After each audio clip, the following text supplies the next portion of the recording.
平日里明明连蟑螂都不敢踩的你，却在一夜之间宰了100万头牛。就当所有人以为你会拿肉卖钱跑路时，你却选择直接把肉烂在自家仓库。周围的邻居都骂你是个败光家产的疯子，就连初恋女友也以为你是为了凑够彩礼，他随即让你死了这条心。就算宰光家里的牛也凑不够1个亿，而且他早已傍上了身旁的富二代。可你听完这些话后，只是冷冷的转过头，让他们赶紧滚蛋，因为你知道还有一天末世就会降临，自己也会变成一只丧尸，而这些血肉将会成为你最好的进化资源。再将这些肉食储存在仓库后，你便回到了屋内，静静等待着末世降临。此刻你看了看墙上的钟表，随着指针12点钟倒计时结束，只见原本阳光明媚的天空瞬间变得一片通。街上的行人看到这一幕无不是惊慌失措，然而下一刻尖叫声不断在各个街道处响起，满眼望去皆是混乱。上一秒还在甜蜜逛街的情侣，其中的女孩突然面目狰狞，朝着旁边的男友咬去。此时窗前的你同样眼前发黑，晕倒过去。你再次醒来，已然发现自己已经变成一只丧尸，张嘴后却只能发出沙哑的声音。果然还是和上一世一样，不仅如此，身体很多功能都丧失了，就连自己下身无敌氪金版巨鲲都已经没了反应，看来要慢慢进化才能恢复。若按前世等级划分，你现在只是最低级的地级丧尸，虽然现在的速度还不如普通人，但你的牙齿却是异常坚硬，它可以轻易的撕碎血肉。随后你来到厨房，拿出一个苹果咬了一口，原本甘甜的苹果此刻在嘴里如同嚼蜡，它不但没有任何饱腹感，反而还令自己饥饿感越发强烈。于是你来到仓库中，取出一块新鲜牛肉放入嘴中，原本散发腥气的生肉此时却变得美味无比，真香啊！一直有充足血肉喂养的丧尸成长速度非常恐怖，你吃了些肉后便觉得力量和敏捷增加了不少。回到屋内后，你惊讶地发现刚刚随手关的门竟被拽碎了，这令你猜测自己可能已经晋级到 C 级丧尸了。感受着身体带来的提升，你舒服地坐在躺椅上，惬意着看向窗外，只见外面的景象一片狼藉，无数丧尸奔跑着寻找猎物。恰在此刻，你的手机响起，上面是女友柳如烟发来的短信：老公你还好吗？到处都是丧尸，我好害怕。你还活着吗？我还活着呢。你笑着回了一句。柳如烟看到你的回复，赶忙让你带食物送到她的寝室。见此，你想到了前世自己变成丧尸后也收到了对方的求救消息，自己凭借丧尸身份穿越过恐怖市场给柳如烟去送吃的，可没想到来到寝室一看，她居然和3个男生勾搭在一起，并且发现你是丧尸后，直接残忍的将自己害死。当时你拼命的想解释什么，但嘴里只能发出无助的低吼声。如今重生归来，你决定要给他们送去一些意想不到的惊喜。不过现在末世才刚刚降临，外面还充斥着各种未知危险，自己必须变得足够强大，才可以回去找几人复仇。就在你想着今后要如何提升实力时候，门口突然传来一阵低吼声。你走出门外，发现是一只极致饥饿的女丧尸，而且看起来脾气十分暴躁。可她与你对视后，眼里却是露出了几分畏惧。你记得这个女孩是住在楼下的邻居，她末世前是一名跳高运动员，由于长期训练的缘故，你发现她现在即使变成丧尸，速度也并不僵硬麻木，反而十分的矫健敏捷。如果日后加以培养，绝对有可能晋升成敏捷类型的狮王。随即你扔出一袋速冻牛排，女丧尸顿时被血肉吸引，跪到地上一口就吞了下去。吃完牛排之后，女丧尸还有些意犹未尽，她用一双渴望与尊敬的眼神望向你，对此你低吼着向她传递信号。这是丧尸之间一种类似脑电波的沟通，大部分狮王控制小弟都是用这种方法，而女丧尸也读懂了你的意思，愿意臣服。见此，你带着女丧尸在楼道里游荡，没多久又找到2个资质不错的丧尸，其中一个生前是健身教练，体型健硕，另一个并没有什么身体上优势，生前是个学霸博士。你收留他的原因单纯是看到对方眼里闪烁着智慧光芒。接下来的几天，你一顿饭狂炫10头牛肉，身体也正在飞速进化。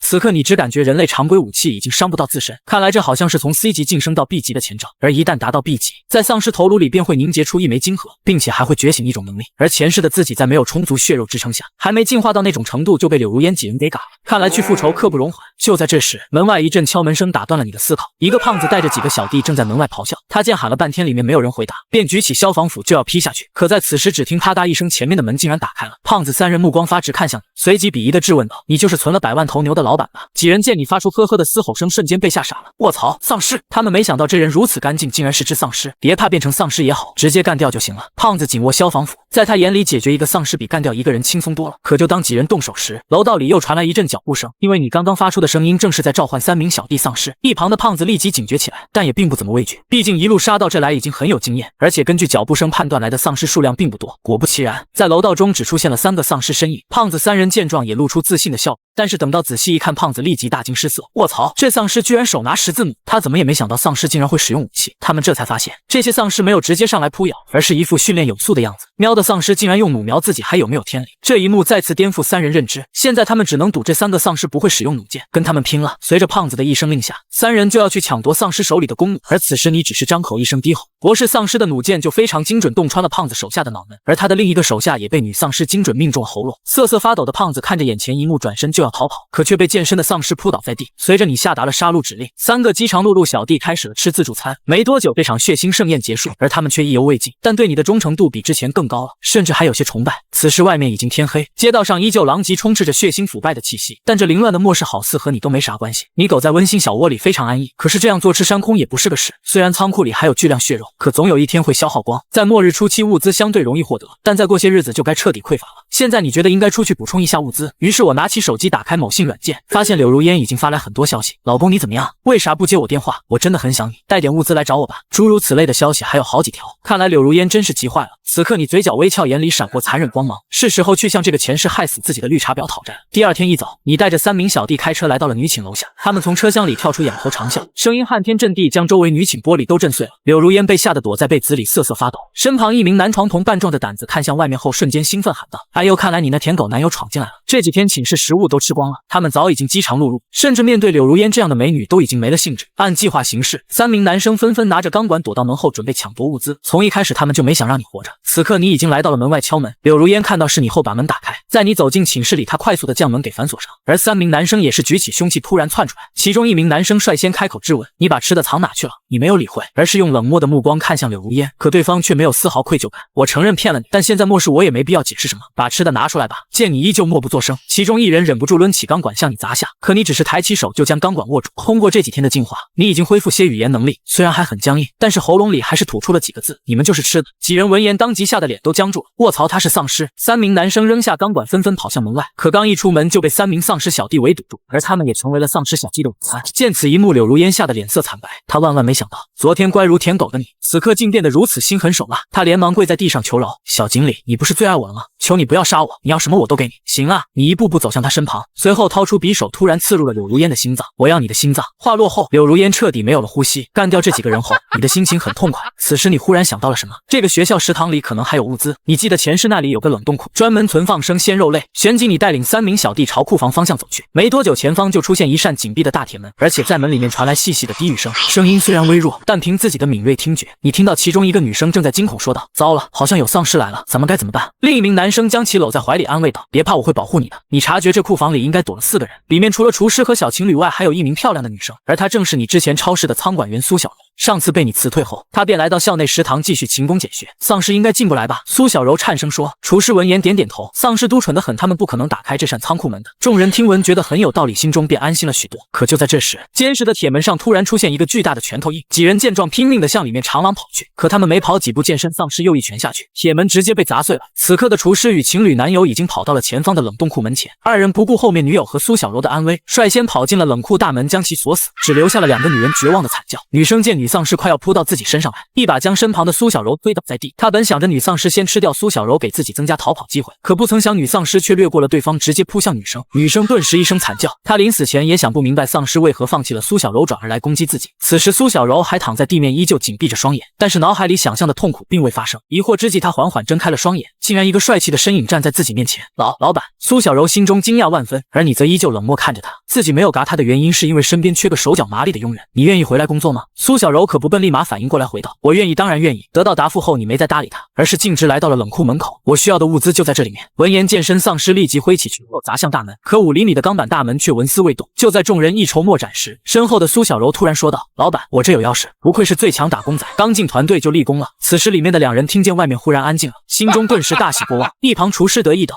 我就说那笨蛋丧尸砸不开门吧。可话音刚落，外面就传来锁芯转动的声音，在健身丧尸猛然发力下，被一脚踹开。厨师见到一个帅气的身影从门外走了进来，他用惊恐的眼神直勾勾地盯着你说道：你到底是人还是丧尸？男生也是眼睛一瞄，发现身后的女孩竟然是被自己关在外面的苏小柔。你竟然没死？是啊，很意外吧？苏小柔俏脸愤恨，对这2人也是恼火不已。厨师闻言扑通一下跪在地上求饶起来：小柔，求你救救我吧，我不想被丧尸吃掉。然而苏小柔只是摇了摇头：你的死活我说的可不算，得看我老板怎么处置你。听到这话，厨师又转到你的方向：大哥，我会做饭，我可以帮你烹饪食物。而你看向厨师，只是冷漠开口道：倒也不用那么麻烦，直接开饭吧。3个小弟闻言一喜，直接扑向了，随之而来便是撕扯血肉的声音。而你依旧一尘不染走在冷库中，这里东西很全面，牛羊肉鸡鸭鱼各种都有，并且存量不少。你你命令3名小弟吃完后将存货全都搬回家中，随后这段时间里，你又吃下了100吨的牛肉，这让自己顺利的进化成功。而头颅内部的晶核也开始觉醒了能力。随着你心念一动间，一个领域以自我为中心向四周扩散开来，这就是自己的觉醒能力。尸域以目前的实力领域范围只有10米左右。此时不经意间，你将一旁擦地的苏小柔笼罩其中，她顿时身体一僵，开始瑟瑟发抖，强烈的恐惧感疯狂袭来。由此可见，领域对人类有着巨大压制力。怎么回事？苏小柔并不知道发生了什么，余光一扫间，发现原本坐在沙发上的你，此时竟诡异的消失不见了。尸域的另一个能力就是隐匿，但还不止于此。只见你的身体在触碰墙壁后竟然穿了过去，而这也是他的另一个能力，就是可以让你无视地形行走。好强的能力！你默默感叹，一只会隐身能穿墙的尸王谁能顶得住？而且你还发现一个问题，如今街上那些丧尸奔跑速度都快了很多，很明显其他丧尸也已开启进化狂潮，变得越来越强了。也不知道人类那边是什么情况。于是你打开手机开始搜集情报，很快便有条官方发布的消息吸引了你的注意。经过测试，部分人类身体正在进化，有的人一拳能打出1吨力量。据专家分析，力量的根源来自头颅里生长出的水晶。如果有人觉得头颅发痒，极有可能是要进化的前兆。果然，人类也开始发生变化了。专家说的脑袋成长到一定地步也会变成晶核，到时人类也会觉醒异能。随后又有一条消息在手机里出现，人类已派出2位觉醒者即将降落大雪场。原本你并没怎么在意，可听到这2个救援者的名字时，令你不由得浑身一颤。他们前世是狮王双煞，如今怎么成了人类的觉醒者了？就在你思考之际，门外面突然传来粗犷的嚎哭声。你打开门一看，正是你的小弟健身丧尸。他见到你立马跪在地上伤心的哭了起来，哭声中他传达了一个意思，是有人类欺负他。原来不久前丧尸小弟听你的吩咐去外面历练，本来已经学会使用武器的健身丧尸在外面不会遇到什么危险，不料却遇到一伙人抱团猎杀，他们当中还有可以操控火焰的觉醒者。你点点头表示已经知道怎么回事了。人类脑袋的晶核自己还没尝试过呢，看来是时候出去转转了。于是你对小弟们发出捕猎的信号。吼！坦克顿时不哭了，发出一声嘶吼。这声吼叫仿佛引发连锁反应，大厦附近数千丧尸皆兴奋起来，咆哮声不断。经理来到狼藉街道上，身后跟着3名小弟，坦克、小巴、博士。然而3名小弟身后是千众凶厉丧尸，已经形成规模不小的尸潮。凭这群丧尸的实力，在这恐怖末世里也完全可以横着走。街边的变异老鼠、变异蛇等见凶悍尸潮，纷纷惊叫着逃避。全军出击！吼！随着经理一声令下，尸潮发出震天咆哮，然后狂力的飞奔向前，直奔监狱方向跑去。此时的监狱里有100余人把守着，他们荷枪实弹，身穿统一作战服，正是来自泰克公司。利用监狱高墙以及哨塔，普通丧尸根本进不来，所以颇为悠闲。在一处房间里，有位青年坐在沙发上，身前有2个身材曼妙女人正为他服务着。青年就是火系异能者，名叫张小远。对于他来说，在末世得到女人太容易了，只需要给他们2块面包即可。末世降临之前，张小远还是个996的加班族，如今成为觉醒者，被泰克公司请来，好吃好喝的供养着，舒服。张小远不禁感叹，因为在这个阶段能凝聚出晶核的觉醒者并不多。张小远击杀了高阶丧尸，吸收脑丹，在人类阵营里绝对算得上强者，还得猎杀更多尸王，不断进化。在末日小说里，我这不就是主角吗？他心里琢磨着，末世中有吃有喝，曾经都不正眼看自己的女神，如今也臣服脚下，百依百顺伺候着，简直是吊丝逆袭的模板。可就在这时，有个人急匆匆跑进来，张哥，我们放出的无人机拍摄到，有尸潮向这边赶来了。尸潮？张小远面不改色，并不怎么惧怕，反而转念一想，如果是尸潮的话，必定有尸王引导，可以将其猎杀掉，获取脑丹。走，咱们出去看看。随即，张小远来到高墙的哨塔之上，目光远远一望，果然看见街道上黑压压一片，无数丧尸狂奔着，嘶吼声不断，还挺凶的嘛。等他们进入攻击范围，就开火射击。是，旁边人答应道。等丧尸大军靠近，只听一声令下，高墙上的火力点开始射击，子弹如雨点般洒下，形成一阵金属风暴。但锦鲤小弟的小弟不少已经发生进化，体魄异常强横，并带有愈合能力，中几枪问题不大。从地上爬起来，继续向前冲锋。没多久，尸潮来到高墙之下，开始搭人墙。嘿嘿嘿，小巴嘴里诡异笑着，如今弹跳能力极强，踩着一只丧尸纵身跃起，竟直接跳到高墙之上，挥爪之间将一名守卫开膛破肚。而坦克抱起一块巨石，宛如扔铁饼似的，身体转几圈后将巨石扔上来，轰隆隆，巨石将哨塔砸碎，使里面人从墙上掉下来。不对啊，张小远隐隐觉得不对劲，发现这群丧尸非同一般，直到一根弩箭射过来，将身旁一名守卫头颅洞穿。卧槽！看到这，张小远才意识到问题所在，这是一群进化度很高的丧尸，并且会团结协作，有着不俗的智慧。而且张小远还看到，此时坦克勇猛无比，正疯狂杀戮着。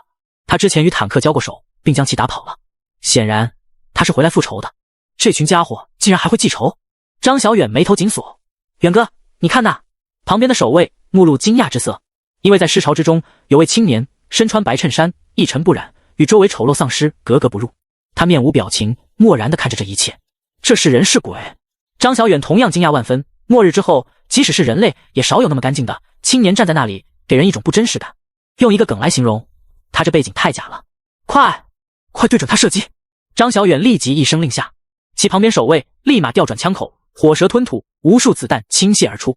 而锦鲤站在原地，根本没有动，眼眸红光一闪间，原本射来的子弹竟从其身上直接穿过，全部打在后方地面上。我靠！张小远大惊失色，眼前这幅画面实在过于诡异。随着墙上守卫不断被杀，火力越来越弱，墙角的丧尸拥挤着，一层落着一层，已经搭建好人梯，上层丧尸爬到墙上去。吼！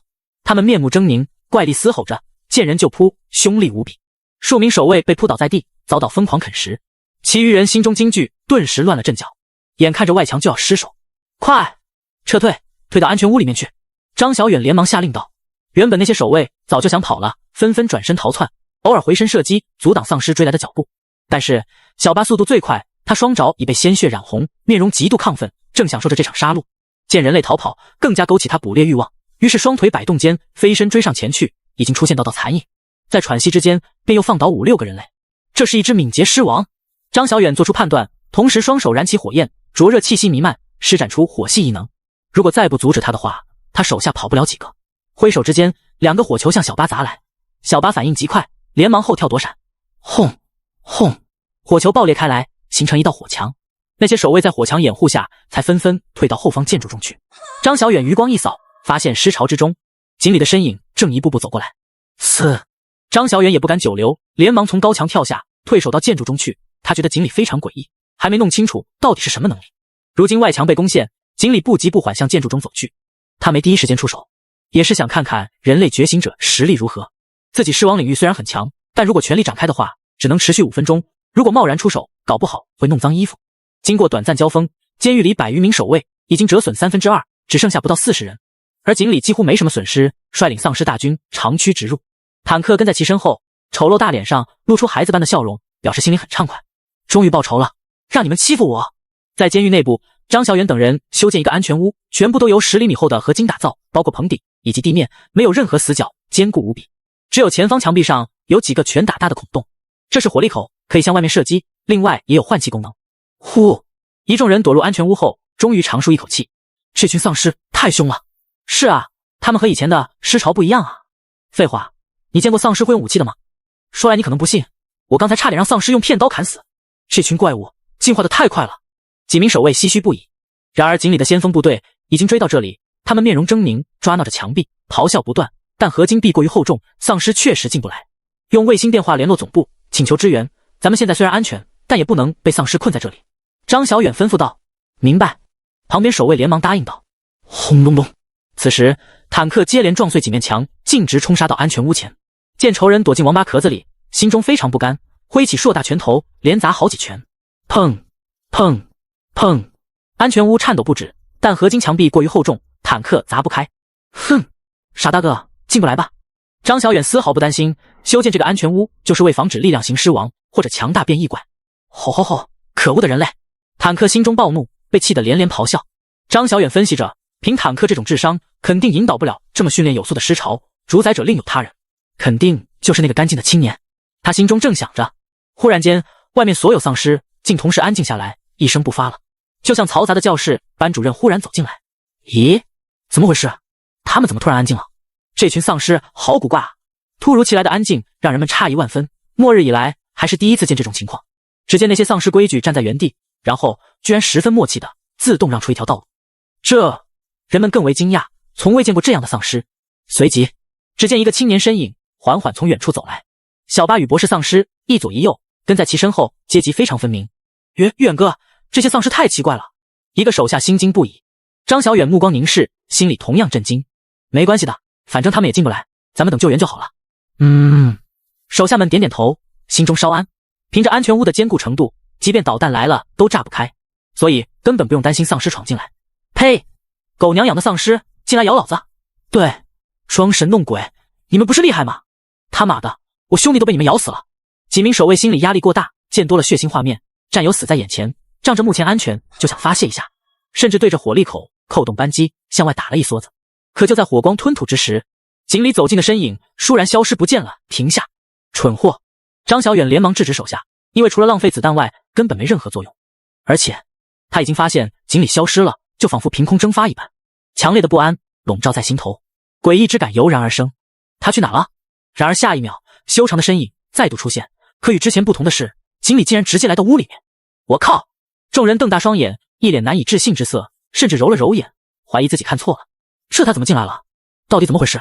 妈的，见鬼了！他不是丧尸，他是鬼！人们顿时汗毛炸立，宛如受了惊的猫。强烈的恐惧之下，有人下意识端枪，便要扣动扳机。可井里已发动狮王领域，巨大压迫感袭来，众人犹如背负一座大山，身体顷刻间僵在原地。张小远身为觉醒者，感知更为敏锐，他仿佛看到井里背后涌现出无尽血海，将众人包围其中。呼啦啦，在巨大压力下，他双手自动火焰燃起。作为凝结出晶核的觉醒者，体魄远超普通人，在狮王领域中勉强还能活动。去死！他紧咬牙关，用出自己全部力量，挥舞包裹火焰的拳头，直奔井里打来。井里目光凝视，他也是第一次和觉醒者战斗，并没什么经验，而且对于自身的实力强度也没有太清晰认知，就是自己到底有多强，连他自己都不知道。应该试验一下，井里心里琢磨着。可虽说是试验，但对面毕竟是个凝聚出晶核的觉醒者，绝对不能轻敌。于是井里同样全力一拳轰了出去。砰！只听一声闷响，两拳相交之间，张小远手上火焰熄灭，他整条手臂竟脆弱的像泡沫板，顷刻炸碎开来，身体如遭巨力，仿佛被火车撞到，倒飞而回，重重的撞到合金墙壁上。啪叽！比从30楼摔下来还惨，直接粉身碎骨了。井里眉头一挑，就这么死了？看来凝聚出晶核的觉醒者也不怎么样呢。而张小远的手下们此时皆是目瞪口呆，刚刚还祈祷张小远能救自己，可万万没想到，就在这一拳之间，他竟然死了。对方太强大了，他不是鬼，他是魔鬼。末日真的降临了，一众守卫心生绝望，他们在狮王领域压制下根本动弹不得，甚至有些意志力薄弱的已经昏死过去。井里举步走上前，从张小远碎裂头颅里抠出一颗晶核。晶核与脑丹不同，整体呈现透明状，如鸽子蛋大小，散发着更浓郁的馨香，里面蕴含的能量同样远超于脑丹，就当手抓饭了。井里将晶核吞到嘴里，入口即化，格外香甜，并且有股暖流淌入四肢百骸，精纯的能量快速被吸收，滋养着他的体魄。井里觉得很满意，这一颗晶核的能量至少相当于10颗脑丹。他拿出一张纸巾，不断的擦着手，转身向外走去，顺势将安全门打开了。小的们，开饭了！吼！一众丧尸立马兴奋咆哮起来，冲入安全屋中，将那些守卫分食，歇斯底里的惨叫声不断炸响，但很快又恢复了平静。一场狩猎就这么结束了。刚被泰克公司占领的监狱再次沦陷，丧尸游荡其中，荒凉一片，时不时有漆黑乌鸦嘎嘎叫着落下来，分食那些丧尸腐肉。此时井里带领着尸潮已经回到老巢，按照惯例，井里先泡个澡，换身干净衣服。可能是吞噬晶核缘故，并没什么饥饿感，于是取出高脚杯，倒了些鲜血自饮起来，神色格外悠闲，仿佛从令人恐惧的狮王变成了邻家大男孩。老板，刚才干嘛去了？旁边拖地的苏小柔闲聊道，毕竟能和他交流的只有井里，平时实在太无聊了。井里头也不回道，没啥，出去吃个手抓饭。苏小柔神情一怔，都已经世界末日了，外面哪有什么手抓饭？凭他的聪明头脑，当然能想到是什么。算了，还是别交流了，没有共同语言。井里每次狩完猎都要在自己老巢苟几天，任外面群魔乱舞，危险重重，都和他没什么关系。井里每天都摄取着能量，不断进化。自从末日以来，血肉就没断过，所以导致井里对自己实力概念有些模糊。原本想找张小远实验一下，结果他太弱了，一拳就死。有没有强一点的对手？但是井里杀掉张小远，使监狱重新沦陷这件事在网上引发巨大轰动，因为无论是官方避难所还是泰克公司，对此事都格外关注。在泰克公司官网上，监狱沦陷事件一经发出来，下方便有很多人评论，这泰克公司也不行啊，之前不还有什么猎王行动吗？看来这是失败了。张小远可是凝结晶核的觉醒者，在咱们官方避难所也得前10的存在了吧？是啊，他竟然连救援都没等到就被杀掉了，实在太恐怖了。 OMG， 已经进化出如此强大的狮王了吗？好可怕，这只狮王不会攻击咱们避难所吧？人们议论纷纷。虽然已经世界末日，但还有3000条评论，因为如今网络瘫痪，幸存者们能收到信号的只有官方避难所网站以及泰克公司官网。对于此事，泰克公司表示很不服气，很快又发布一条声明，关于监狱沦陷事件，我公司不会善罢甘休，击杀张小远的狮王，我们已经找到蛛丝马迹，很快就会查到其尸潮所在位置，我们会派出觉醒者小队以及终极杀戮机器追猎者号将其老巢丧尸全部清除掉。猎王行动继续。锦鲤嘴角微微上扬，觉得这个主意确实不错，应该继续猎杀人类觉醒者，获取金核补充能量。车厘子还没吃够呢，而且锦鲤狗在小窝里不喜欢被打扰，想让别人不来找自己的最佳办法，那就是出去把他们全杀掉。于是锦鲤给小巴下达一个指令，让他出去寻找人类觉醒者的踪迹。因为小巴速度够快，是一名合格的迅捷斥候。嘿嘿嘿嘿嘿，小巴诡异的笑着，迅速离开老巢，消失在远处街角。入夜，黑暗笼罩大地，由于江北市电力瘫痪，路灯都不亮了，如今彻底漆黑一片。在那如墨色一般的黑夜里，经常传来丧尸厉吼以及变异怪咆哮，无时不在上演着血腥杀戮。锦鲤站在家里窗前，目光向外凝望。丧尸夜视能力极强，即便在20楼，下方细致的街景依旧能尽收眼底。此时，有一道鬼魅般的身影急速冲入大厦。是小巴回来了。王上，我找到了一群人类，他们躲在大发超市里，守着一个仓库，其中有10多名觉醒者，穿着和今天那些人一样的制服。小巴汇报道，如今凭他的智力，已相当于10岁孩童，只要不太复杂的事情都可以表述清楚。10多名觉醒者，穿着同样制服，锦鲤不用多想，便知道是泰克公司的人，因为在这末日之下，没有其他势力会统一着装。他们守在超市仓库，估计是找到了大量物资，正想方设法运回去。在这末日里，运输绝对是个难题，毕竟不是谁都有储物空间。走，去看看。锦鲤简洁道。小巴顿时兴奋起来，嘴角咧到耳朵根处，露出一个大大的诡异笑容。夜晚才是丧尸狩猎的最佳时机，但这次与之前不同，一众丧尸们都没发出声音，悄无声息地跟在锦鲤身后向目标地点前行。丧尸大军就仿佛融入黑暗的幽灵。大发超市中足有200多名人类，其中100多人都是普通幸存者，剩下的才是泰克公司员工，其中觉醒者足足有12人。因为这个大型仓库里储存着价值上亿的物资，关系到上万人口粮，可见对他们极为重要，不容有任何失误。这么多东西，猴年马月才能全部运回去，就咱们这200多人，光搬东西都得累死。一位守夜的青年抱怨道。旁边人吸了口烟，吞云吐雾。管他呢，等上面派人来呗，反正咱们有吃有喝的，有烟有酒，就这么守着呗。关键是不能回公司，在外面总感觉不安全。青年心里很没底。旁边人哈哈一笑道，不会吧，你不会担心有丧尸进来吧？咱们这有12位觉醒者，丧尸进来就是送死。哈气，但愿吧。青年打了个哈气，夜已深，难免有些困倦。南哥，给我也来根烟，提提神。可他们不知道的是，此时超市外围已被上千只丧尸围住，他们静静地站在那里，如同木桩，眼神却越发凶厉，宛如黑暗中的恶鬼。只要锦鲤一声令下，他们便会不管不顾，悍不畏死地发起冲锋。这么多觉醒者，锦鲤察觉到里面人类气息，忽然觉得眼下这种情况不应该强攻，自己倒是没什么问题，关键小弟容易损失惨重。今天带出来这些都是能听懂指挥、服从指令的精锐丧尸，所以锦鲤决定这次由自己先出手，找机会暗杀掉几名觉醒者，然后再发动总攻。旋即，他告诉小弟们原地待命，独自一人走上前去。随着他的脚步，身影隐没在黑暗中，慢慢的消失不见了。锦鲤利用失域能力，直接穿过墙壁，已经进入超市内部。他悄无声息的，宛如一只幽灵，自己也得小心点。锦鲤四处观察着，毕竟这里有12名觉醒者，他狮王领域全力展开，最多能用5分钟。如果被车轮战拖住，可能会有些麻烦。锦鲤感受着人类气息，慢慢向前走去。虽然置身于黑暗，但周围景象清晰可见。商超1楼是卖金银首饰、珠宝、钻石等区域，在末日里，这些东西毫无用处，如今就这么摆在这里，根本都没人动。锦鲤继续向前走，来到1楼大厅处，这里人类呼吸声更加清晰，甚至有微弱的鼾声。锦鲤瞥眼一看，有数十人在这里打地铺，大部分人都已经睡着了，当然也有没睡的，正在玩手机，屏幕的微光映出一张秃顶的脸，头发都掉没了，还在这熬夜呢。像这种大型商超都备有发电机，能玩手机也正常。锦鲤没惊扰他们，因为这些都是普通幸存者，而且锦鲤已经锁定目标，就在不远处的一个单间里，那里有3个人的气息，分别是一位觉醒者和2个女人。锦鲤无声无息地走过去，利用失域能力直接穿墙而入。这个房间原本是个商铺，但搬来了床，改造成卧室，空气之中弥漫着古星号的气息。床上躺着一个青年和2女身姿曼妙的女人，她们浑身赤果果的，都没穿衣服。不用想便知道3人睡前发生了什么。在这末日中，觉醒者自然成了香饽饽，无数女人主动投怀送抱，而且他们每天面对凶厉怪物，心理压力巨大，不知哪天自己就会死去，所以把贞洁看淡许多，更愿意去放纵。锦鲤抽出一把匕首，直刺到青年额头中。为了不发出声音，他利用失域能力穿过脑壳，将其大脑搅散，并顺势一挑，一颗脑丹飞了出来。显然这个觉醒者比较低级，还未凝聚出晶核。锦鲤也不挑食，直接将其吃进嘴里，依旧如车厘子般的味道。而那2个女人依旧睡得很沉，完全一点反应都没有，看来之前确实太累了。如果他俩待会醒了，发现睡在死人身边，应该会很害怕吧。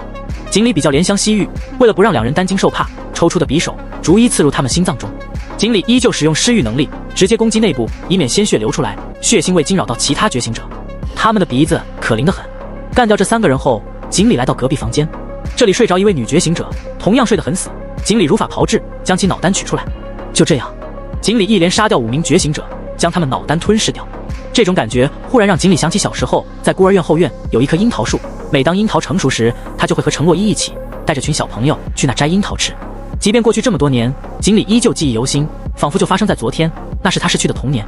没想到在今天这种场合，竟让他追忆起那段时光，带着美好回忆，锦鲤打算继续杀人。可当他再次穿过墙壁，直接来到一个偌大仓库中，里面堆放着不少物资，油盐柴米酱醋茶、饮料、泡面、香肠、面包，反正是超市能找到的，这里面都有。锦鲤也毫不客气，挥手间全部收入储物空间中。再往前走，依旧是个大仓库，这里是生鲜肉类、冰虾、螃蟹等，因为这里有备用电机，一切都封冻的完好。锦鲤挥手间通通收走。继续往前走，依旧还是仓库。像这样的大仓库，竟足足有4座，可见储存量之多，什么家用电器、扫把、拖布、洗涤剂应有尽有。只有存放蔬菜仓库出现大规模腐烂，但锦鲤表示无所谓，因为它是肉食动物。可就在这时候，外面守夜的2个觉醒者已经隐隐察觉到不太对劲。南哥，这都2点过5分了，狗剩怎么还不来接替咱们守夜？不知道啊。中年男人也比较奇怪，难道昨晚累成软脚虾了？我去招呼招呼他，可能就是故意不接班，想多赖一会。青年神情很不忿，他径直走到第1个房间，砰砰砰地敲门。狗剩，起来接班了，快点起来。喂，你听见没有？别跟我装死啊。可任他怎么敲，里面就是一点动静没有。青年感觉越发不对，当即使用蛮力将门硬生生推开了。进屋向床上看去，发现躺着1男2女，可他们皮肤惨白，毫无血色，完全就是死人。卧槽，出事了，快来人呐！青年立即惊呼出声，他颤抖又带有惊慌的叫喊，犹如一声惊雷在大厅中炸响，彻底打破夜的寂静。无数人在睡梦中惊醒，睡意朦胧，揉着眼睛向这边走来。怎么了这是？出啥事了？不会是有丧尸进来了吧？一众幸存者聚集过来，3言2语地议论着，只是谁也没注意到，人群之中站着个身材修长的青年，面无表情，漠然地注视着这一切。包括之前守夜的南哥，他名叫李楠，是位凝聚金河的觉醒者，算是这里的头目。小刘，到底怎么了？南哥，狗剩他死了。青年连忙道。什么？李楠向屋里看去，瞬间眉头皱起，身后的幸存者们也议论纷纷。咋死的？不会太兴奋，马失前蹄了吧？不能吧？那2个女人也死了，难道他们有啥传染病？而李楠眉头越皱越深，凭他敏锐感知力，已经察觉到狗剩体内能量全无，显然是脑丹被挖了。可是他身上却没半点伤口，这不可能啊！脑袋好好的，脑丹被挖走了。住他隔壁的人呢？把他们叫出来问问。我不到啊。小刘一脸茫然。李楠向前望去，发现1连4个房间的房门此时依旧紧紧关闭着，心里顿时咯噔一下。觉醒者感知力敏锐，闹出这么大动静，他们不可能听不见，除非……砰砰砰砰！李楠接连将4扇门强行打开，里面毫无意外都躺着一具冰冷的尸体。所有人都倒吸口凉气，死了，他们全都死了。就在这时，有一个女孩从仓库方向跑了过来，俏脸上满是急切。南哥，仓库里面物资也都没有了啊！李楠眼前一黑，差点昏厥过去，连忙跑到几大仓库门前，发现原本装满的仓库如今已经空空如也。幻觉，这一定是幻觉，我肯定是中了别人的精神控制。李楠频频摇头，不敢相信眼前事实，因为有些觉醒者或者变异怪确实有精神控制的能力，可任凭他怎么集中精神，发现眼前这就是现实，绝非什么幻想。这怎么可能？李楠面色阴沉到极点，仿佛快要滴出水来。其余的人也默不作声，上百号人，一片安静，无一人发言。原本12名觉醒者不明不白的死了5个，如今只剩下8人。最重要的是，仓库的物资全都没了，这以后还怎么活？一定是有什么东西进来了。李楠冷静分析道。旁边那名女子问：南哥，能悄无声息地杀掉5名觉醒者，劫走上亿物资，这到底是什么能力？我也不清楚。李楠皱着眉，目光环顾四周，但是他可能还没走，就潜伏在这栋大楼中。啊！众人心中惊惧，整座大发超市足足有6层，而且他们不敢开灯，怕引来丧尸或强大变异兽。此时只打开微弱照明，可见范围不超过20米，周围的一切都黑漆漆的。想到有个杀掉5名觉醒者的怪物，就潜伏在漆黑之中，心中强烈不安感油然而生。人们四处张望着，生怕窜出来什么怪物。但此时的锦鲤就站在人群当中，对方还有8名觉醒者，其中5位血气比较旺盛，估计凝聚了金核，能力不详，如今依旧不急着强攻，可以和他们玩玩。发生这样的事，所有幸存者都愁眉苦脸，心理负能量爆棚。相比于死掉5名觉醒者，他们更关心食物以及黑暗里的怪物。这里没吃的了，以后怎么办？小雪，昨天我给你块巧克力吧，你赶紧还给我。南哥，您带我们回泰克公司吧，要不请求点物资增援也行啊。人们七嘴八舌地说道。李楠点点头，这个我会考虑的。他虽然嘴上这么说，但心里却琢磨着自己弄丢上亿物资，然后还向公司增援，这肯定是大过。如果公司怪罪下来，没准直接把自己星号试验了。现在最好的解决办法就是不和公司说，先瞒着他们，然后在这段时间里把那怪物找出，将物资夺回来。随即7名觉醒者聚到一起，开始商讨对策。黑暗之中，李楠第一个发言，依我说，这是不能和公司汇报，咱们得把物资找回来。其余6人点点头，知道其中利害关系，如果让公司上层知道，后果会很严重。可之前那名青年迟疑问，南哥，现在一点头绪都没有，咱们怎么找？一定会找到线索的，盗走那么多物资，不可能一点痕迹都没有。李楠分析着说，而且那怪物很可能还在商场中，咱们可以发动幸存者们一起找，不信找不到。幸存者？他们都快要吓死了，哪还有胆量找怪物？那些人肯定不会同意的。小刘开口说道。李楠眉头皱起，不同意也得同意，咱们公司又不是圣母院，就他们就是为了搬运物资，现在是末日，有价值的人才配活下去。话落，空气陡然安静下来，谁也没再说话。6名觉醒者已经明白他的意思，就算用幸存者当炮灰，也得把怪物找出来，毕竟是上亿的物资，别说在末日，即便正常年代也比几条人命重要。商议完后，李楠再次回到幸存者们面前，大家听我说，我们刚才商量了一下，现在物资丢了，咱们不能坐以待毙，在危难关头更应该团结一致，把东西找回来。啥？原本还窃窃私语的人们立马安静下来。去找物资？没搞错吧？这黑灯瞎火的，商场里可能还有怪物，谁爱去谁去，反正我是不去。就是5名觉醒者都被杀了，咱们只是普通人，遇到怪物必死无疑啊。解决怪物那是觉醒者该干的事，我又没觉醒。听着人们的议论，李楠面色彻底阴沉下来，心中怒火燃烧，一字一顿道，你们不去也得去，我没义务保护你们，要是不想出力，只想等着坐享其成，我就把你们扔到商场外面去。啊，这人们心中一惊，见其架势可不像是开玩笑，而且觉醒者的压迫感很强，让他们丝毫不敢反抗。当然其中还有部分人比较赞同，咱们能活到现在全靠仓库物资，里面东西没少吃，去找找是应该的。咱们这么多人呢，有什么好怕的？万一那怪物只是能力诡异，战斗力很弱呢？有道理，总归得有弱点吧，不能样样都强。人们低声议论着。李楠见人群有了些斗志，决定打他们一个巴掌，再给个甜枣。我李楠保证，谁要是能找到物资或提供有利线索，泰克公司会奖励他足够1年吃的食物。挖去1年？众人面露惊讶，在这末日里，即便他们之前守着仓库，也始终省吃俭用，每天只发固定口粮，保证饿不死。能吃1年的食物实在太珍贵了。其中几名壮汉顿时像打了鸡血似的。走，我倒要看看怪物在哪。咱们去找他。偷偷摸摸的，也就搞偷袭能耐。众人打开手电，或是用手机照亮，无数条光柱交织着，将周围黑暗驱散。他们3、5结伴，开始分散搜寻。人群之中，锦鲤盯着那7名觉醒者，打算找个机会将他们杀掉。他身形向后退去，融入墨色的黑暗里。这商场太大了，平时能容纳上万顾客。200名幸存者听着不少，但显得很单薄。他们越走越分散，甚至有的人直接摆烂，偷偷的躲起来。但锦鲤注意力并不在他们身上，因为这些人不好吃。那7名觉醒者倒是非常谨慎，始终聚在一起，从未分开过。南哥，我怎么总感觉身后有人跟着咱们？一名女觉醒者皱眉道，并且回头看了看，身后黑漆漆的，什么都没有。李楠开口安慰，别自己吓自己，你就是太紧张了。南哥说的对。小刘点点头，应和道，我以前走夜路的时候，也总感觉身后有人，越想越害怕。你只要不想就好了。真的吗？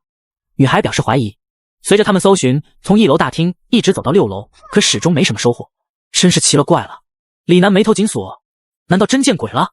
小刘思索着说道，我估计那怪物肯定离开了，劫掠那么多物资，杀掉咱们5个人，还不跑，留着干嘛？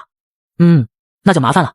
李楠皱着眉头，从6楼的栏杆向下望去，这里视野非常好，可直接看到1楼大厅以及各楼层的情况。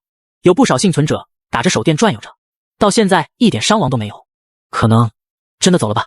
呼，女觉醒者听闻，长舒一口气，紧绷的神经放松下来。找半个小时了，我始终憋着尿呢，刚才都没敢尿，我先去个趟厕所。去吧。李楠点点头，但想想有些不放心。陈丽，你陪小静去吧，2人有个照应。那些。陈丽摊了摊手，表情有些无奈，心想至于吗？上厕所还要照应？2人直接拐个弯，倒也没去卫生间，反正都世界末日了，找个没人地方就地解决。无人长廊中，环境更加黑暗，但觉醒者目力超越常人，勉强可以看得清楚。你快点的啊！陈丽催促道，并转过身去，毕竟没人愿意看别人上厕所。小静答应一声，来到墙根处。他刚解开裤子，正要蹲下去，忽然一种强烈不安感涌上心头，那是觉醒者的直觉，告诉他陷入极度的危险中。脏东西！黑暗中凭空传来阵低语声，随后一道青年身影缓缓凝现，其面色苍白，冰冷眼神中透着丝丝鄙夷之色，仿佛是在控诉他怎么能随地大小便呢？你……小静眉头拧起，抬手之间刚要使出自己的异能，但一把匕首已经插进其太阳穴中，女人眼睛圆瞪着，还保留着生前的惊骇与恐惧，瞳孔慢慢扩散，尸体软软倒在地上。小静！黑暗之中，陈丽连忙转头望来，恰好看见有个人影用匕首刺进女孩头颅里，她心中一片骇然，目眦欲裂。怪物出现了！陈丽周身散发出森寒之意，她觉醒能力是冰霜系，双手一握之间，冰晶凝结，两把锋利冰锥伸展而出，随即身形倏然而动，直奔锦鲤刺去。她速度极快，宛如猎豹扑食，冰锥划破空气，传出阵阵音爆声，杀伤力比子弹还强。锦鲤不想应接，身形向后躲闪，直接隐匿进墙壁里。啊！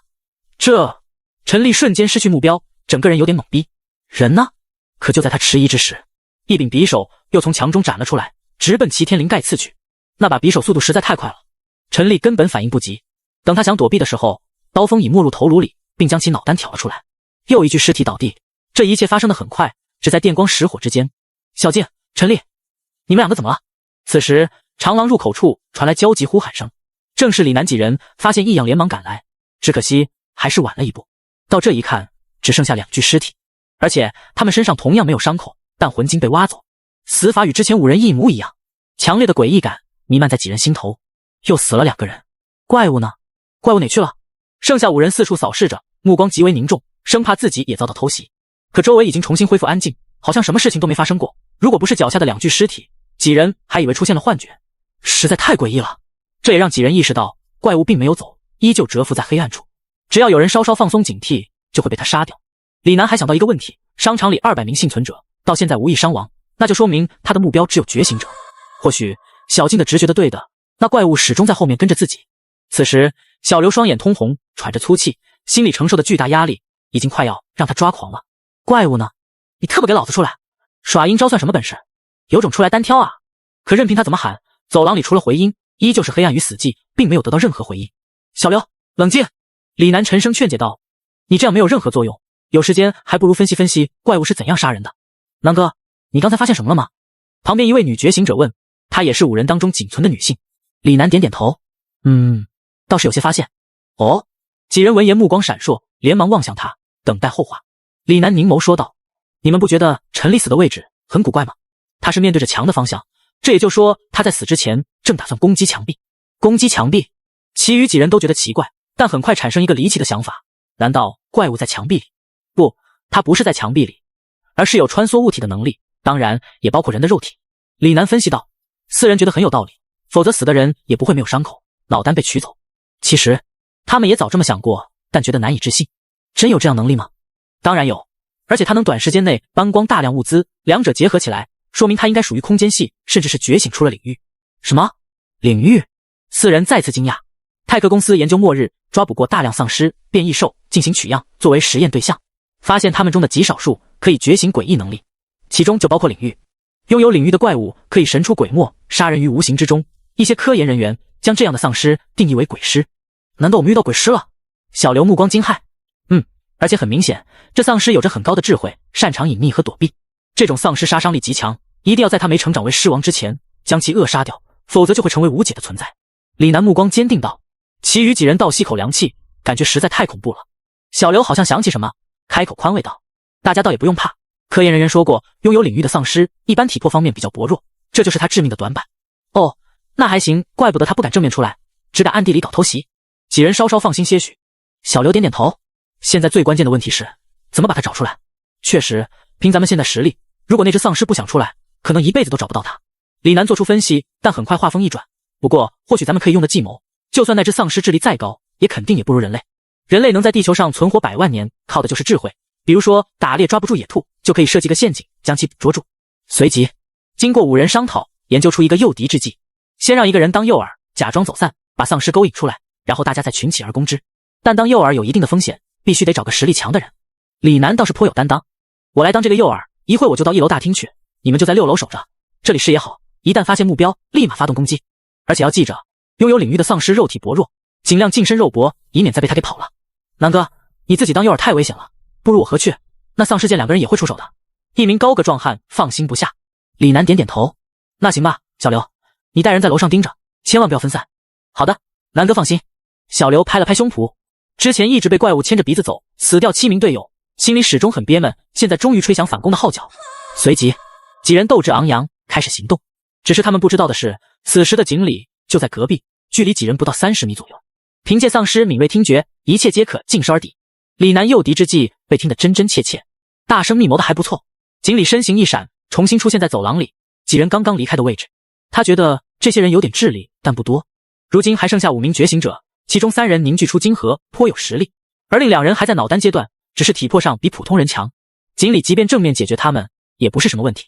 此时，李楠带着高大男子已经走到1楼大厅，一众幸存者们见2人，连忙上前道：“李队长，我们整个商场都找遍了，也没发现怪物的踪迹啊。你们当然找不到，那东西诡异得很。”李楠看着幸存者们，多少有些眼气，心想那怪物不攻击普通人，只盯着自己这些觉醒者，他们倒是什么事都没有啊！众人直挠头。李队长，那咱们怎么办？放心吧，我们很快就能解决它。李楠颇有自信。在商场6楼，小刘带着2人，一男一女，3人站在栏杆处，凝神观望着，不想错过任何蛛丝马迹。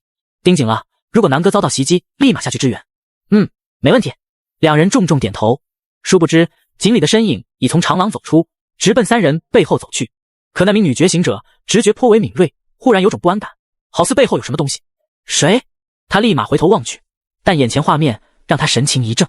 只见个身材修长的青年，衣着很干净，长相英俊又帅气，缓缓向自己走来。这种相貌很容易获得女生好感。呼，吓我一跳，我还以为有怪物呢。女孩长出一口气，拍了拍饱满胸脯。怪物？哪有什么怪物？井里对于这2个字是不认同的。小刘和另一名男子也望过来，下意识将井里当成幸存者。你表现得不错啊，都找到6楼来了。反正闲着也是闲着。井里微微一笑，举步走上前，和3人一起，双手撑在栏杆上，向1楼大厅观望。由于距离很近，女觉醒者闻到一股洗衣液的淡淡香味，转头望去，正好看见井里英俊侧颜，棱角分明，毫无瑕疵。女孩内心难免有些悸动，若不是现在性命攸关，无心男女之事，否则非要让她侍寝不可。在末日里，女性觉醒者同样备受追捧，一妻多夫制也不是问题。商场里真的有怪物，你就跟着我们吧，等会1楼可能会有危险。女孩说道。1楼能有什么危险？井里随口问道。小刘脾气火爆，内心有些烦躁，说了你也不懂，别东问西问的，影响我们干正事。为什么你们不觉得6楼危险呢？井里玩味说道。我说你。小刘张口就要骂，但转念一想又有些不对，他这语气可不像幸存者。难道？尤其是那名女孩想起井里刚才走来时候悄无声息的，而且如此漆黑环境下，普通幸存者不用手电或手机照亮，根本什么都看不清楚。他却什么都没拿，还能趴在6楼栏杆，直接向1楼大厅观望。想到此，女孩身体僵硬，一股凉意直冲头皮，浑身汗毛都立了起来。那自己身边的到底是什么东西？小刘反应迅速，直奔井里抓去。快，就是他！动手！可井里身体后撤，如鬼魅一般，直接躲开了。小刘谨记科研人员教诲，有领域的丧尸体魄相对薄弱，而自己恰巧又是名力量强化觉醒者，还想跑？给我去死！小刘立马追上前，抬手一拳轰出，杀死自己这么多队友，是该报仇的时候了。他手臂肌肉如小山般隆起，都快要将制服掌破。这一拳强悍无比，已经用出全部力气。井里正琢磨着测试下自身强度，上次碰到张小远，结果一拳就轰死了，所以这次他用出了5分力，抬手一拳轰了过去。砰！2拳触碰之间，犹如铁锤相撞，一道气浪席卷开来，将6楼栏杆震得哗哗直响。咔吧吧，伴随着骨裂声传来，小刘只觉得手臂剧痛，整根臂骨都被震碎了，呈现出扭曲的弧度，自然的垂落下来。好强啊！小刘剧痛难忍，单手捂着胳膊，噔噔后退几步，额头冷汗直流。此时已经发现，眼前这家伙强得离谱，完全不像科研人员说的那样，他刚刚那一拳绝对能把塔克轰烂。霎时间，一股强烈的绝望感在心中升起。特么的，到底哪个科研人员研究出的成果？如果有下辈子，老子非废了他！这是小刘临死前最后一个念头。而他身旁那2名队友，只在脑丹阶段，并没有觉醒能力，加起来还不如小刘厉害。井里一个闪身间，将2人脖颈刺穿。此时的1楼大厅处，李楠还在跟幸存者寒暄着，便听6楼传来一声闷响，随即整片栏杆颤抖起来，哗哗作响。出事了！李楠眉头拧起，连忙抬头观望，可他看了一圈，都没找到小刘等人身影。糟了！跟他一起的高大男子同样想到了什么，是小刘他们遭到袭击，咱们得赶紧上去帮忙。等等！李楠将其叫住，此刻他又想到一个问题，自己可能严重低估了对方实力，因为小刘已经是队伍里的强者，实力仅次于李楠，他与其他2个觉醒者在一起都不是怪物对手吗？而且就算打不过，怎么也能僵持一会吧。可刚才明明只有一瞬间，小刘3人就不见了。高大男子依旧急切，南哥还等什么？难道不帮刘哥了吗？已经来不及了。李楠瞳孔冷缩，强烈危机感笼罩心头，感觉自己好似被什么盯上了，随时都有死亡的可能。此时一众幸存者们面面相觑，不知道发生什么。由于周围漆黑一片，他们什么都看不见。有一名壮汉忽然觉得后颈发凉，有水滴滴落到自己后脖子上。咦，什么东西？他下意识用手一摸，感觉黏糊糊的，还散发着腥气，隐隐有些刺鼻。壮汉连忙用手电照去，可看清之后立刻面色铁青，因为自己手掌猩红一片。血，这是血！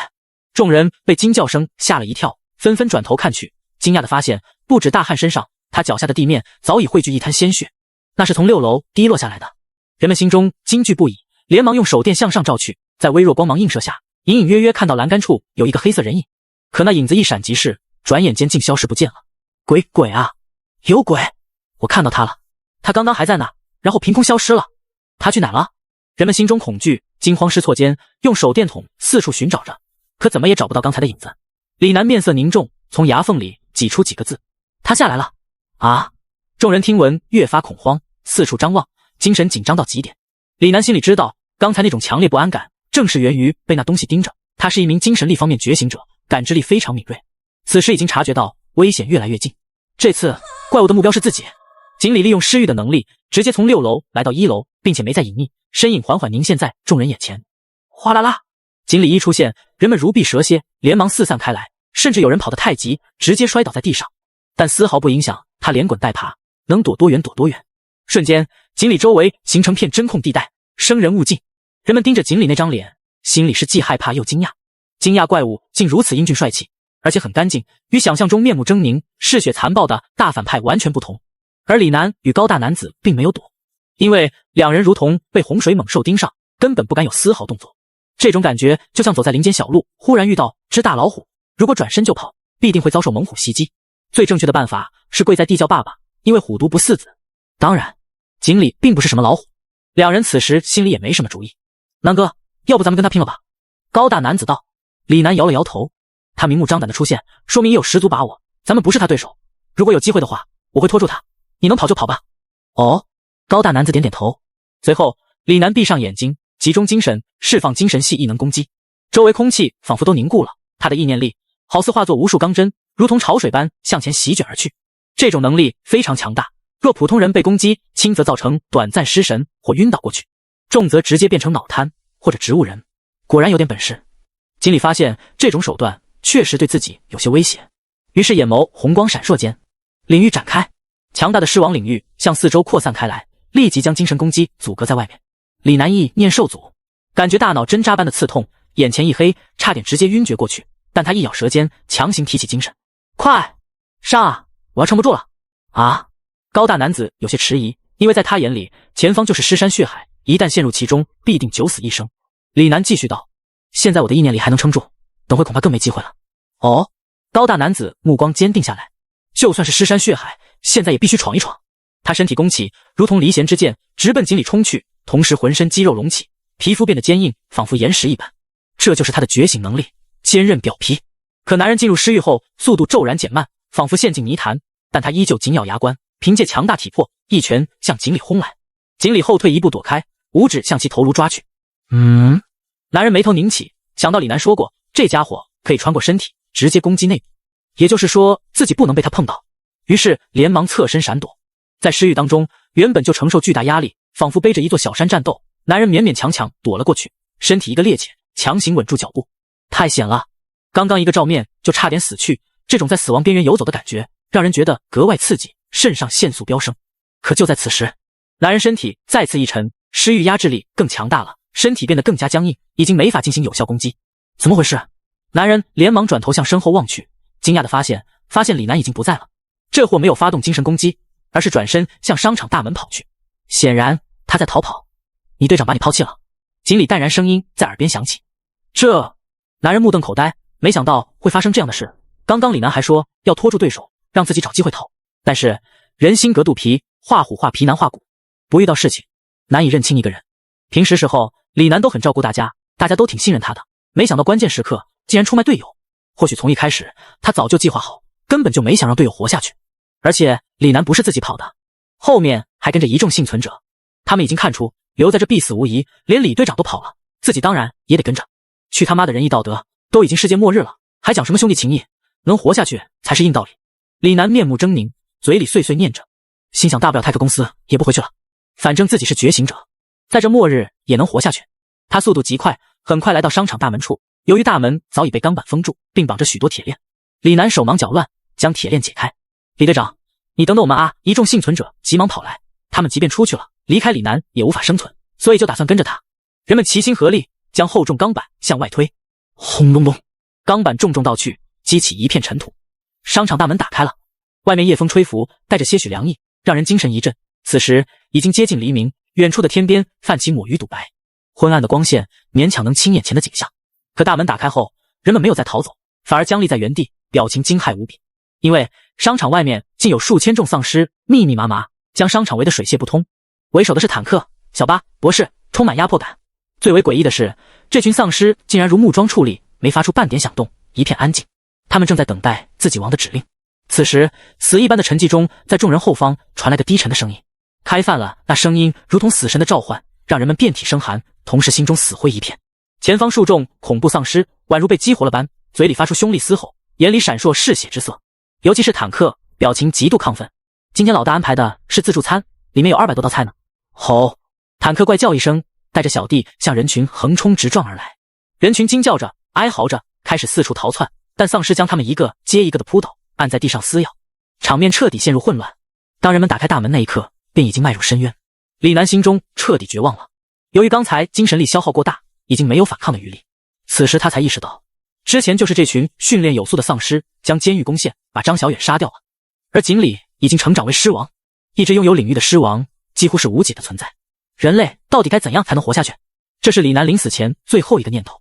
身体剧痛传来，已被小巴开膛破腹了。泰克公司的人死光后，其余普通人任何反抗都是徒劳的，他们一个又一个的倒下去，然后被丧尸分食。这才是真正的世界末日，充斥着血腥与杀戮，让人无助又彷徨。没多久，人们尖叫声彻底消失不见，取而代之的是丧尸撕咬吞食声。整座商场沦陷，再无一人生还。锦鲤神色漠然，举步向外走去。坦克与小巴等规规矩矩跟在他身后。该回去了。杀掉李楠一众人，锦鲤得到5颗晶核，他吞噬3颗后便感觉力量很充沛，好似又到了进化边缘。但是3颗晶核能量巨大，需要吸收一段时间，于是剩下2颗便暂时先留下了。回去的路上，天色已经微微放亮。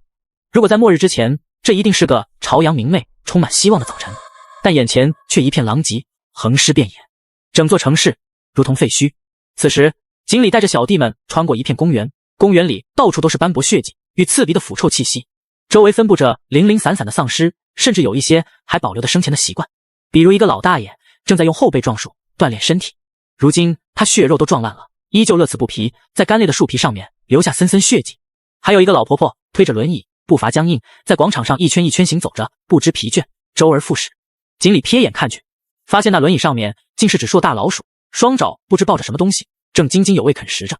没多久，前方又出现几只青年丧尸，但这几个却不似之前那般僵硬，显然是吃过血肉的。吼！其中一只丧尸竟张大嘴巴，露出锋利牙齿，对着锦鲤发出一声嘶吼。锦鲤瞥眼看去，没想到一只小小的丧尸竟然还敢吼自己。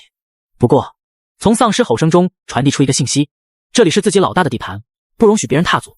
显然他是败在别的山头，这一片区域是属于另一个狮王的领地，怪不得敢对自己吼。锦鲤明白过来。而坦克脾气火爆，见有丧尸对老大吼，2大步踏上前，伸手抓起住丧尸脖子，宛如小鸡仔般拎起来，然后重重地向地面摔去。啪叽，小丧尸被摔得4分5裂，血液迸溅老远。坦克这是拿他当摔炮玩了。但是坦克还觉得不解气，将其身边一起的丧尸3拳2脚全部打了个稀巴烂，然后才回到锦鲤身边，满脸得意洋洋，好似在说快夸我一般。走了，回去吧。锦鲤也没当回事，带着一众小弟走远了。可是，在公园远处山坡上，有一众丧尸正注视着这里。为首丧尸身材高大，足有2米，其皮肤呈现淡红色，脸上一条条黑色血管鼓起，纹路清晰可见，看上去狰狞无比。而且在他脖子处还缠绕着个黑乎乎、毛茸茸的东西，看上去就像大围脖一般。王上，商场里的人类就是被他们猎杀掉的。其身边一只丧尸传递信号，显然已进化出不俗的智慧，智力差不多与小巴相仿。呵，为首狮王喉咙发出阵阵低吼，他将那座商场视为自己领地，原本里面那些人类可以慢慢蚕食，但如今却被其他丧尸狩猎。正所谓一山不容二虎，杀戮是丧尸的本能，他们可以互相吞噬晶核，吸收能量，也是时候扩张下领地了。这只狮王目露嗜血之色，已将锦鲤一众视为猎物，而且如果想狮群壮大下去，必须猎杀掉其他狮王。吱吱吱吱，他披着的大围脖忽然发出吱吱怪叫声，那竟然是只大老鼠，而且更瘆人的是，它长了个人类头颅，满脸细密黑毛，看上去极为恐怖。锦鲤回到家里，泡了个澡后，换上身干净衣服。苏小柔手脚麻利，将屋子收拾得一尘不染，各种物品摆放得整整齐齐，让强迫症都感觉非常舒适。毕竟别的佣人工作懈怠，扣的是工资，但他要是收拾不好，扣的可是命。见锦鲤换下衣服，便立刻拿去洗。在商场之中，锦鲤虽然没和人有什么肢体接触，但他白衬衫依旧沾染了丝丝血腥味。苏小柔能清晰地闻到。老板，你又出去吃饭了？自助餐。锦鲤随口说。苏小柔一缩脖，看来这次场面不小，但也不敢多问，连忙老老实实洗衣服去了。锦鲤拿出手机，查看网上的信息，但自己的大案刚做完，泰克公司还并未发现。官网上依旧公告着，猎王行动准备顺利，即将开始进行。下方评论不少，如果能清除丧尸最好，咱们可以重建家园，希望这次行动能成功。泰克公司搞人体试验根本不是为人类着想，他们猎杀丧尸也只是为了发展自身一己私欲而已。不知道这次行动会怎样，咱们拭目以待吧。泰克公司科技全球领先，曾经向外太空发射过火箭，与很多国家之间都有合作关系，掌握着庞大资源。在江北市的只是一个分部，如今这末日里依旧混得风生水起，估计这泰克公司应该有不少好东西。锦鲤心里打起算盘，可泰克公司至少有上千觉醒者，锦鲤虽然很强，但还没到举世无敌的地步，靠自己一个人无法将他们全部干掉。就算带着坦克、小巴、博士以及2000众精锐丧尸，也未必能冲得进去。除非自己能统御100万尸潮，到时候想冲谁就冲谁，或许也该扩展一下领地了。锦鲤2000余众小弟，只是这大厦周边区域的，当初收他们的原因，只是为了自己苟在家里不被打扰。如今锦鲤有了招兵买马、开疆拓土的想法。接下来几天，锦鲤依旧是不断吃肉喝血，并将5枚晶核全部吸收掉，实力又提升一大截。施域范围扩大，全力展开的话，可以持续20分钟，并且威力更加强悍。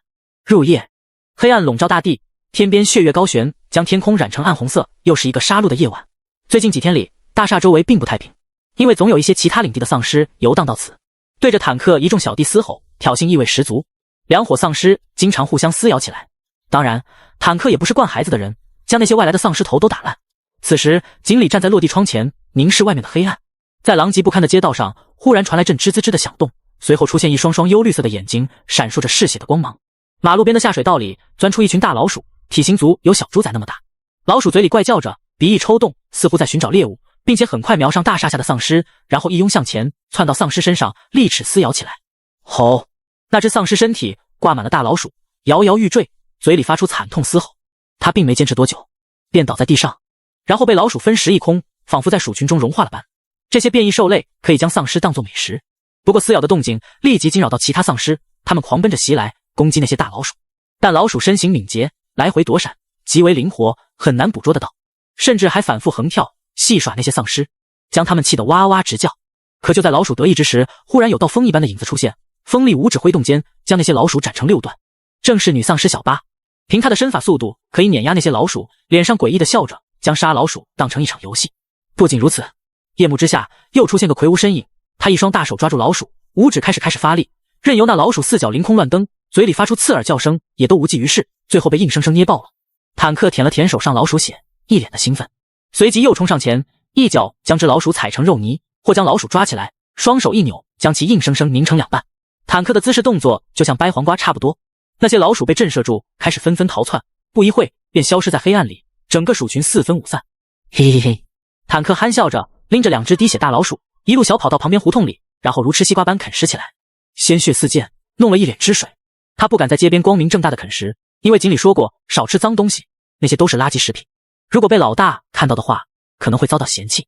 类似这种老鼠袭击、丧尸挑衅事件，近几天时有发生，锦鲤已经见怪不怪，根本就懒得管。第二天一早，浓重的乌云笼罩天空，漆黑如墨，没多久便哗啦啦下起雨来。但这雨滴可不一般，水渍之中竟夹杂着一条条黑色虫子从天空坠落。这是一场虫雨，那些虫子如小拇指大小，落在街道或报废车辆上，发出噼里啪啦的声音。没多久便密密麻麻一大片。嘶！屋里的苏小柔不禁倒吸一口凉气，感觉头皮发麻。末日的怪事越来越多了，竟然下起了虫雨，不知道以后还会发生什么。锦鲤目光凝望窗外，眉头皱了皱。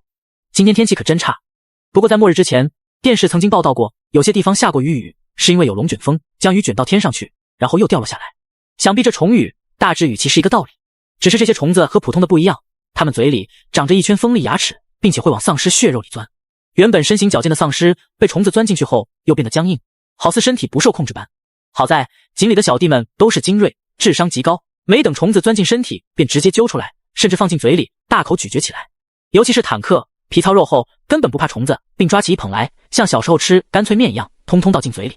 可能感觉味道还不错，于是仰起头，张开大嘴，对准天空，就像喝雨水一样。啊！感谢大自然的馈赠。只是没几分钟，虫雨就结束了。外面街道上到处都是虫子，它们不喜欢阳光，为避免日照，纷纷钻进下水道、泥土或墙角里。大厦旁边的胡同中，坦克魁梧身躯蹲在墙根处，伸手从地上抓起一把虫子，然后像嗑瓜子似的，一个一个往嘴里送。小巴和博士走过来，偏头打量他。喂，老大说过不让吃垃圾食品。嘘。坦克做个了噤声手势，意思是悄悄滴，大声的不要，然后将手里虫子递到小巴面前。小巴歪着脑袋，眼眸打量片刻，似乎感觉还挺有食欲的，于是拿起一条虫子放嘴里尝了尝。真香。随即他和坦克一起蹲在墙角，开始嗑瓜子，就像偷吃零食的小孩子。博士抱着肩膀，背靠着墙，对这两尸表示很无语。你们会被老大发现的。不会的，老大就爱待在屋子里，平时根本不怎么出来。小巴说道，看样子很了解锦鲤。可就在说话之时，胡同入口处忽然露出一张阴恻恻的脸。吃着呢。锦鲤语气平静，就像朋友之间唠家常一样。可小巴与坦克连忙慌张地从墙根站起，腰杆笔直，就像小学生罚站一样。期间坦克还将手绕到身后，悄悄地将手里虫子扔到地上，然后咧开大嘴憨笑道，嘿嘿，老大，都是小巴给我吃的，其实我一点都不想吃。小巴转头向他望去，心中很是无语，同时有些恼火，锋利指甲噗呲一声抓进坦克腰里，心里暗骂你见不见啊。但坦克皮糙肉厚，不疼不痒，已经都不怕开水烫了，被小巴抓那一下根本没什么大碍，依旧满脸憨笑着。锦鲤倒也没怎么怪罪，我要出去一趟，你们好好看家。哦，好。坦克和小巴连连答应，但多少有点好奇，老大要干嘛去？如果出去狩猎的话，能不能带上自己？可他俩本来就犯了错误，现在也不敢多嘴去问。锦鲤白了两尸一眼，你们不是喜欢吃虫子吗？在我回来之前，把大厦周围虫子清理掉，我一只也不想看到。两尸像小鸡啄米似的连连点头。锦鲤离开大厦，他的5颗魂晶都吸收完了，所以想着出去看看能否遇见幸运儿，再狩猎几颗。另外就是调查一下鼠群袭击和丧尸骚扰的事。由于具体情况尚且不明确，锦鲤没打算带上数千众丧尸小弟，因为自己更方便隐匿，如果遇到危险，尸域展开，可以攻击，也可以选择退走，来去自如。但小弟们却不行，万一遭遇变异兽群或更大规模敌对尸潮，他们容易栽进去。到那时候，锦鲤就成光杆司令了。而且关于鼠群袭击、丧尸骚扰事件，锦鲤也并非没有头绪。他猜想肯定来源于附近，多半就是那天在公园遇见的丧尸势力。于是他向公园方向走去。由于末日降临1个月之久，街上那些报废车辆已经锈迹斑斑，以前繁华的马路开始生长杂草，整座城市荒凉且破败。唯一活跃的就是丧尸，他们时而矗立，时而游荡，漫无目的，但若稍有风吹草动，就仿佛被激活了般，立马飞奔过去。那一张张恐怖的脸，喉咙里低声嘶吼着，嗜血的眼神，无不说明着极度渴望血肉。这些野生丧尸遇到锦鲤，当然不会攻击，甚至会本能的畏惧，主动给他让开条道路。可随着锦鲤向前走，野生丧尸变得越来越少，街上开始出现尸体，那些丧尸血肉模糊，就像被重卡碾压过一样，已经成了肉饼。但这并非人类杰作，而是大规模尸潮发生了踩踏事件。低阶丧尸没有智力，在狂奔时候不管不顾，难免有几个倒霉蛋被踩死。而且尸潮规模越大，被误伤踩死的就越多。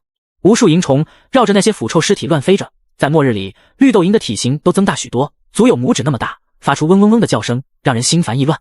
此时锦鲤已经来到其他尸王的领地，街道上散落着有很多毛发以及黑色球状的老鼠屎，让人感觉十分恶心。锦鲤已经想象到如今在自己脚下的下水道里，绝对潜藏着成千上万的老鼠，它们仍然保持着原来的习性，在晚上才会出来觅食。不远处的天边有一群漆黑乌鸦，嘎嘎乱叫着，绕着座高楼盘旋。乌鸦是死亡、不祥的象征，它们好似被那座楼里的东西所吸引，迫不及待地想进去。有幸存者吗？锦鲤心里做出判断，并向那座高楼走去。等离得近了，果然，锦鲤嗅到血腥味，楼里确实有活人。但让他奇怪的是，活人气息旁边还有丧尸，他们好似生活在一个房间里。怎么回事？锦鲤直接使用尸域能力，进入隐匿状态，穿墙而入，直奔高楼上方。他隐匿在虚空中，外人根本看不见。在这危机四伏的末日里，隐身绝对是神技。但锦鲤隐匿状态有个缺点，那就是隐匿时候不能发动攻击，如果出手攻击别人，那必将会暴露本体。锦鲤一路来到18楼，他能感知到，就是眼前的房间里面有4个人类和一只丧尸。带着些许好奇，锦鲤再次穿墙而入。他进去的第一个房间是个逼仄小卧室，里面的景象触目惊心，墙壁、地面到处都是血迹，强烈的腥气刺鼻，并且伴随铁链哗哗声传入耳底。锦鲤转头看去，那竟有个女丧尸，双手被捆住，绑在床头上，嘴里嘶吼着，想将铁链挣脱。在其对面还有一个人类男子，小眼睛、厚嘴唇，目光痴痴地盯着女丧尸。莹莹，我的女神，虽然你变成丧尸了，但我依旧会信守承诺，养你一辈子，还记得吗？我曾经说过，无论你变成什么样，我爱你的心永不变。呵呵。女丧尸对着男子低吼，凶厉不已，口水从嘴角流淌下来，都已经拉丝了。厚嘴唇似乎早已习惯，眯着眼睛笑起。你还是老样子，那么喜欢凶我。我从初中到大学追了你10年，每天早起给你带早餐。你和你男友同居时候，我还得带2份，可你从没正眼看过我，经常这样骂我。好家伙！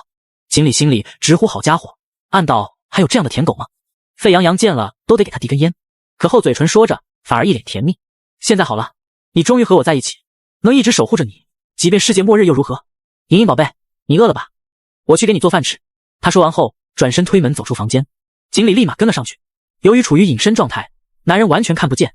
锦鲤已经感知到厚嘴唇男子血气旺盛，远超普通人，他竟是一名觉醒者。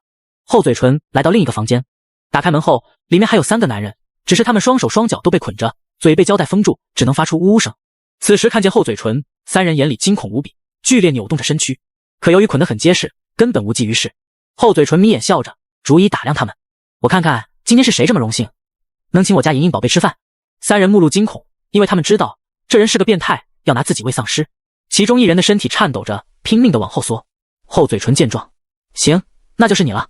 啊，由于男子嘴被堵住，只能发出呜呜的声音。厚嘴唇上前一把抓住其后颈，像拎小鸡般拎了起来，然后转身向外走去。任由男人如何挣扎，都无济于事。他眼睁睁看着距离丧尸房间越来越近，一颗心彻底坠入谷底。当那扇门打开后，浓重血腥味传来，里面女丧尸神色亢奋，嘴里发出阵阵嘶吼。你看看我家莹莹宝贝多开心啊！厚嘴唇目露感叹。男人见状已经被吓哭了，嘴里发出呜咽声音。厚嘴唇将其嘴上胶带撕开。怎么？还有什么意见吗？求你放过我吧，我真的不想死啊！男人哭腔祈求着。厚嘴唇摇了摇头，能见证我和莹莹的爱，应该是你的荣幸才对。他拎着男人一步一步向丧尸走去，眼看着男人即将葬送丧尸之口。可就在此时，忽然一个身影在2人后方凝现。锦鲤已经不想再看下去，因为这些对他没什么价值，唯一有价值的就是厚嘴唇头颅里的魂晶，打算直接杀掉他，取魂晶走人。但厚嘴唇很敏锐，锦鲤现身的刹那，他便已察觉到，连忙转头望来。怎么还有个人？从哪进来的？可当锦鲤一出现，那名女丧尸陡然安静下来，他感受到了尸王威压，原本凶厉神情忽然变得敬畏，甚至有臣服之色。厚嘴唇见状，眉头越皱越深。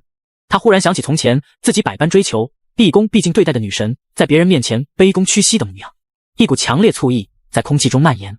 现在我已经觉醒者了，你们这样的人就该去死！厚嘴唇咆哮起来。锦鲤目光打量他，也许是末日降临，长时间的压抑导致这人内心已经扭曲，也不知道吞噬他的晶核会不会影响自己精神状况。而被绑着的男子看到锦鲤，仿佛又见到希望。兄弟，快救救我！这人是个变态，要拿我喂丧尸。哦，锦鲤并不在乎，变态就变态呗，反正自己就是丧尸。厚嘴唇面目狰狞，双手缭绕起淡淡红光，气息变得强横，显然是个身体部分强化的觉醒者。让你看看觉醒者的实力。他伸出变异的双手，直奔锦鲤抓来，速度也是极快，但在锦鲤眼里也就是一般般。心念一动间，尸王领域展开，强大威压向四周扩散。厚嘴唇瞬间被笼罩，他身形顿时一滞，仿佛被按暂停般，整个人僵立在原地。由于锦鲤吸收5颗金核的缘故，如今尸域更加强大了。普通的觉醒者在尸域里也寸步难行，厚嘴唇宛如背负一座大山，双腿都在颤抖。此时在其眼中，周围是一片猩红，仿佛面对尸山血海，而锦鲤就是站在山巅的主宰。这怎么可能？厚嘴唇目光惊骇，身体颤抖加剧。平时都是他主宰别人的性命，并以自身是觉醒者为傲，可如今面对眼前这个男人，却毫无还手之机。锦鲤可不管那么多，一步一步向他走去。厚嘴唇察觉到死亡的气息，好似死神在向自己靠近。他知道即将发生什么，于是用尽全身力气，仿佛提线木偶般，慢慢转过头去，痴痴地盯向女丧尸。如果不能抵抗死亡，那就让我在临死之前再看你一眼。锦鲤修长手指已经插入其脑中，直接穿过脑壳，将里面金核取出来。厚嘴唇顿时失去意识，眼前一黑，直直地倒在地上，就这么死了。旁边的男子此时目瞪口呆，他根本不知道发生了什么。只见锦鲤靠近厚嘴唇，轻而易举地将其杀死了。兄弟，强啊！快来救我，帮我把绳子解开。可锦鲤撇头看向他，根本无动于衷。自己说过要救他吗？哎，你这……男人读懂他的意思，原本看到希望的心再一次跌入深渊。就在这时，在卧室的窗户处传来阵挥舞翅膀的响动，有一只巨大乌鸦落在那里。乌鸦足有1米高，一双眼眸通红，羽毛闪烁漆黑光泽，仿佛匕首一般。显然，它是被血腥味吸引而来的。一双红瞳透过合金护栏缝隙，直勾勾地盯向屋内。想吃，我想吃，帮我打开，谢谢。哦，锦鲤目光诧异，没想到这乌鸦竟能口吐人言，也不知是和八哥杂交了还是怎么的，并且还挺有礼貌。锦鲤看着地上厚嘴唇身体，反正对自己也没什么作用。出于好奇心理，锦鲤走到窗前，双手猛然一推，将合金护栏打开了。谢谢。那漆黑乌鸦立马撞碎玻璃，直接钻进屋内，对着厚嘴唇尸体啃食起来。它的嘴非常锋利，宛如铡刀一般，一口将厚嘴唇手臂咬断，然后整根的吞咽下去，连骨头渣子都不剩，非常的恐怖。旁边男子都吓傻了，没想到末日除了丧尸还有如此怪物，而且那乌鸦体型不大，但却格外能吃。厚嘴唇的尸体很快就被他吃光，并且还有些意犹未尽。于是乌鸦一双红瞳开始望向旁边捆着的男子，但好似有锦鲤在场，有些不好意思直接去吃。他用独特的鸟音请示道：我没吃饱，我还可以吃它吗？想吃就吃呗。锦鲤表示无所谓。乌鸦竟然点了点头，颇有些感激之意。谢谢你，自己不吃，把肉让给我，你可真是个好人。不客气，锦鲤说道。此时旁边男子听见两者对话，已经是一脸懵逼。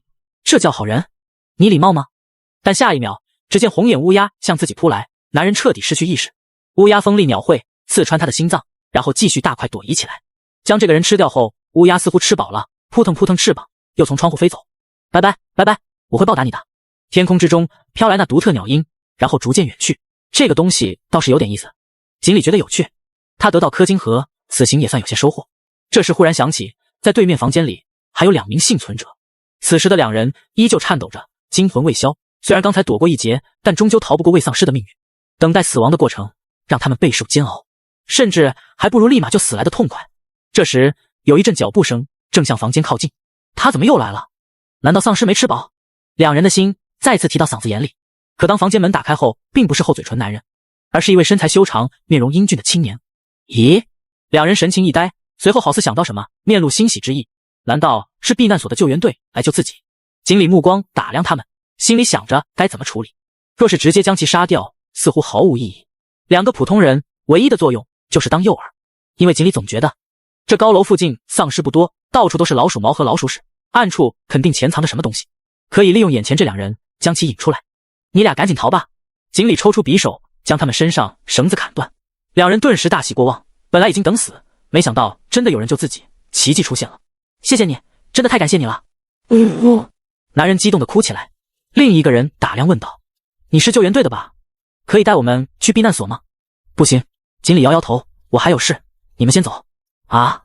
这2人目露迟疑，因为外面很危险，没觉醒者保护的话根本活不下去。但他们心中衡量片刻，还是决定先离开这里，毕竟这鬼地方一刻也待不下去。而且临走之前，2人还到厨房拿了些食物、菜刀和剔骨刀等武器，准备的还算齐全。不过锦鲤知道，他们在这片区域能活下去的概率不超过1%，最后能不能走出去，就得看2人造化了。其实这附近区域对普通人来说还不算太危险，若在自己地盘，2人必死无疑。他们收拾完后，悄悄打开门，蹑手蹑脚地向楼下走去。毕竟在这楼道里，就隐隐能听见丧尸嘶吼，如果惊扰到他们，会立马被丧尸分食。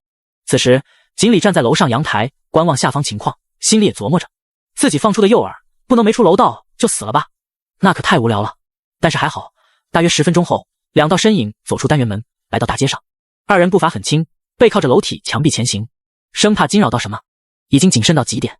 锦鲤饶有兴致地打量，想看看他们能否活下去，或者最后是怎么死的。街边上，其中一个男人还抱怨道：“杨哥，刚才的救援人员也太不负责了吧，竟然让咱们自己逃，如果能到避难所，我非得举报他不可。你想什么呢？人家能让我们出来已经不错了，而且你想过没有他真的是救援人员吗？别忘了咱们是怎么被抓的。”中年男人说道。青年倒吸口凉气，想起之前的遭遇。那个厚嘴唇男人在避难所官网发布信息，声称自己是救援队，需要救援的请联系。结果几人满心欢喜地联络到他，最后却被绑到那间屋子里，准备喂丧尸。那如果他不是救援队，为什么放咱们走？我怎么知道？总之好好活下去吧。杨哥凝眸说道。他谨慎观察四周，发现这里丧尸确实不多，只要谨慎点绕着走，便不会惊扰到他们。如果能走出城区，到人口稀疏的郊外，就有很大概率到达避难所里。要是能有一辆重型卡车就好了。杨哥嘴里嘀咕着，可脚下忽然啪叽一声，踩到一坨老鼠屎。一惹这么大坨老鼠屎，真特么恶心。可就在这时，荒凉街道上竟有一股古黑雾开始蔓延，将周围的一切笼罩。那似乎是一种精神力的磁场出现了。楼上的锦鲤暗道，他已经感受到那股力量能控制人的心神，如果继续进化下去的话，很可能也会形成领域。这片区域果然有东西，而且资质还不弱。锦鲤心里难免好奇，想看看到底是什么。街上的杨哥两人并没任何察觉，依旧在街上走着，他们的身体已被黑雾笼罩其中。哎，我好饿啊，咱们吃点东西吧。青年忽然说道。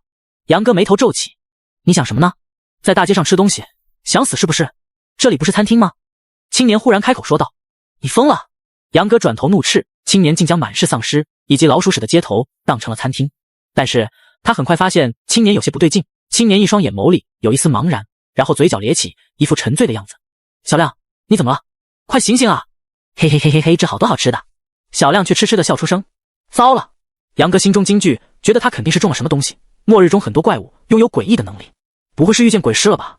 他一念至此，忽然看到前方出现个老婆婆，面孔非常熟悉，正端着热腾腾的饺子呼唤自己。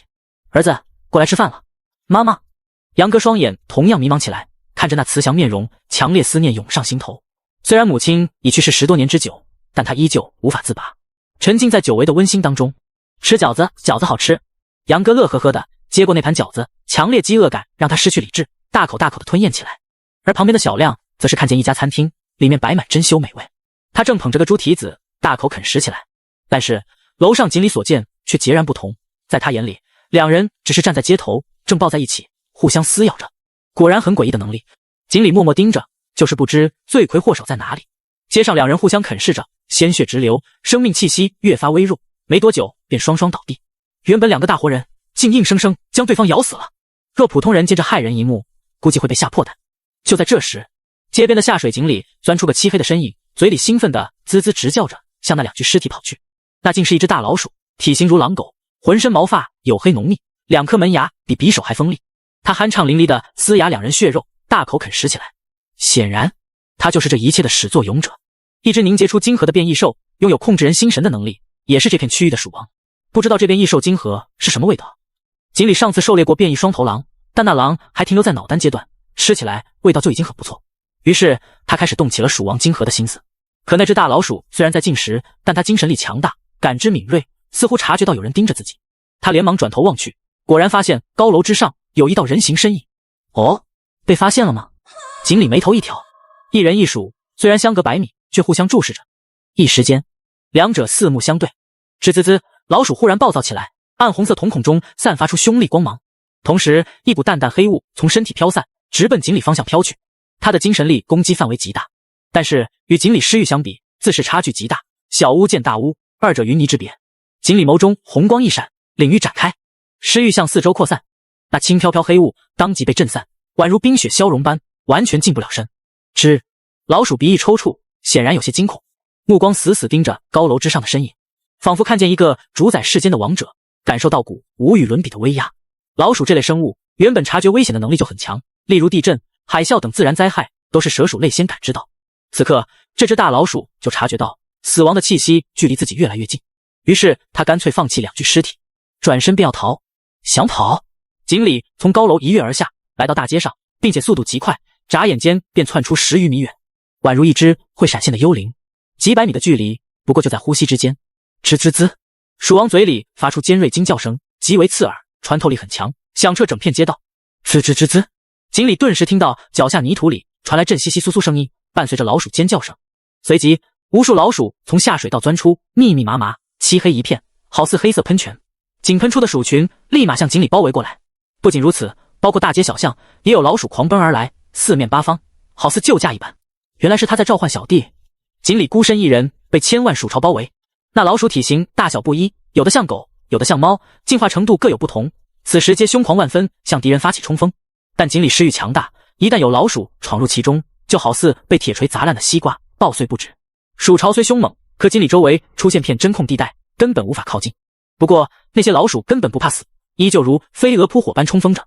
锦鲤彻底化身成绞肉机，他身边碎肉纷飞，鲜血飙射，几息之间尸体落了一层又一层，举目上下皆是老鼠。锦鲤眼眸凝望，发现最初那只鼠王混入鼠群之中，不知跑哪去了，已经丢失了目标。这老鼠不太好抓。锦鲤扫视一圈，忽然发现街边公交站上趴着只大老鼠，他半眯着眼，摇着尾巴，神色悠闲，正似笑非笑地盯着自己，挑衅意味十足。还敢挑衅？锦鲤可以确定就是那只鼠王，于是立马向那个方向冲去。但老鼠丝毫不慌，纵身一跃，钻进旁边下水井，混入鼠巢之中。锦鲤再次丢失目标，根本无法将它锁定。在已经隐隐觉得不对，因为尸域全面展开，也就能坚持20分钟左右，如今已经过了2分钟，如果再耗下去，自己胜算不大。就在锦鲤思考之时，那大老鼠再次出现，这次它趴在报废车棚上，似笑非笑看着锦鲤。锦鲤刚要追过去，但大老鼠故技重施，又一次的逃走，而周围无尽鼠群依旧如潮水般不断的涌向锦鲤。显然大老鼠想将自己耗死。锦鲤心里琢磨着，要不就算了，因为一旦尸域耗尽，老鼠们就会扑到自己身上来。虽然凭借锦鲤体魄强度，老鼠锋利门牙也破不了防御，可那些生活在下水道的生物实在太脏了，锦鲤不想变成满身挂满老鼠的样子。最关键的是，没有尸域支撑，自己更难狩猎那只鼠王，以自己的能力也不能保证狩猎100%成功。锦鲤心中想到。可那只可恨的大老鼠又出现了，像之前一样，它趴在个垃圾箱上，眯眼挑衅着注视锦鲤。这次锦鲤没打算去抓它，而是准备利用尸域剩下时间离开这片区域，等以后有机会再来干掉这只老鼠。但就在他要放弃之时，忽然异变突发，原本明亮天空骤然阴暗下来，一大团黑影笼罩在上方。嘎嘎嘎，7粒乌鸦鸣叫从远处传来，其中夹杂着一个特殊的鸟音。好人，你好。哦，锦鲤抬头望去，发现有只大乌鸦在头顶盘旋，正是之前喂过那只。它似乎来帮自己了。红眼乌鸦注视着鼠巢，凶光不减，杀意毕露，然后发出一声刺耳尖鸣。空中数万乌鸦皆向下方俯冲而去，它们身形如同一颗颗炮弹，急速下坠，锋利的鸟喙轻易地将老鼠刺穿。万众乌鸦竟帮锦鲤挡住了鼠巢。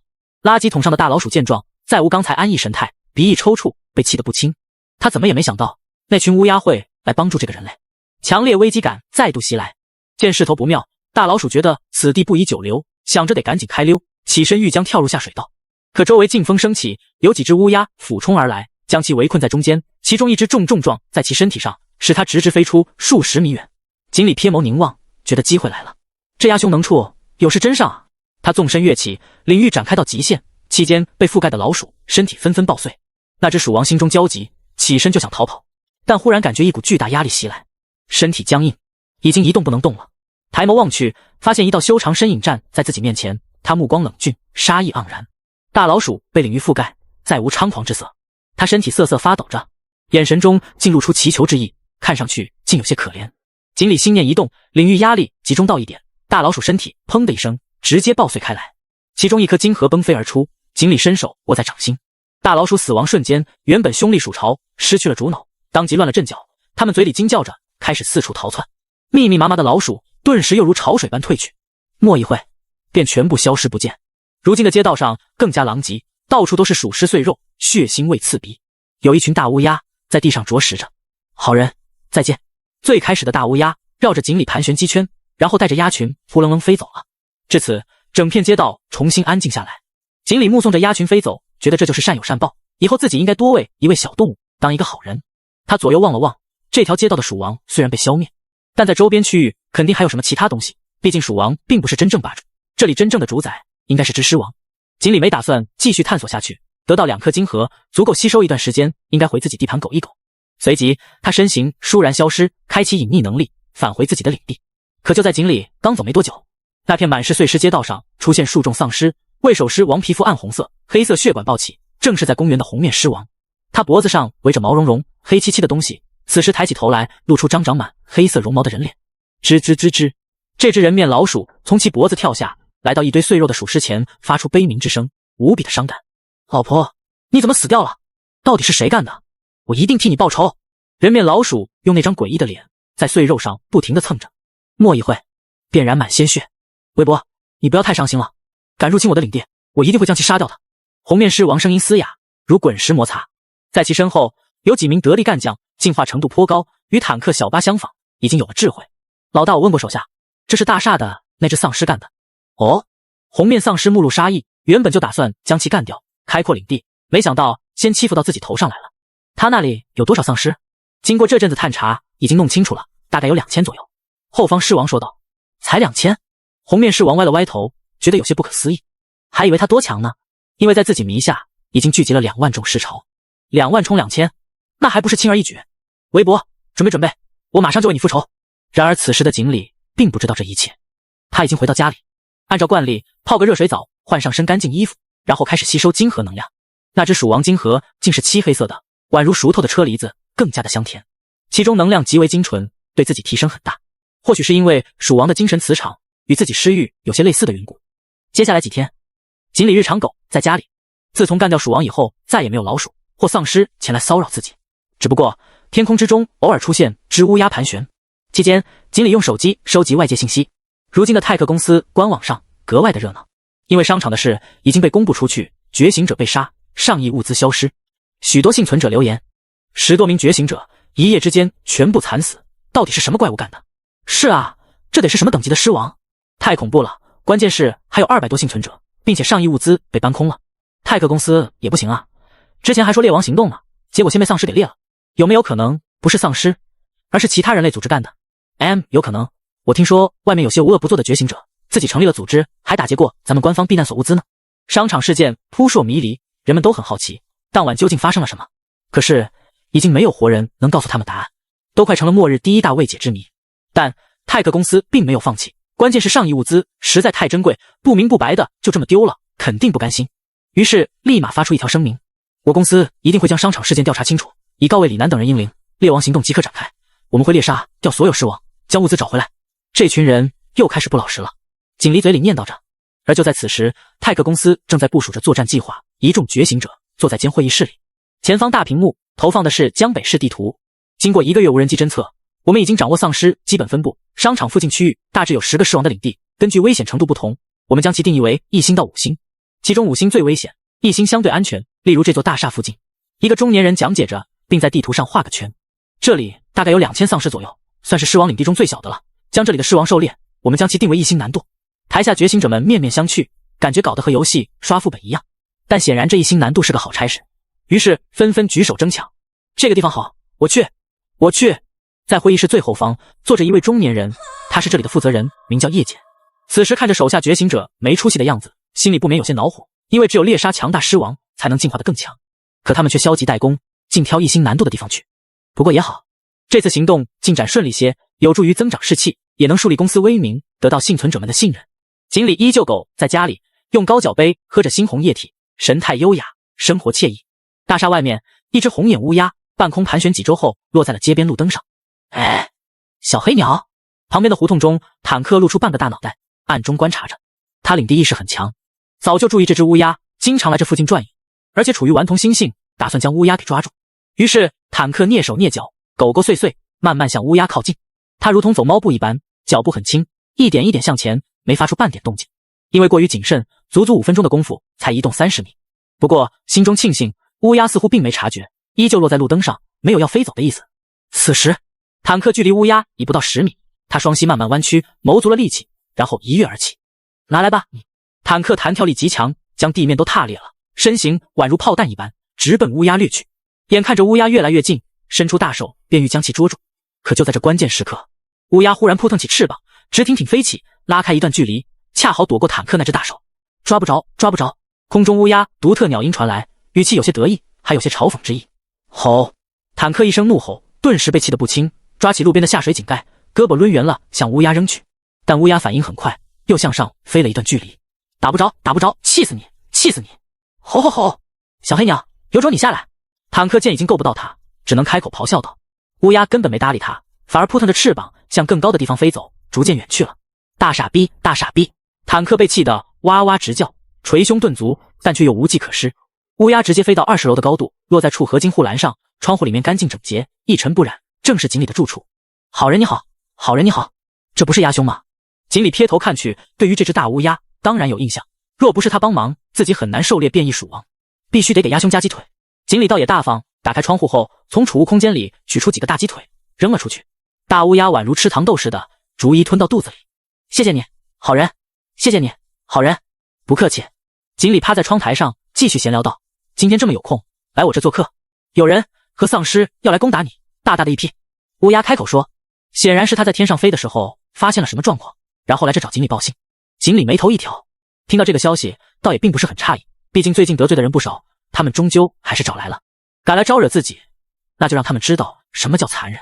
正好上次狩猎的2颗金核已经吸收完了，还想着去拿补充补充，结果就有人送上门来了。但也不能大意，必须得做好备战工作。于是井里向小弟们传递信号，告知他们有人即将入侵领地。坦克听闻有人入侵，这还了得，当即暴躁起来。原本就被乌鸦弄得很生气，此时更是怒不可遏。吼！随着他一声暴喝，周围传来阵阵嘶吼，一只精锐丧尸小弟鱼贯而出。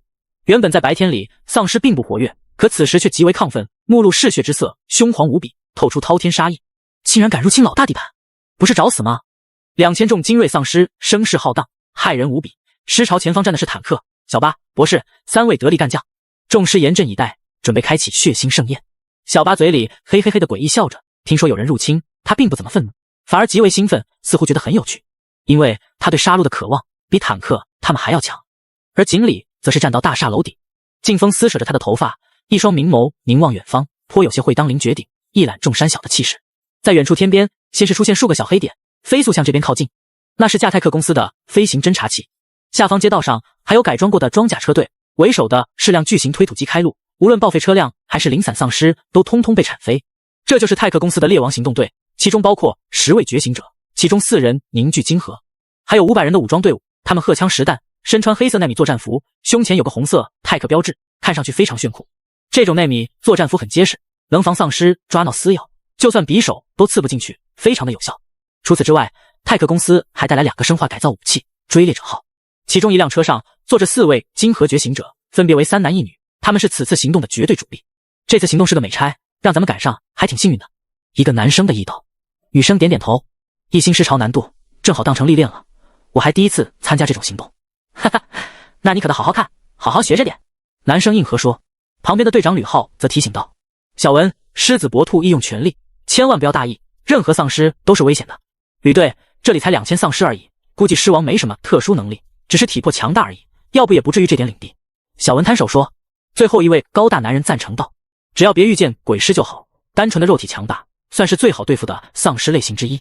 哦，女生聚精会神听着3人议论，因为她第一次参加行动，才知道原来猎杀丧尸还有这么多讲究，看来确实应该多和前辈们学习学习。而除了猎王行动队，还有一方势力同样向这里集结，正是公园区域的红面狮王。他带着围脖，打算给变异鼠王复仇，顺便干掉井里，吞并他的领地。红面狮王小弟可不少，足足2万尸巢，浩浩荡荡，黑压压一片。他们嘶吼着一路狂奔，如同一阵洪流，其中有100余只精锐敏捷丧尸跑在最前面，上蹿下跳，好似猿猴一般，并且在尸巢之中还夹杂着许多变异大老鼠，红瞳闪烁，凶气十足。万众尸巢挤满街道的场面倒也是极为壮观。而红面狮王和几名小弟走在最后，他觉得都不用自己出手就能将井里摆平，2万尸巢对2000根本毫无悬念。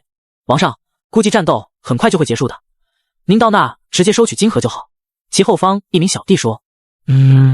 红面狮王点点头，这话他倒是爱听。这时猎王行动队已到达目标地点，武装人员开始射杀外围零散丧尸。随着枪声响起，丧尸不断倒下。吕浩等4名觉醒者走下车，观察周围情况。零散丧尸从大街小巷窜出，末等靠近，便被射杀，根本就不用管。他们目光看向大厦方向，远远的便见马路中间站着个高大身影，正是暴躁无比的坦克。吼！坦克嗅到人类气息，对着那个方向嘶吼着，吼声震天，狂暴不已。若不是锦鲤还没下达命令，他早就迫不及待地冲上前去。果然是只力量狮王，看他这副笨样，应该没啥特殊能力。小文分析道。吕浩点点头，不过也得小心点，或许还有其他狮王。你看后面那群丧尸，好像进化程度很高的样子，丝好吓人啊。唯一的女觉醒者倒吸口凉气，首次参加行动，多少有些畏惧。小文拿起绅士风范，开口安慰道：别怕，一星狮巢而已，只有2000多只丧尸，分布不是很密集，很快就会清除掉的。赶紧速战速决，回去领赏吧，我都饿肚子好几天了。最后一名高大男子道。泰克公司虽然科技发达，但食物还是很短缺。随着猎王行动队慢慢前行，两伙势力越来越近，火药味浓重，剑拔弩张，似乎大战一触即发。坦克站在最前面，颇有些一夫当关，万夫莫开的架势。他双拳紧握着，手臂夸张的肌肉隆起，一双眼神凶厉。只待锦鲤一声令下，便冲上前将那些人类撕碎。小巴也收起笑容，他偏着头，直勾勾盯着前方人类，因为心里有些痒痒。老大咋还不下命令呢？已经迫不及待杀戮了。一众丧尸焦急等待着，嘶吼声连连。可是锦鲤偏偏毫无动静，眼看着那群人类即将到达面前，不足500米远距离，甚至要都快进入对方射程之内。老大干啥呢？不会去找好吃的，把咱们这事忘了吧？坦克目光急切，回头交流道。博士丧尸瞥了他一眼，蠢货，你以为老大和你一样，没有命令，咱们等着就行了？还等？一会对面车轱辘都快压我脸上了。小巴双爪抓挠着头发，已经快要癫狂。不过猎王行动队前行10几米后也停住脚步，队长吕浩凝眸观察着，这些丧尸有些古怪啊。怎么了？吕队，小文上前问道。吕浩望着前方道，若是寻常丧尸被这样惊扰，早就冲过来了，但他们却一直没动。也是哦。女性觉醒者点点头，眼前这丧尸和他认知中不一样。高大男子也很认同，出现这种情况多半是有高智慧丧尸主导着他们，万一他们就是单纯的傻呢？不愿意踏出自己领地。小文猜测着说。4人在外围观察，开始探讨战术，迟迟不敢上前，足足僵持好几分钟。高大男子说，难道这是空城计？噗，神这么空城计？你以为丧尸是诸葛亮啊？还会使用计谋？小文忍不住发笑。吕浩想想也是，如今来都来了，不管这群丧尸怎么回事，也得将他们消灭掉。反正2000只丧尸而已，即便出现什么变故，咱们也能承受，准备动手吧。好嘞。小文答应一声，早就忍不住出手。其余人员也深吸一口气，目光变得坚定，准备应对凶猛尸潮。可就在这紧张时刻，大地忽然一阵轰隆作响，凌乱脚步声伴随着嘶吼以及滋滋怪叫从4面8方传来。不对，吕浩当即眉头一拧，脸色瞬间阴沉下来。一众武装人员互相对视一眼，都看出彼此眼中凝重，因为他们都经历过这种情况，只有大规模尸潮才能造成这样效果。果不其然，先是几只敏捷丧尸跳上周围楼顶，四脚着地，胸膛打量他们，然后从四周的街角巷口处涌现出无数丧尸以及凶猛的变异大老鼠。哪来这么多丧尸？吕浩众人面露惊骇，看眼前规模数量已经远远超过2000，他们实在想不出怎么回事，只当是中了埋伏。前辈，咱们现在咋办？女性觉醒者问道。其余几人面色凝重，如今也没什么主意。吕浩左右看了看，管不了那么多了，准备战斗。那些丧尸狂奔着，速度极快，转眼间就到了眼前。开火！吕浩一声令下，周围顿时枪声大作，500名武装人员摆出特定阵型，火力非常密集，宛如割麦子般，瞬间扫到一大片。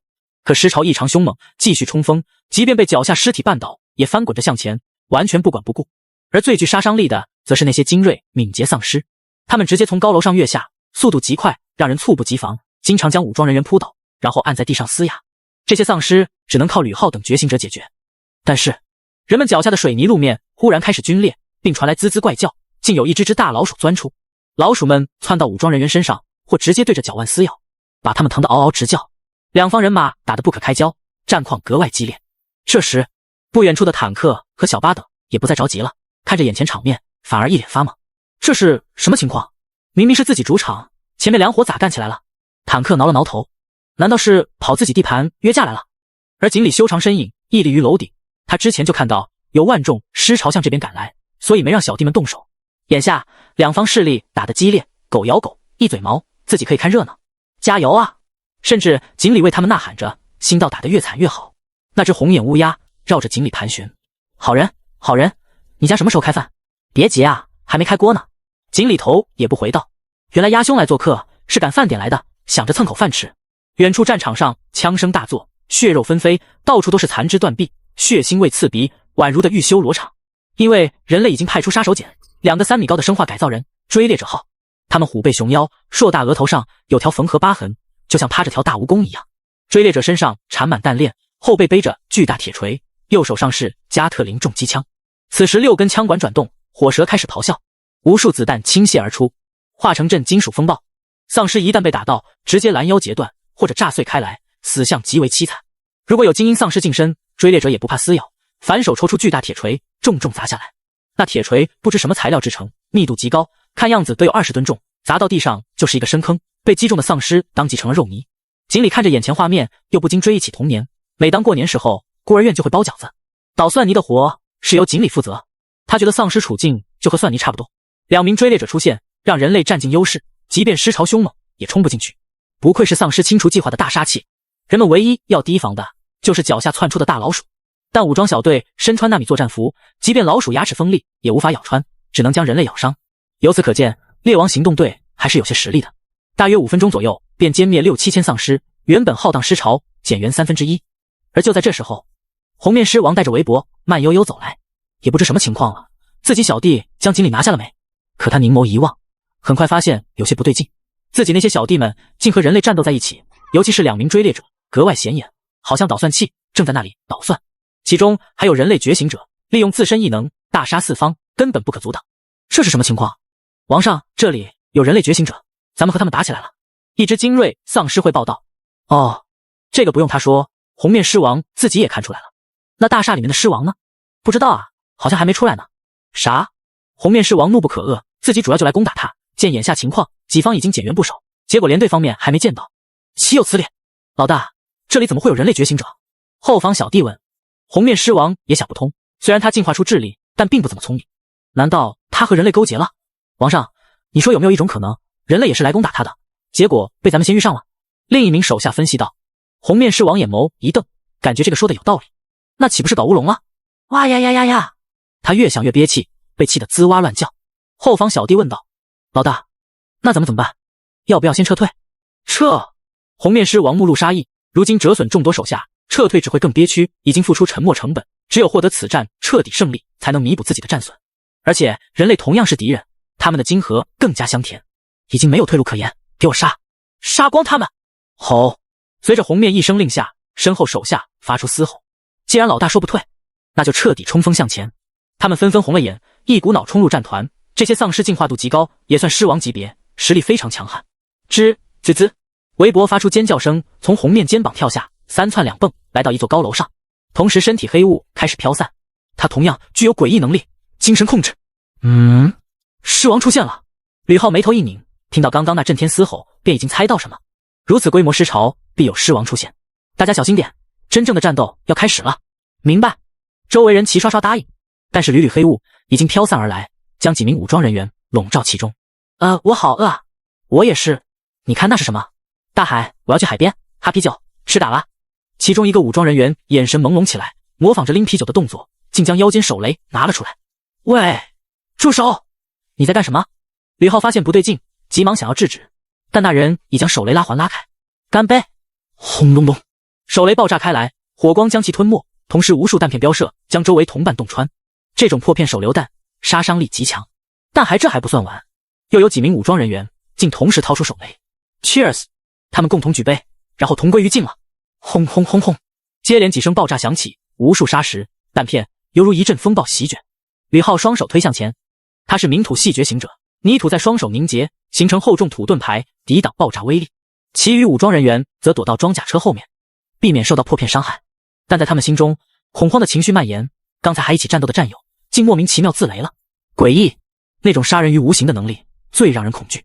吕浩眉头紧锁着，已看出他们遭到精神控制。小文，开启精神屏障，搜索敌人位置。好的。小文重重点头。他是名精神系觉醒者，一念之间，精神屏障展开，将黑雾隔绝在外，并且很快感知到来源。找到了，在上面。众人顺着他的目光一看，发现不远处的3楼窗台趴着只乌黑的大老鼠，并长了张毛茸茸的人脸。众人倒吸口凉气，果然有诡异怪物。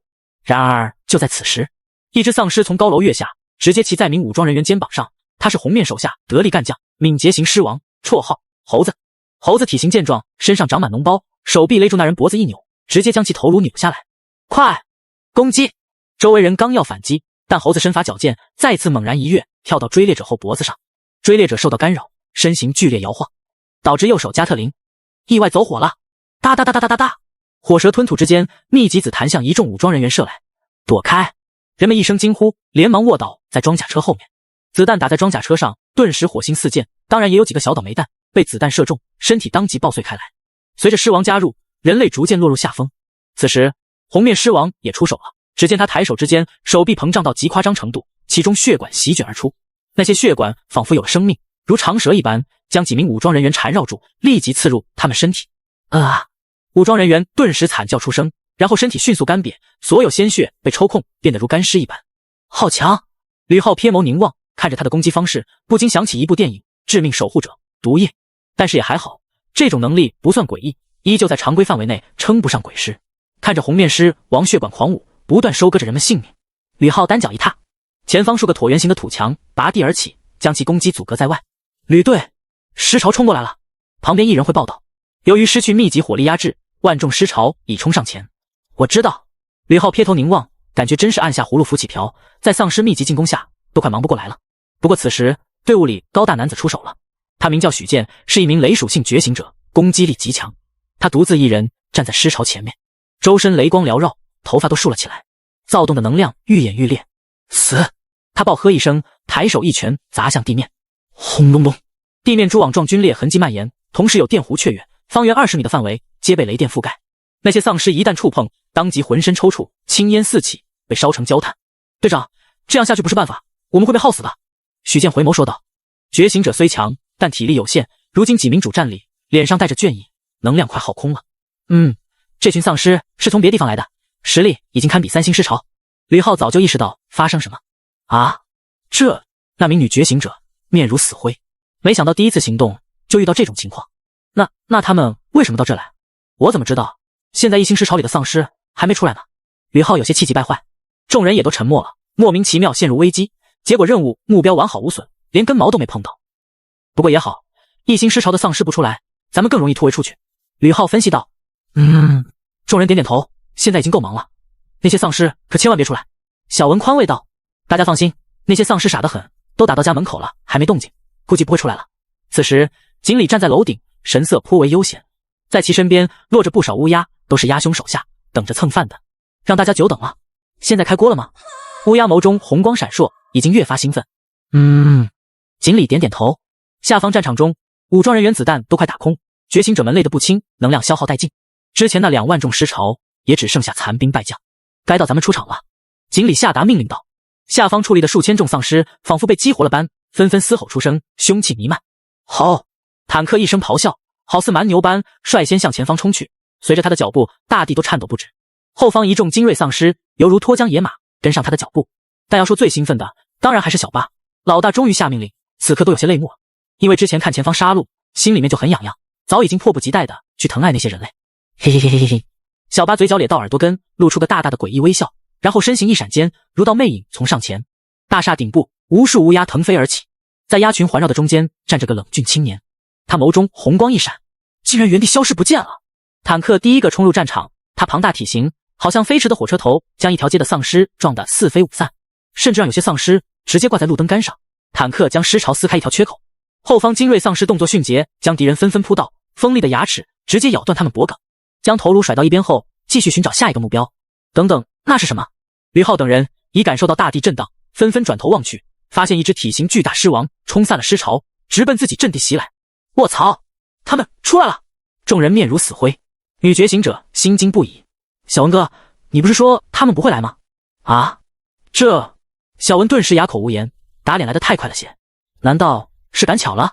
人们顿时觉得原本就艰难的处境雪上加霜，但很快他们就发现这可不是加霜那么简单。坦克庞大体型已经冲到人类阵营前，大地颤抖加剧，声势浩荡，骇人无比。咱们得拦住他！吕浩连忙说道。一众武装人员纷纷向坦克射击，但坦克皮糙肉厚，根本不在乎，冒着枪林弹雨，速度依然不减，反而更迅猛几分。还是让我来吧。那名女觉醒者眉头微凝，她的能力是操控金属，袖手摆动间，一辆重型装甲车横在坦克身前。轰！两者相撞间，装甲车在空中转了几个圈，然后飞出去老远。众人心中一惊，这么猛啊！这只丧尸体魄太强大了，简直就是人形蛮兽。不过沉重的装甲车还是让坦克放缓了些脚步，但还没等人们松口气，只见坦克身后又出现一道纤细身影，脸上带着诡异笑容，恐怖无比，以极快的速度向这边冲来。小巴进化度极高，如今以凝聚晶核觉醒能力急速前引，当他一速达到临界值时候，便会进入隐身状态。这种能力也颇为诡异，可以让他在神不知鬼不觉中接近目标。其中一个武装人员正向前方射击着，只见迎面扑来的女丧尸速度越来越快，然后眨眼间，女丧尸竟消失不见了。咦，跑哪去了？武装人员顿时失去目标，处于发懵的状态。他急忙环顾四周，寻找那道恐怖身影，但下一秒，一张恐怖笑脸赫然出现在他面前，两者近在咫尺，都快贴到鼻尖上。这男人大惊失色，下意识向后闪躲，但小巴锋利骨爪宛如切豆腐般，轻轻一碰间，已经没入其脖子里。随后骨爪猛然一掀，直接将一颗头颅掀飞老远。糟糕，他过来了！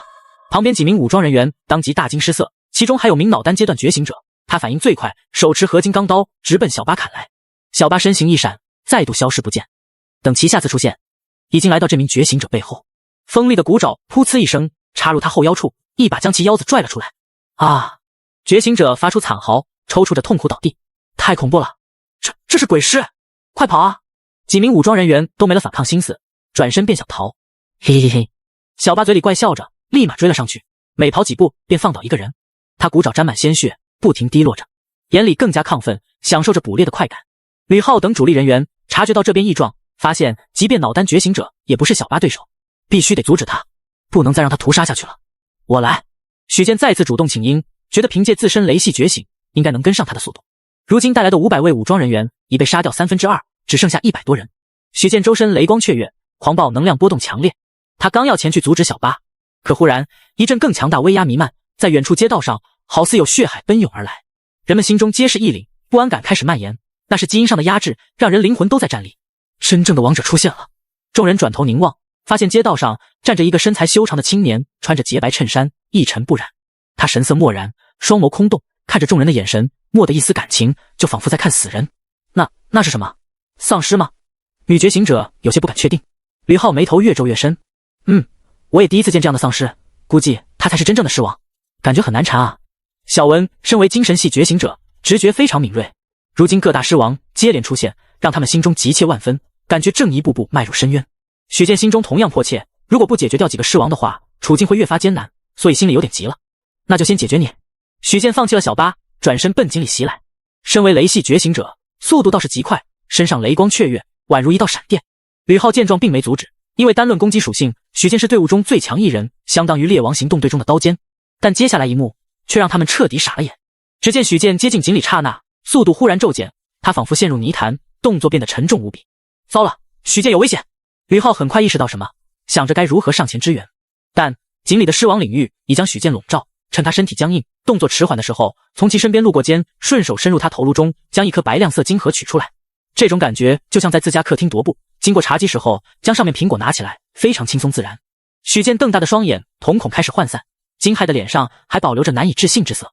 随即他的尸体软软倒在井里身后，一众精锐丧尸立马扑上前，将那具尸体分食了。我的天！吕浩等人彻底呆了，刚才都没看清怎么回事，许健就被杀掉了。那可是他们队伍攻击最强之人，这个丧尸太恐怖了！鬼尸，这是一只真正的鬼尸！吕浩眉头皱成川形，心情跌落到低谷。其余人听闻，不安感越发强烈。前辈，难道我们都要死了是吗？女觉醒者带着哭腔问道。吕浩连忙道：不，如果能摸清他的能力的话，或许还有生存机会。咱们现在不能留在这了，先躲到建筑里。好。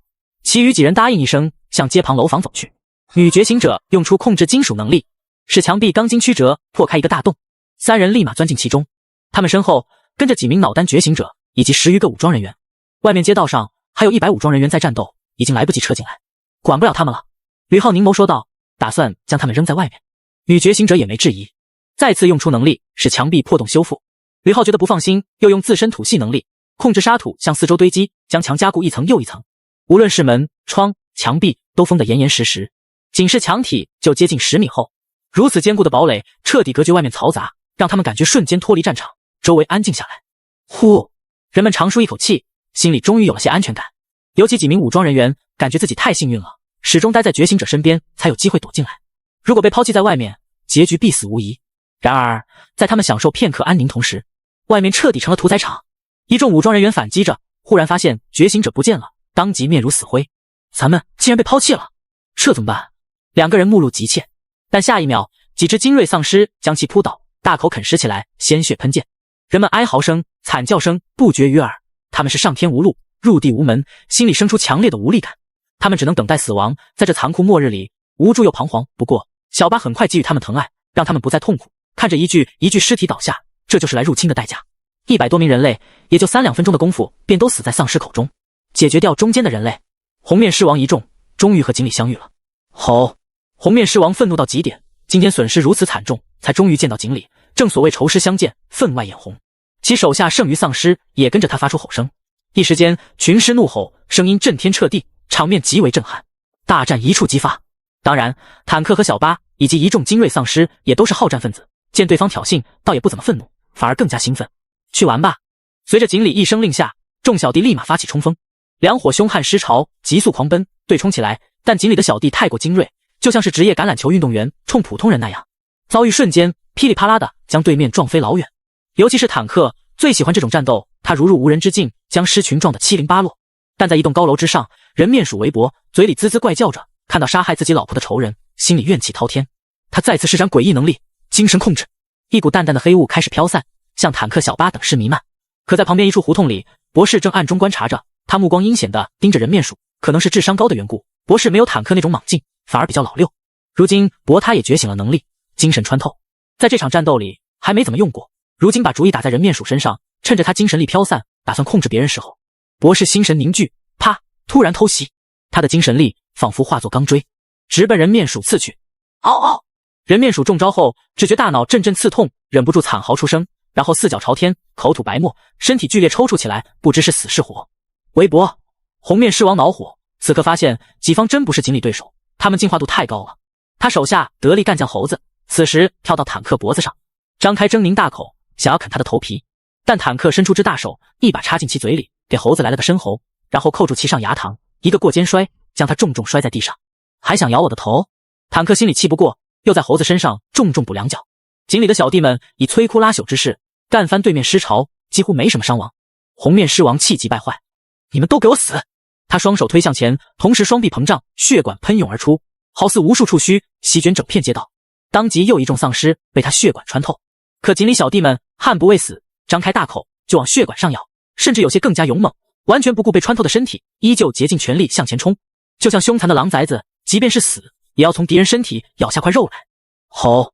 坦克一声暴吼，见对面拿自己小弟当糖葫芦穿，实在看不下去了，纵身一跃来到红面身边，举拳便要砸，但凭他的实力还不是红面对手。只见红面胸膛处忽然裂开，无数血管涌出，将坦克缠绕住，并刺进他的身体，开始吸食血肉。坦克感受到疼痛，吼叫出声，并剧烈挣扎着，可那些血管将其抬至半空中，让他双脚离地，根本就使不上力气。通通给我死！红面吸收不少血液，皮肤更红了，同时脸上血管暴起，极为狰狞可怖。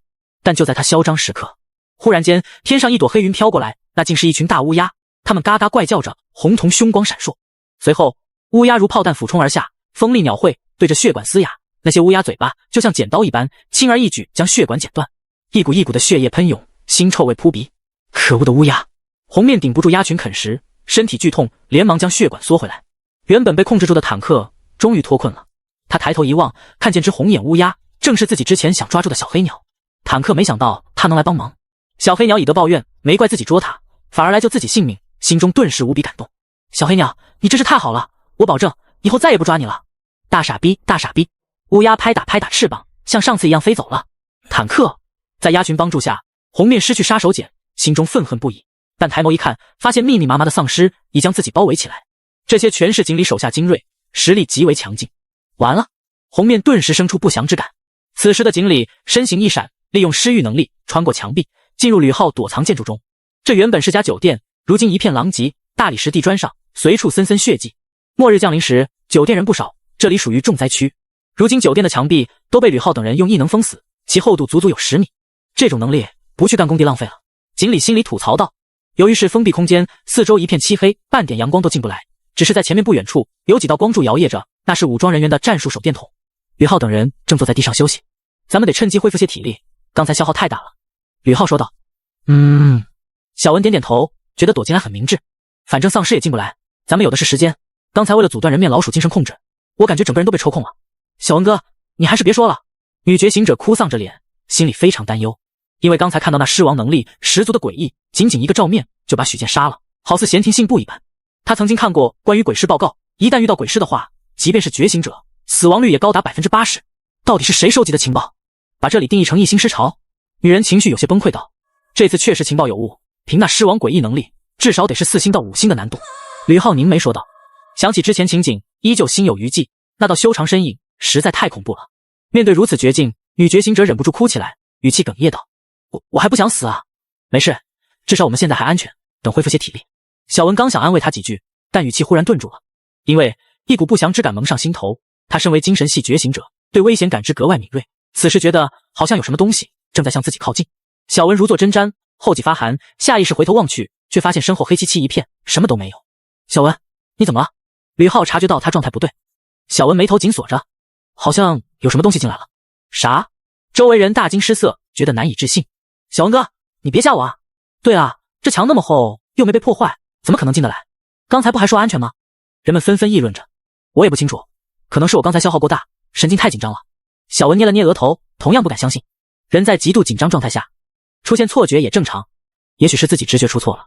可就在小文刚把头转回去，在他身后竟有道修长身影凭空显现，其衬衫洁白，神情冷漠，犹如索命死神。吕浩和女觉醒者坐在他对面，看得最为清楚。两人眼眸瞬间瞪起，仿佛见了鬼一样，神情惊骇不已，甚至怀疑自己出现幻觉。他进来了。女觉醒者说话都结巴起来。小文神色不解，谁？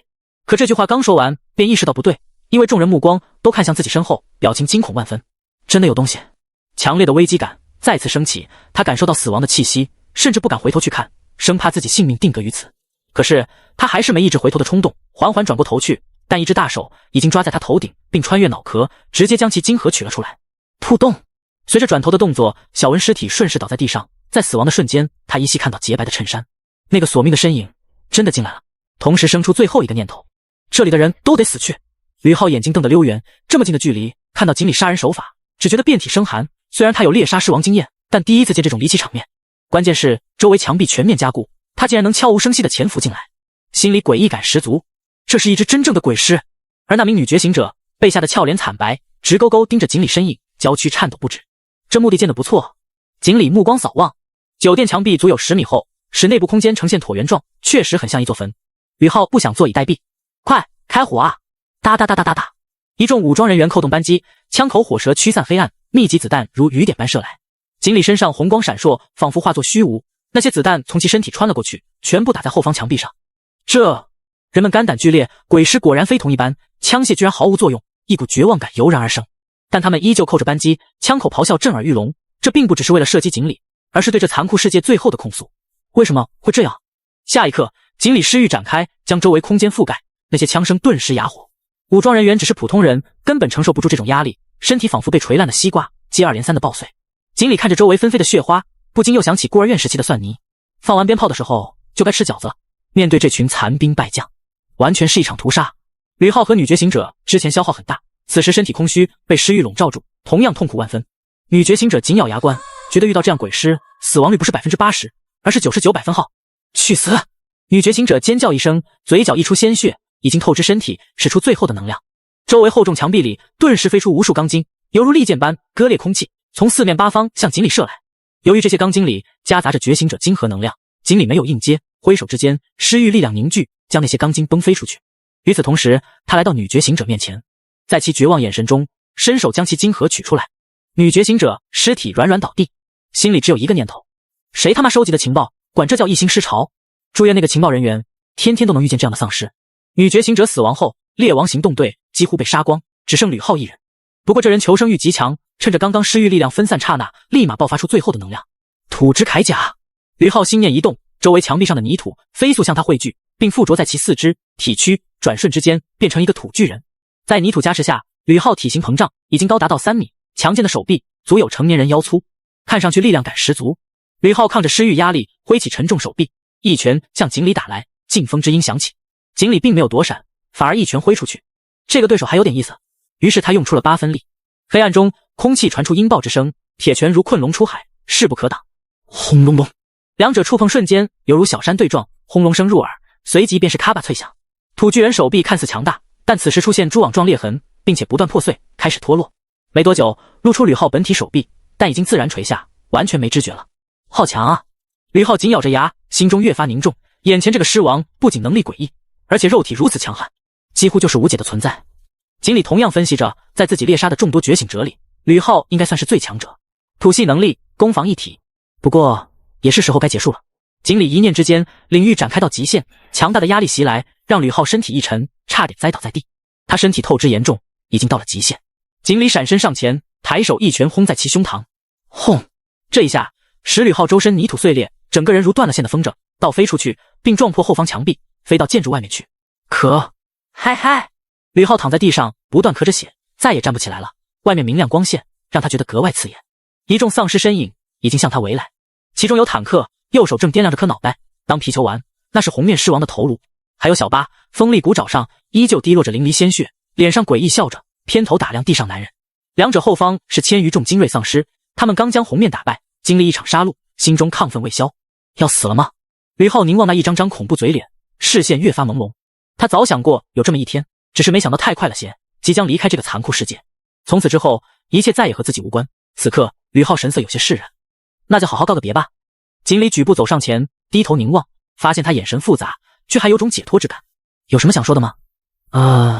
吕浩神情一怔，没想到这丧尸会说话，而且声音低沉，充满磁性，完全不像刚刚杀人那般冷血。心里忽然有种错觉，眼前站着的就是人类。可可，小子，我知道你很强，但也不要得意。泰克公司没你想的那么简单，他们有很多保密计划，都是不会对外公布的，那些才是重点。锦鲤点点头，其实已经猜到了，真正的杀手锏当然不会在网上乱说，其实丧尸清除计划猎王行动，只是为了增加公信力而已。吕浩眼神越发恍惚了，嘴里开始念叨2个字：诡异，诡异，他们在喂养丧尸，培养诡异。一阵凉风吹过，吕浩瞳孔涣散，彻底气绝身亡了。周围一片安静，坦克也不掂红面脑袋玩了，转头对旁边博士悄咪咪问道：喂，刚才那个人类说的什么意思啊？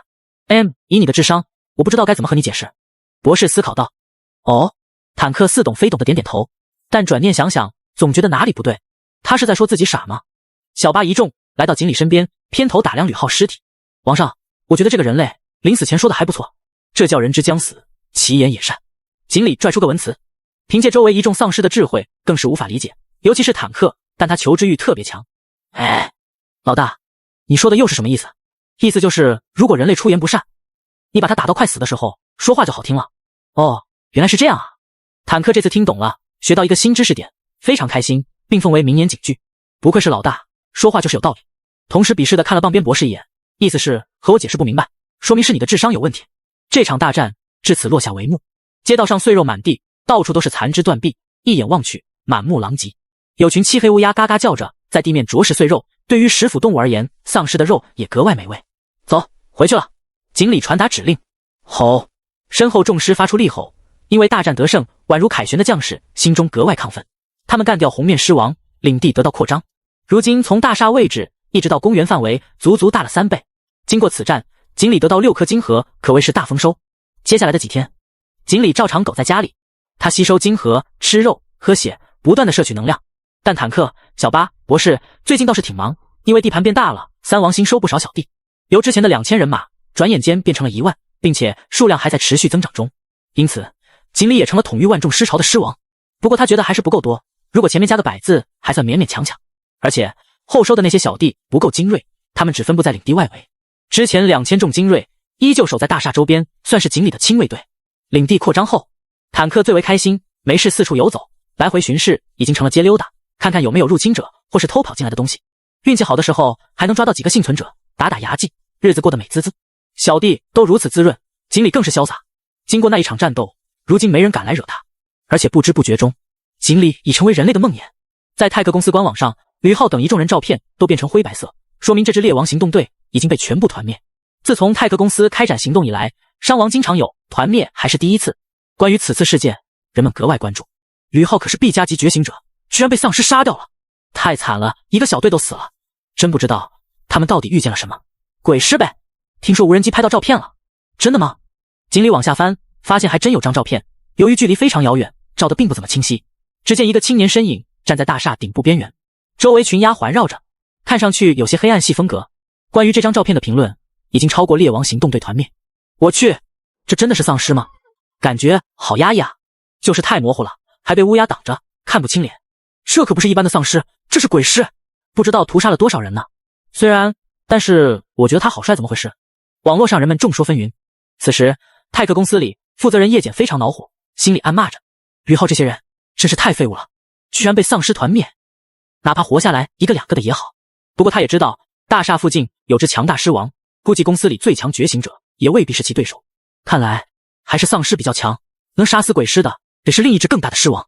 丧尸养成计划还得继续，最好弄出可以操控的鬼尸来。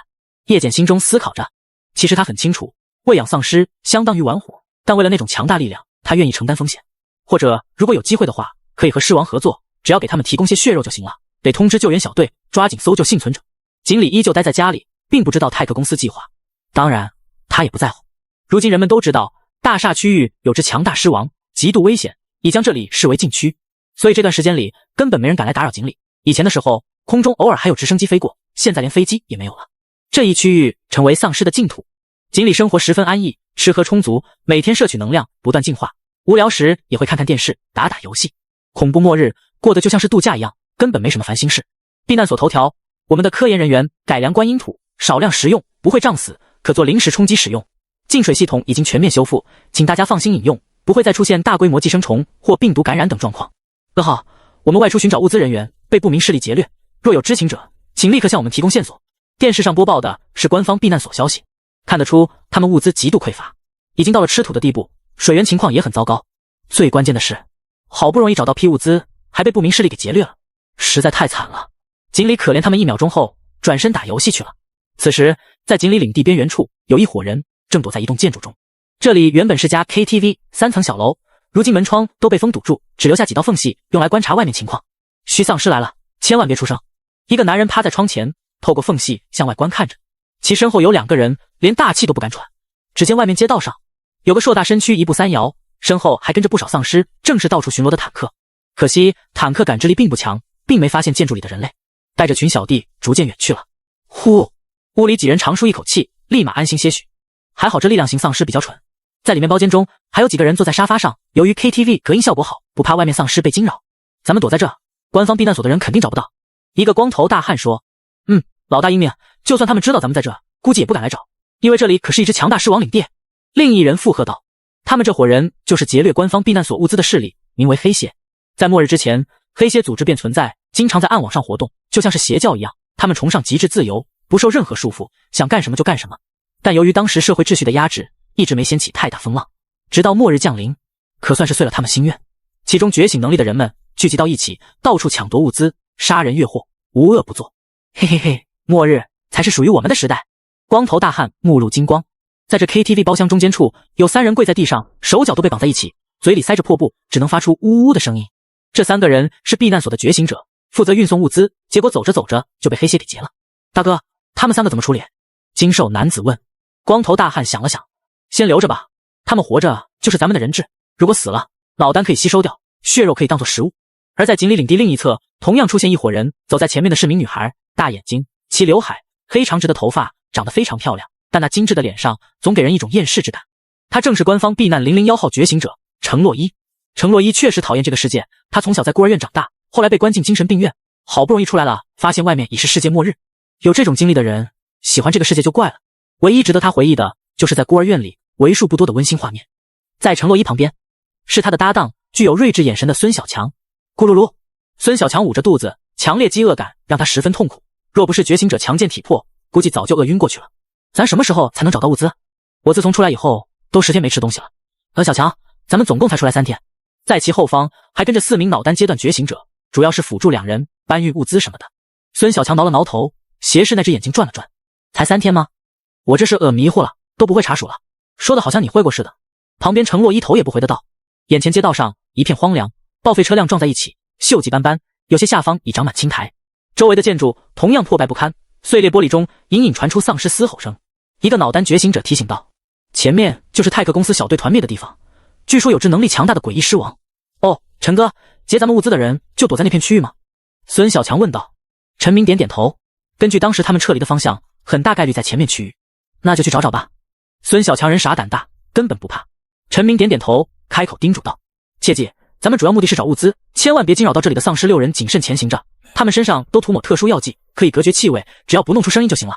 而且外围丧尸并不密集，躲着他们走便不会惊扰到。离得老远，陈明看到几只丧尸站在街道上，身体摇摇晃晃，神态有几分痴傻。于是6人贴着墙根，脚步轻缓，以报废车辆为掩体，打算从丧尸身后绕过去。可就在走到一半时候，孙小强的肚子忽然传来阵咕噜噜声。陈明几人瞬间神色一变，心都提到嗓子眼里。虽然那声音不大，但丧尸听觉格外敏锐。原本几只摇摇晃晃的丧尸当即站在原地不动了，他们警觉起来，喉咙发出阵阵低吼，似乎正认真感知着。程洛伊美眸凝望，已经做好战斗准备。其余几人都蹲在报废车后面，屏住呼吸，连大气都不敢喘。不过还好，那些丧尸只是稍稍警觉一会，没多久又平静下来，恢复摇摇晃晃的痴傻形态。呼！陈明等人长舒一口气，连忙绕过这片危险区域。见丧尸离得远了，一名觉醒者后怕道：“小强，你刚才差点惊扰到丧尸，我这不是饿了吗？”孙小强理所当然道。陈明连忙劝解：“好了，完成任务要紧，找到物资后就有吃的了。”想起好吃的，孙小强动力十足，心里幻想着，等找到物资后，先来一口面包，再灌一口6个核弹，美滋滋。就这样，6人小心翼翼前行，途中还算顺利，躲避一波又一波的丧尸，甚至必要时候，他们还会爬上房顶，像古代飞檐走壁的刺客一样，在瓦片上行走。不过，陈明心里依旧很紧张。随着几人越走越深，已经到了区域中心，下方丧尸进化度变高，感知极为敏锐。根据泰克公司后来补充的资料，将这里定义为5星尸潮。忽然，一阵女人哭声响起，哭声凄厉无比，时而高亢，时而低沉，宛如来自九幽地狱，十足的诡异。仅是听上去就让人生出一阵寒意。6人匍匐在一栋楼顶上，连忙向哭声来源处望去，发现一道女丧尸身影正跪坐在地上，低头哭泣着。陈明倒吸口凉气，浑身汗毛都炸立起来，实在太恐怖了。我饿成这样都没哭，他哭什么呢？孙小强深博凝望，程洛伊说道：“他可能比你还饿。这个地方咱们不能走，得绕过去。”陈明立即判断道，因为女丧尸周围还有大量丧尸，他们动作迅捷，并不痴傻，显然进化度极高。另外，劫掠物资那伙势力不可能躲在这里，否则早被丧尸分食了。6人刚要绕道，但小巴感知敏锐，早已察觉到几人目光，他披散着头发，遮住整张脸，只露出一只眼睛，猛然转头向这边望来。小巴发现目标后，那只眼睛瞳孔一缩，变成针孔大小，看上去更加瘆人。嘿嘿嘿嘿嘿嘿！原本凄厉哭声瞬间变成鬼笑，他身形一闪，如阵风般向几人跑来。糟了，被发现了！陈明面色凝重，心中惊惧不已，头一次见如此恐怖丧尸。小巴跑动的时候，也惊扰到身边丧尸。吼！数百精英丧尸嘶吼，已经形成小型尸潮，蜂拥着狂奔而来。他们身形矫捷，3窜2跳之下便能爬到楼顶。即便6人躲在高处，也无济于事。现在怎么办？惶恐之中，陈明也没了主意。程洛伊面色依旧平静，还能怎么办？准备突围。陈明一众脑单觉醒者从腰间抽出把合金刀，这是科研人员特制的，材料坚韧且锋利，可以砍杀高阶丧尸。但面对如此多精锐丧尸，他们4人心里也没底。即便程洛伊是避难所001号觉醒者，号称最强之人，不过丧尸太多了，就怕好虎架不住群狼。而且那群丧尸里还有只恐怖的敏捷型尸王。小巴身影正飞速靠近，最近领地实在太安逸，让他们这些好战分子觉得很无聊，无聊的都急哭了。今天终于发现猎物，心里当然很亢奋。可就在接近目标的时候，小巴脑海里忽然收到一条指令：等一下，先别杀。小巴急速身影骤然停住，那是老大的声音，虽然很想杀戮，但也得控制住，于是瞥了陈明几人一眼，身体横向离去。陈明身体都是一抖，他到死都忘不了那女丧尸的幽怨眼神。但接下来让他们更诧异的事情发生了，原本凶狂奔来的丧尸们纷纷变得安静，然后向四面八方散去，没一会全部都消失不见了。怎么回事？6人心中不可思议，第一次遇见这种情况。原本他们都做好战斗准备，打算殊死一搏，结果尸潮却退去了。哦，我知道了，他们是在故意吓唬咱们。孙小强认真分析道。陈明无语，吓唬你干什么？一定是有什么特殊情况。什么特殊情况？程洛伊也很不理解。不过他忽然发现，原来这个世界不是所有事情都像预期的那么糟糕，偶尔也会有些小惊喜。就在这时，一道修长身影在街头出现，其面容英俊，目光打量众人。锦鲤注视着程洛伊，眼前人的容貌逐渐与记忆中重合，儿时的画面一一在脑海里浮现，他不禁又追忆起逝去的童年。好久不见啊！程洛伊目光呆住了，在精神病院住了10年，他的心早已像床板般冰冷，但看着那道身影，心跳骤然加速几分。眼前这张脸同样承载很多回忆，那是他一生中为数不多的温馨画面。孙小强也格外激动，他对锦鲤印象深刻，独特双眼里已经有些泪目了。在这苍凉末日竟能遇到儿时玩伴，于是直接从楼顶跳下来到锦鲤面前。锦鲤，真的是你啊！真没想到在这遇见了。可陈明几人则越想越不对，联想刚才发生的事，外加上网上的照片，虽然照片很模糊，但与眼前身影相似度极高。小强，你小心点，他有可能是丧尸，你别瞎说啊！孙小强撇了撇嘴，自己10年未见的小伙伴被人说成是丧尸，心里有些很恼火。锦鲤不可能是丧尸，我的眼睛就是尺。尺。陈明等人看着他那睿智眼神，感觉这个尺有点歪。确实好久不见。程洛伊从房顶跳下，眼里少有的感叹，没想到这残酷末日还能偶遇锦鲤，实在太巧了。你在这干什么？我路过。锦鲤随口道。孙小强很激动，笑呵呵道，这里可是5星尸巢，刚才出现很多丧尸，非常的危险，你能活下来真不容易啊。锦鲤望向孙小强，看他那双独特双眼，发现这么多年过去，他还真是一点都没变。你们来这干什么？有人抢我们物资，就躲在这片区域，我们是来找他们的。孙小强解释说。哦。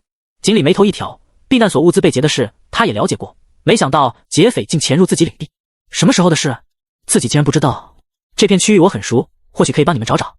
真的吗？那太好了。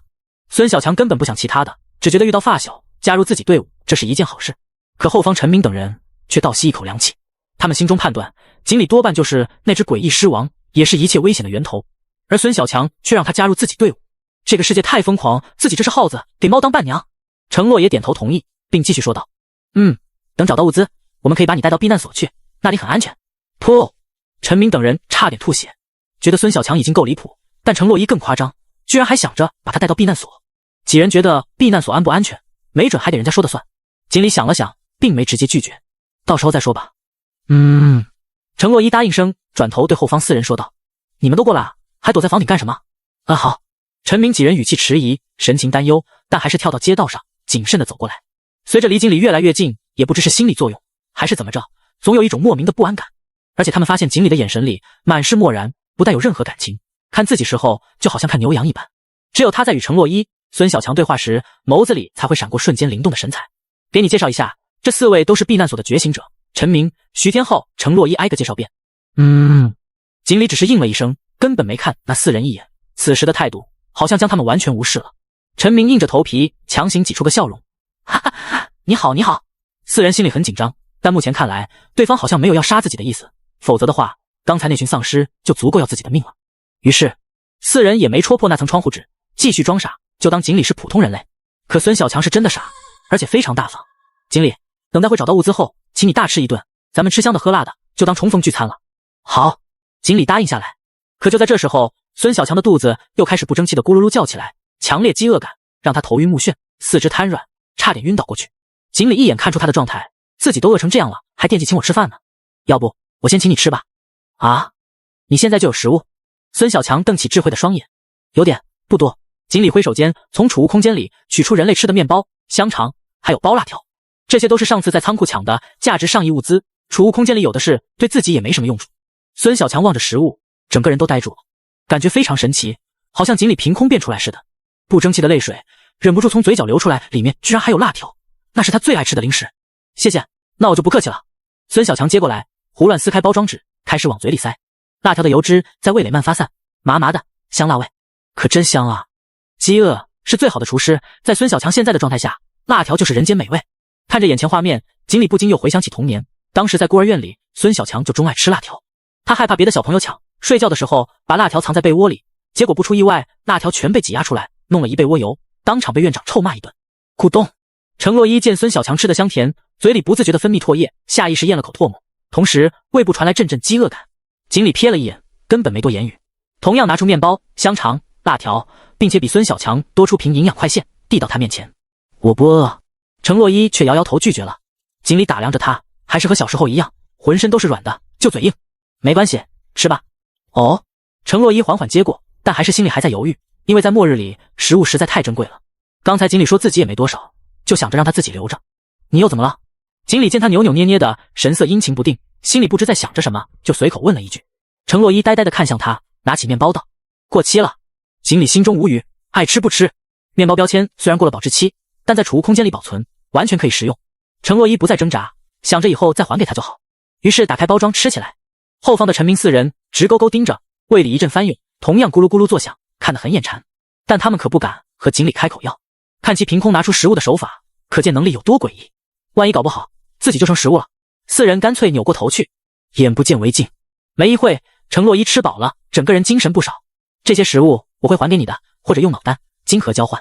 在避难所里，1颗脑丹就能换1袋方便面，1颗魂金可以换1箱。他们已经习惯了这种价值交换，所以不好意思吃锦鲤的食物。对对对，旁边孙小强满嘴流油，表示非常赞同。交换，我也不是白吃。程洛伊两人吃完东西，补充了些体力，继续寻找黑蝎组织的人。由于有锦鲤在，路途非常顺利，那些凶狂丧尸莫名的消失不见了，甚至让程洛伊产生一种错觉，只是一个平平无奇的下午，自己正在街头上散步。锦鲤与两人叙着旧，其中提到了摘樱桃、包饺子等，走在末日街头，神色十分悠闲。陈明等人面面相觑，他们也不敢问，他们也不敢说，只在后面默默跟着，尽量让自己当一个透明人。只是他们发现，向来沉默寡言的程洛伊，今天的话多了些许。在众人身后极遥远处，坦克、小巴、博士站在一栋高楼上，三双胸瞳凝望着。老大怎么带领人类行动了？小巴似乎有点吃醋。别小看那个女性人类，我觉得你都未必是她的对手。博士开口说道。切，小巴有些不信，若不是老大命令，我已经在吃他脑子了。博士没再搭话，反而看向坦克。老大在寻找偷偷潜入进来的人类，他们去的方向是你巡视的地界吧？对啊，肯定是他们搞错了，那边我溜达好几遍，根本不可能有人类。坦克自信说道。3名小弟下方牵中精锐丧尸，他们随时待命，同时也在吃瓜看戏。此时锦鲤已来到领地边缘处，自从地盘扩张后，他还是第一次巡查到这里。远远的便嗅到一股血腥味，确实有人类的气息。前方的街道原本两旁都是 KTV， 曾经最繁华的地方，夜夜笙歌，灯火通明，如今却破败不堪，建筑龟裂，牌匾掉落，碎玻璃满地，随处可见的血迹与残破不堪的尸体。门前停着的报废车辆上结出密密麻麻的蛛网，其中有栋建筑1楼玻璃门碎裂，门口台阶上杂草生长，里面静悄悄的，似乎与其他没什么不同。但是在2楼处，窗户已被风堵住，显然有人为改造的痕迹。找到了。程洛伊明眸凝望，显然也感知到什么。后方的陈明眉头微皱，黑蝎组织在他们心中心狠手辣，极度残忍，所以实在忍不住说一句。根据情报，抢劫物资的有10多个觉醒者，并控制3名人质，上面的意思是找回物资的同时把人也救出来。人质？锦鲤下意识嘀咕句，不知为什么对这个词汇非常陌生，好像脑海里根本没这2个字一样。陈明神情一怔，也不敢吱声了。孙小强看向锦鲤，我听说黑蝎组织很残忍的，要不你别去了，在这等我们吧。残忍？锦鲤对这个词倒是很熟悉。没关系，我跟你们进去看看。那也行，到时跟紧我。孙小强点头，对自己实力很有信心，毕竟他可是避难所002号觉醒者。随即他们直奔前方 KTV 走去。此时 KTV 里面总共有13名黑蝎成员，其中有6名凝结出金核，觉醒能力实力非常强大。在这6人中，有一个女人，卡尺短发，右侧脸上纹着黑色蝎子图案，看上去就很变态。她是名精神系觉醒者，感知力强大。叔弟，女人从沙发站起。杨哥，有人向咱们靠近。哦，为首光头大汉眼眸一眯，凶光毕露，自己躲在这种地方都被找到了。来了几个人？6个，只有2名金核觉醒者。女人回答道。凭她的能力还感知不到锦鲤的存在。光头大汉冷哼一声，才2名金核觉醒者也敢来找咱们，太自信了吧。走，去会会他们。嘿嘿。旁边男子奸笑，根本就没当回事。他们只留下3人看守人质，剩余10人全部向外走出去。这时锦鲤一众踩着地面碎裂玻璃嘎吱作响，已经走进1楼大厅里。没多久便听到楼上传来窸窸窣窣脚步声。他们下来了。程洛伊表情淡然，独自走上前。陈明等人战斗力太弱，他根本不指望，还不如自己解决战斗，速战速决。只见2楼楼梯口处很快出现一群人，为首的正是光头大汉，三角眼，眉毛都剃掉了，一脸的凶相。他是黑蝎组织的小头目宋阳。在他身后几人形象各异，有的打着鼻钉、唇钉，或者脸上纹身，造型比较奇特，皆目光不善地打量着程洛伊。哎嘿嘿，还真是他来了。人群中一个皮夹克青年目光闪烁，面露惊喜之色。旁边人好奇问，怎么，你认识？我在避难所官网看过他的资料。皮夹克表情猥琐，当时他看到程洛伊照片，第一眼就觉得特别惊艳，实在是太美了，心里便开始幻想，如果能遇见他就好了。没想到今天中奖了，还真是他来找自己。而且皮夹克记得在程洛伊照片下面有一条简介，印象非常深刻。我温柔女孩，害怕痛苦，我就喜欢温柔的女孩，杨哥，把她交给我吧。皮夹克主动请缨道：你小子倒是挺会挑，喜欢就去吧。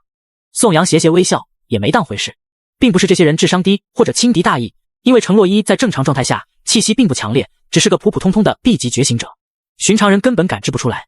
皮夹克脸目光亢奋，俯身从裤腿里抽出一把合金匕首，刀身寒芒闪烁，极为锋利。美女，我来陪你玩玩。皮夹克身形一闪，手持凶器迎面扑来，速度也是极快，他是名速度强化觉醒者。而程洛伊站在原地连动都没动，大眼睛就那么怔怔盯着他，根本没有躲闪的意思。那抹寒芒在其瞳孔中越放越大，眼看着匕首到了面前，近在咫尺。倏然间，程洛伊抬起手，一把握在刀刃上，噗呲，猩红鲜血涌出，顺着手腕流淌，在他白皙皮肤上留下道刺目的颜色，强烈割痛感刺激着他的神经，每个细胞都活跃起来，体内杀戮因子即将绽放。这一刀触发程洛伊觉醒能力致命痛楚，他的气息不断攀升，在其右手腕上有一个手环，上面显示着痛苦值 10%。 咦，皮夹克男子顿感不对，他想抽回合金匕首，但程洛伊的手宛如铁钳，任凭男人怎么努力都纹身不动。在皮夹克挣扎中，匕首割入血肉更深了，淋漓的鲜血从程洛伊指缝里溢出，痛苦值依旧在增加 15%。 咔吧，程洛伊猛然发力，硬生生将刀刃折断，并握着断裂刀刃直奔男子太阳穴刺去。噗呲，男子根本没反应过来，只觉脑袋一阵刺痛，温热的鲜血顺着侧脸流淌，他意识逐渐模糊，这是温柔女孩。男人瞳孔涣散，生出最后的念头，然后气绝身亡，尸体轰然倒在地上。短短的瞬间，程洛伊解决掉一名金河觉醒者。宋阳等人瞳孔一缩，心中惊讶至极，没想到这看似柔弱的女孩居然这么猛，这么轻松就杀掉了。我感觉她有点不对劲啊，大家小心，这人其实很危险。几人顿时凝重起来。刚才程洛伊杀人时候面色平静，波澜不惊，而且出手稳准狠，一看就是个惯犯，平时没少干这种事。程洛伊低眸看向脚下尸体，好似忽然想起什么，他慢慢蹲下身，用合金刀刃一撬，将皮夹克男子脑袋撬开，然后白皙五指探入其中，在头颅里面搅合起来。干什么呢？锦鲤有些好奇，因为看他的动作，不禁又想起在孤儿院里和饺子馅的日子。很快，程洛伊摸到男人金盒，然后硬生生掏出来，他手上沾满淋漓鲜血，还带出些许红白之物，然后转身走到锦鲤面前，将手里的东西递了过来。你给我面包，我给你金盒。哦，锦鲤点点头，原来他惦记这件事，和以前一样，还是个急性子。但眼前鲜血淋漓的手掌上还挂着些不明脑组织，血液混着其他液体，依旧不断流淌，好像不太卫生吧。新鲜出炉，还热乎着呢，干净又卫生。程洛伊知道锦鲤有洁癖习惯，所以解释一句，在锦鲤眼里，这相当于汤泡饭，但把汤汁弄得到处都是，多少有点难看。于是站在原地，迟迟没有动。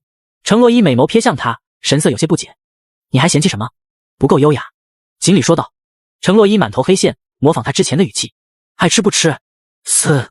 宋阳等人倒吸口凉气，眼前这人太凶残了，和皮夹克说的温柔根本不沾边。他 TM 死的真是一点都不冤。同时心中疑问，这真是官方避难所的人，怎么感觉比自己还残忍？他们黑血组织也吃过人肉，甚至是虐待杀害，但都比程洛伊少一种特质，那就是不够淡然。哎，等等！倏然间，宋阳又发现个严峻的问题，对面的人数好像不太对，目光从锦鲤到陈明逐一打量一遍，怎么算都多出来一个。圆圆，你不说赶到有6个人吗？为什么出现7个？那位短发女孩眉头紧锁着，面色格外凝重。杨哥，他们之中有一个好像不是人。啥？宋阳眼睛瞪得老大，对于精神系感知还是比较幸福的。不是人，那是什么？顺着女孩目光，宋阳望向锦鲤，见其拿起染血金盒，已经放在口中，细细品味，好似觉得非常甘甜。答案越发呼之欲出。丧尸！他心里顿时咯噔一下，官方避难所的人竟然和丧尸混在一起。今天发生的事实在过于荒诞，一股强烈危机感油然而生。他左右看了看，如今自己最大的依仗就是人数上的优势，先别管其他的了，干掉他们，大家一起上。旁边人默默点头。随即战斗一触即发，黑血组织的人纷纷用出觉醒能力，几人势若猛虎，气息倒也是强大。程洛伊转头凝望，面色依旧淡然。你先站在这里不要动，我再去取些金盒来。啊！锦鲤眉头一挑，感觉这句话有些古怪。可此时宋阳等几名主力已来到程洛伊面前。宋阳觉醒能力是皮肤金属化，体魄格外强大，他的皮肤正在变换，全身被层银亮色覆盖，动作之间发出钢铁交割声，仿佛穿上身金属战甲。宋阳挥拳间夹杂万钧之力，一阵破风升起，直奔程洛伊面门打来。程洛伊怡然不惧，抬起纤细手臂横荡在前。砰！随着一声闷响，程洛伊抵住巨力，但脚下后滑一段距离，同时手臂发麻，强烈阵痛感传来，痛苦值 17%。宋阳银亮色的脸狞笑，召唤队友道：“就是现在。”好！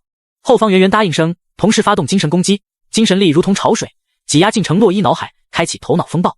程洛伊感觉大脑仿佛被泼了滚油，强烈痛感袭来，同时变得神志不清，意识开始朦胧。宋阳立马抓住机会，硕大拳头再次砸来，似乎这一下就要将其脑袋打烂。这时，程洛伊手环数字变换，痛苦值 26%。他瞬间目光一凝，眼神变回清澈，痛苦的力量让他更加强大。单手握拳，以肉眼难以捕捉的速度轰在宋阳胸前。嗡！即便宋阳金属之躯，胸膛也凹陷变形，巨大力量让他犹如被卡车撞到，身体直直的倒飞而回。轰隆隆！宋阳撞他一面墙壁，被掩埋在废墟里。这怎么可能？后方圆圆目眦欲裂，明明中了精神攻击，却将老大打飞。他面部变得狰狞，脸上黑屑刺青，仿佛活了过来。可眼下情况紧急，无暇多想，连忙转过头寻找程洛伊身影，打算再次发动精神攻击。但一张精致白皙的脸已经出现在他面前。下一秒，程洛伊五指如刀刺进其脖子动脉里，圆圆惊骇表情瞬间定格于此。他张了张嘴，似乎想说什么，但只溢出一股股鲜血。一具尸体又倒在程洛伊脚下。如果达到 100% 会怎样？在他耳边忽然传来个磁性声音，转头看去，正是锦鲤那张英俊的脸。锦鲤早注意到他手腕上细节，不免有些好奇，所以开口问道。程洛伊微微一笑，可能我会死吧。他携带的手环是科研人员特制的，连接着痛觉神经，提醒他可承受的痛苦值。一旦到达 100%， 便是程洛伊最强状态，同时也是他生命的极限。另一边，孙小强和明金河觉醒者战斗在一起，对方是个力量强化者，手持几吨重的合金巨斧，却好似轻若无物。众斧论的虎虎生风，直奔孙小强砸来。呀！程洛伊都给锦鲤还债了，自己也要还。他睿智眼眸转了转，身体忽然噼啪作响，原本消瘦身形肌肉隆起，变得健硕些许。这是孙小强的觉醒能力无畏狂化，智商大幅度锐减，其他身体属性暴增。孙小强原本就睿智的神情，现在已经接近痴呆状了，看着袭来的巨斧也完全不惧怕，抬拳与其硬刚一记。嗡！金属铮鸣声响起，斧柄竟然变形弯曲，即便是力量觉醒者，虎口也被震得开裂，剧痛之下，斧头脱手而飞。啊！这……来人表情惊骇，没想到他这么勇猛。就在他发愣之际，孙小强已到身边，又一重拳轰在其胸膛，耳边顿时传来咔啪脆响。男人浑身骨骼都被震碎了，整个人呈现出极扭曲的形状，仿佛破麻袋般，直直倒飞出去。拿下！孙小强握了握拳头。黑蝎这几个小喽啰当然不是程洛伊他们对手，两者根本就不在一个层次，毕竟城市避难所序号001的觉醒者，号称最强之人，就连陈明四人配合也非常默契。他们手持合金刀，摆出个战术阵型，与几名脑丹觉醒者站在一起，没多时便斩杀了两人。他妈的，他们居然这么强！被打飞的宋阳刚挣扎着从碎石堆坐起，便发现己方折损2员大将，而且都是主力。尤其是程洛伊还在与锦鲤聊天，两人有说有笑，就像唠家常一样。这明明就是没把自己放在眼里。宋阳强烈危机感笼罩着，仿佛眉心悬了一柄钢锥，自己随时都会死亡。他当即心生退意，想着逃离这里，但他不认为自己能从程洛伊手中逃出去。于是宋阳想起楼上还有3名手下看管着避难所的人质，那是最后的依仗。宋阳纵身一跃，直接跳到2楼去。他1楼的手下们原本战斗就很艰难，此时见老大都逃了，顿时绝望无比，心里冒出几个字 MLGB。 随即他们纷纷被陈明等人斩杀。1楼的战斗结束了，锦鲤根本没出手，因为只是些小喽啰而已，自己看热闹就可以。给，这些都给你。孙小强拿着一颗金核还有几颗脑丹递了过来。锦鲤看了看他，不用这么多吧？用。小时候就听院长说过，滴水之恩当涌泉相报，你在我罪恶时候给我面包，我就得最大限度报答你。孙小强说的头头是道。锦鲤也没再说什么，将金核与脑丹手下了。在2楼大厅处，原本繁华的 KTV 如今空空荡荡，空气中弥漫着一丝紧张的气氛。大厅中间地面跪着3个人，他们被铁链绑着，嘴里发出呜呜的声音。宋阳撕下他们嘴上胶带，想待会让他们求救，兴许程洛伊一心软，就真的会放过自己。没多时，锦鲤等人便走了来。程姐，救救我，我不想死啊！呜！一名男生立即哭嚎起来。宋阳立马警告道：你们站住，不要过来了，不然我立马杀了他们！啊！程洛伊抬头看过去，只见3个人质浑身颤抖，依旧哭嚎求救着，都快被吓死了。锦鲤默默看热闹，想知道遇到这种情况程洛伊会怎么处理。此时程洛伊闻言还真站在原地，没再向前，目露思索之色，心里正计算着，就一个觉醒者回去能换2斤白面，但杀掉宋阳能得到1颗金核，这怎么算也是杀人和事。宋阳见程洛伊不动，还真以为他被自己威胁住，顿时心生喜意。避难所的人就是会被秩序所限制，早已习惯被管制，真是太蠢了。嘿嘿，你们上层应该下过命令吧，让你救人回去。程洛伊点点头，这个并不否认。宋阳闻言更觉得有戏。好，那你放了我们，就让你带他们3走。不用了，因为我从来不服从上层命令。程洛伊说道。啊！宋阳顿时有点傻眼，立马明白了他什么意思。就连3名人质也是一脸懵逼，原本还以为得救了呢，一颗心再次跌落谷底。霎时间，程洛伊突然发难，身形闪烁间急速冲上前，动作迅捷无比。宋阳牙关紧咬着，感受到巨大压力，同时也爆发出心中的狠力。兄弟们，跟他们拼了！他从牙缝里挤出几个字，并且手刀一划，先宰掉几个人质，就算是死也得拉几个垫背的。对，妈的，拼了！3名手下高声喝道，气势十足，他们都是金河觉醒者，颇有些实力。轰！刚一开场，程洛伊便与宋阳对轰一拳，强大力量再次将他打飞，撞碎2面包厢墙壁，才终于停了下来。但宋阳依仗金属皮肤，并没怎么受伤，又从碎石堆里爬出来，继续向程洛伊发动攻击。而另一边，3名觉醒者与孙小强站在一起，3人配合默契，凭借自身灵活性，倒也能牵制得住，一时间不会落败。整个大厅顿时乱作一团，地砖炸碎，墙壁坍塌，能量波动4亿。陈明4人没参战，远远地站在锦鲤身后，因为这是金河觉醒者的战斗，他们脑单阶段没资格上场。其中，程洛伊与宋阳打得最为激烈，宋阳一次又一次被打飞，但总能顽强爬起来，就像打不死的小强。因为程洛伊的实力是靠痛苦值增强的，但宋阳属于防御型，并不能给他带来太大创伤，所以一时间难以破防。既然这样，只能用老办法了。程洛伊目光凝视，让自己痛苦的办法有很多，其中最方便的一种就是自残。以前程洛伊在精神病院时候就干过这种事情，但是就在他打算动手之时，身后忽然传来一个声音：喂，别麻烦了。程洛伊实力很强，但他与锦鲤不同，那就是不够优雅，比较血腥暴力，弄得汤汁到处都是。他转头望去，看见锦鲤一步一步走来，步伐沉稳，面色淡然，心中便明白了他的意思，身形后退几步，把战场交给锦鲤。而宋阳眯眼凝望，心里咯噔一下，由刚才战斗激烈，被打得天旋地转，都把这个最危险人物给忘了。他从始至终都没出手过，也不知道觉醒能力是什么。宋阳丝毫不敢大意，强打起精神，将所有注意力都放在锦鲤身上。但锦鲤脚步不停，依旧向前走着，两者之间的距离越来越近。这是什么意思啊？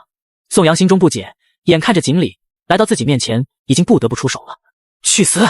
他暴喝一声，发出钢铁摩擦之音，挥起沉重拳头向其打来。霎时间，锦鲤眼眸红光一闪，尸域开启，强大威压弥漫，瞬间将宋阳笼罩。由于锦鲤这几天苟在家里不断进化，如今尸域更加强大。宋阳只觉得身体一沉，巨大的压力如同坠入海底，一时间身体竟难以动弹。锦鲤一个侧身绕过他的拳头，从其侧身经过时，顺势五指深入其头颅里，直接穿透脑壳，将他金核取了出来。一套动作行云流水，干净利落，就像随手拿东西一样，不费吹灰之力。宋阳表情惊骇，生命气息急速流逝，金属皮肤随之褪去，露出原来的形态，然后身体后仰，轰然倒在地上，已经气绝身亡了。宋阳双眼依旧圆瞪着，直勾勾盯着天花板，到最后他也没想通是怎么回事，死不瞑目。整个过程时间很短，也就是锦鲤走几步路的功夫，取宋阳金核宛如探囊取物。陈明等人都看傻了，第一次见这种杀人手法。宋阳外表什么事都没有，金核却被抠出来，诡异，十足的诡异，恐惧感油然而生，浑身汗毛都竖起来，心中更加确定锦鲤就是那诡异狮王，可以杀人于无形之中。宋阳的3名手下此时也目瞪口呆，老大就这样莫名其妙死了，到底怎么回事？趁着一人愣神之际，孙小强抬拳打在其胸前，将其浑身骨骼震碎，惨叫一声倒地，便再也没了动静。糟了！剩下的2人看出大局已定，任凭自己怎么反抗都是徒劳的，他们毫无战意，心理防线崩溃，很快就败下阵来，被孙小强解决掉了。至此，整场战斗结束，周围重新恢复安静， KTV 里满目狼藉，尸体横七竖八躺了一地，包括3名人质，13名黑蝎成员全部身死于此。锦鲤，你好强啊，这么轻松就把那金属人干掉了。孙小强瞪着眼睛惊叹道，你也挺厉害的。锦鲤确实没想到，凭他的智商能觉醒出这样的能力。孙小强大笑起来，哈哈，这都被你发现了。其余几人正在打扫战场，程洛伊来到3名人质尸体前，低眸直勾勾盯着他们，似乎觉得很遗憾没能将3人救下来。然后他蹲下身，手指插入他们脑袋中，将3人脑单逐一抠了出来。敌人的金核要珍惜，自己人的脑单也别浪费。程洛伊嘴里嘀咕着，大概是苦日子过惯了，所以比较节约，是个勤俭持家的好女孩。而一旁的陈明等人拿着通讯器向避难所总部汇报情况，黑蝎组织成员已经解决掉，歹徒总人数13人，实际击杀16人。此时锦鲤也节俭起来，他楼上楼下走一圈，将16具尸体收入储物空间里。旁边孙小强看得直懵逼，连忙开口问道：“尸体呢？被你收起来了？”“打包带回去当狗粮。”锦鲤随口应付句。“好家伙！”孙小强挠了挠头，感觉有点怪，他搁着吃席呢，还带打包带走的。除此之外，程洛伊等人也找到被打劫的物资，其实总共也没多少。锦鲤大概看了看，有5箱方便面、几袋挂面，还有2袋大米和1袋白面。水果罐头、巧克力等零食也有一些，但大部分都过期了，而且被宋阳等人吃掉不少。看得出避难所物资确实很短缺。为了这么点东西，就派出序号001的程洛伊与002号孙小强来，可见其重视程度。行了，咱们回去吧。程洛伊说道。孙小强目露兴奋，嘿嘿，这次咱们有吃的了。后方陈明4人当起搬运工，扛着米面，抬着箱子，显得有几分狼狈。而且他们4个非常惧怕锦鲤，根本不敢靠近，始终远远地跟在后面。锦鲤，你跟我们回避难所吧。孙小强说道。不了。锦鲤摇头拒绝。孙小强神情不解，为什么？我不需要避难。锦鲤说道。哦。孙小强似懂非懂的点点头。此时已经走到他们相遇的街道，已经到了分道扬镳的时刻。程洛伊大眼睛望向锦鲤，下次什么时候再见？如果避难所缺乏食物的话，你可以用金盒来和我换。锦鲤稍作思考说。好。程洛伊答应得很干脆，这算是交易合作关系。两人为了方便联络，在网络上添加了好友，平时可以在网上聊天。处理完这些后，锦鲤与他们道别，就到这吧，下次见。再见。程洛伊说完，头也不回地向前走去。陈明几人大包小裹，搬着箱子，远远地绕过锦鲤，连忙小跑着追上程洛伊步伐。拜拜，锦鲤，回去网上聊天。孙小强也转身挥手告别。此时夕阳西落，昏黄的阳光将他们的影子拉得老长，程洛伊等人渐行渐远。锦鲤目送着他们，直至消失在街的尽头。随后，一只只凶狂丧尸开始从小巷、胡同或建筑里走出，包括坦克、小巴、博士等，规规矩矩地汇聚在锦鲤身后。老大，那是你朋友啊？锦鲤应了声，转身向大厦走去。小巴歪了歪头，似乎感觉很费解，老大竟然有朋友。但很快，一股食物的香气迎面扑来。锦鲤走的时候，挥手间甩出一堆尸体，有的还热乎着呢。哎嘿嘿嘿嘿嘿！小巴咧嘴一笑，也不想那么多了。程洛伊等人走了很远，也没遇到丧尸，直到出了锦鲤领地，那一道道恐怖身影才重新出现。但只是低级丧尸，普通人都能干掉，对觉醒者毫无威胁可言。洛伊，你发现了吗？陈明忽然问。什么？程洛伊转头看向他。陈明解释说，我们走出5星尸巢，才重新遇到丧尸，所以几乎可以确定，你们那个朋友就是那5星尸巢的王。哦。程洛伊点点头，并无其他表情。你……陈明神色一怔，感觉和自己想的不一样。难道他不惊讶吗？旁边孙小强挠挠头，他虽然头脑简单，但经过之前发生的种种，隐隐约约想到什么。程姐，你说锦鲤真的是丧尸吗？人类或是丧尸重要吗？程洛伊语气停顿了下，继续道，只要知道他是锦鲤就好了。大厦附近，残阳似血，将天空染成一片暗红，几只漆黑乌鸦嘎嘎叫着围绕飞舞。苍凉末日下，几只丧尸正啃食着血肉。嘿嘿嘿嘿嘿嘿，老大真好啊，自己出去捕猎，带回来给咱们吃。小巴下巴满是血迹，旁边丧尸连连点头，表示很赞同。其他的尸巢都是小弟捕猎，然后给尸王上供，而锦鲤却恰恰相反，这让小巴等尸很是感动。丧尸们吃得不亦乐乎，唯独坦克却蹲在旁边独自发怔，眼中似乎有些愧疚，因为真的有人类藏在自己巡视的领地，自己却没发现，感觉有些失职。而且锦鲤不但没怪罪他，反而带回食物，这让坦克内心更不好受。小巴抬头看向他，你不吃吗？没胃口。坦克抱起肩膀，很傲娇地扭过头，默默思考着自己应该去猎杀些人类，孝敬老大，将功补过。小巴虽然有一定智慧，但远没到猜透他内心的程度，当然不知道他在想什么。你要再不吃，一会全吃光了，想吃都没有。哦。坦克余光瞄了瞄血肉，心里难免有些动摇，不自觉地舔起嘴角。我来2口也行。接下来几天，领地重归于平静，始终没什么事发生。锦鲤狗在家里非常悠闲，每天收集情报，摄取能量，除此之外，偶尔和程洛伊网聊一下。外面的饥饿、杀戮、凶险，仿佛都和他没关系。大厦这片区域成为他的世外桃源。其实锦鲤也想过，程洛伊和孙小强实力不弱，自己食物充足，完全可以让2人留在身边，等遇到麻烦事时候也算是2大助力。但程洛伊和孙小强是避难所001号、002号觉醒者，本身就是风云人物，正所谓树大招风，让他俩再留下来肯定不会安宁。所以锦鲤暂时放弃这个想法，觉得他们在避难所待着也挺好，反正可以成为合作关系。楼下，小巴一众丧尸百无聊赖，每天游荡在街头巡逻领地，可惜始终没什么收获。要说最闷闷不乐的还是坦克，如今以他的智力水平，相当于7、8岁孩童，对之前失职的事依旧耿耿于怀。此时他魁梧身躯坐在街边，背影看上去有些落寞。到哪去杀点人呢？自己好将功补过，主要的补点猎物，孝敬老大，不然总觉得心里愧疚。可是主城区早已沦陷，完全是丧尸的天下，一个人类都没有，最多能从下水道里抓出几只大老鼠。但坦克觉得自己要是抓2只大老鼠去孝敬老大，他很可能会当场废了自己。怎么办呢？就在坦克一筹莫展之时，耳边忽然传来扑腾翅膀声音，一只红眼乌鸦落在旁边路灯杆上。暗红色天空下，红眼乌鸦鸟喙上沾满血，它嘴里竟还叼着颗人类眼珠子。此间画面十足的怪诞。坦克不管那么多，一双小眼立即望去，好似发现新大陆，似乎感受到他的目光。乌鸦扬起脖子，连忙将眼珠子吞咽下去，并向坦克投来嫌弃的目光。大傻逼！坦克心中无语，有些恼火，但眼下有求于鸭，所以没计较那么多。小黑鸟，你知道哪有猎物不？知道，当然知道。乌鸦红眸眨了眨。坦克闻言激动，哪有？快说说。我不告诉你。红眼乌鸦说。坦克挠了挠头，觉得这小黑鸟太记仇，不就是刚来时候自己抓过他一次吗？结果还没抓住，到底哪有？你快告诉我吧，我要捕猎孝敬老大。太危险，太危险，你去了就回不来了。切，怎么可能？坦克心里当然不信，自己可是附近狮朝有名的狮王，而且也不看看跟谁混的，咋还能回不来呢？你快告诉我，到时候捕到猎物算你一份。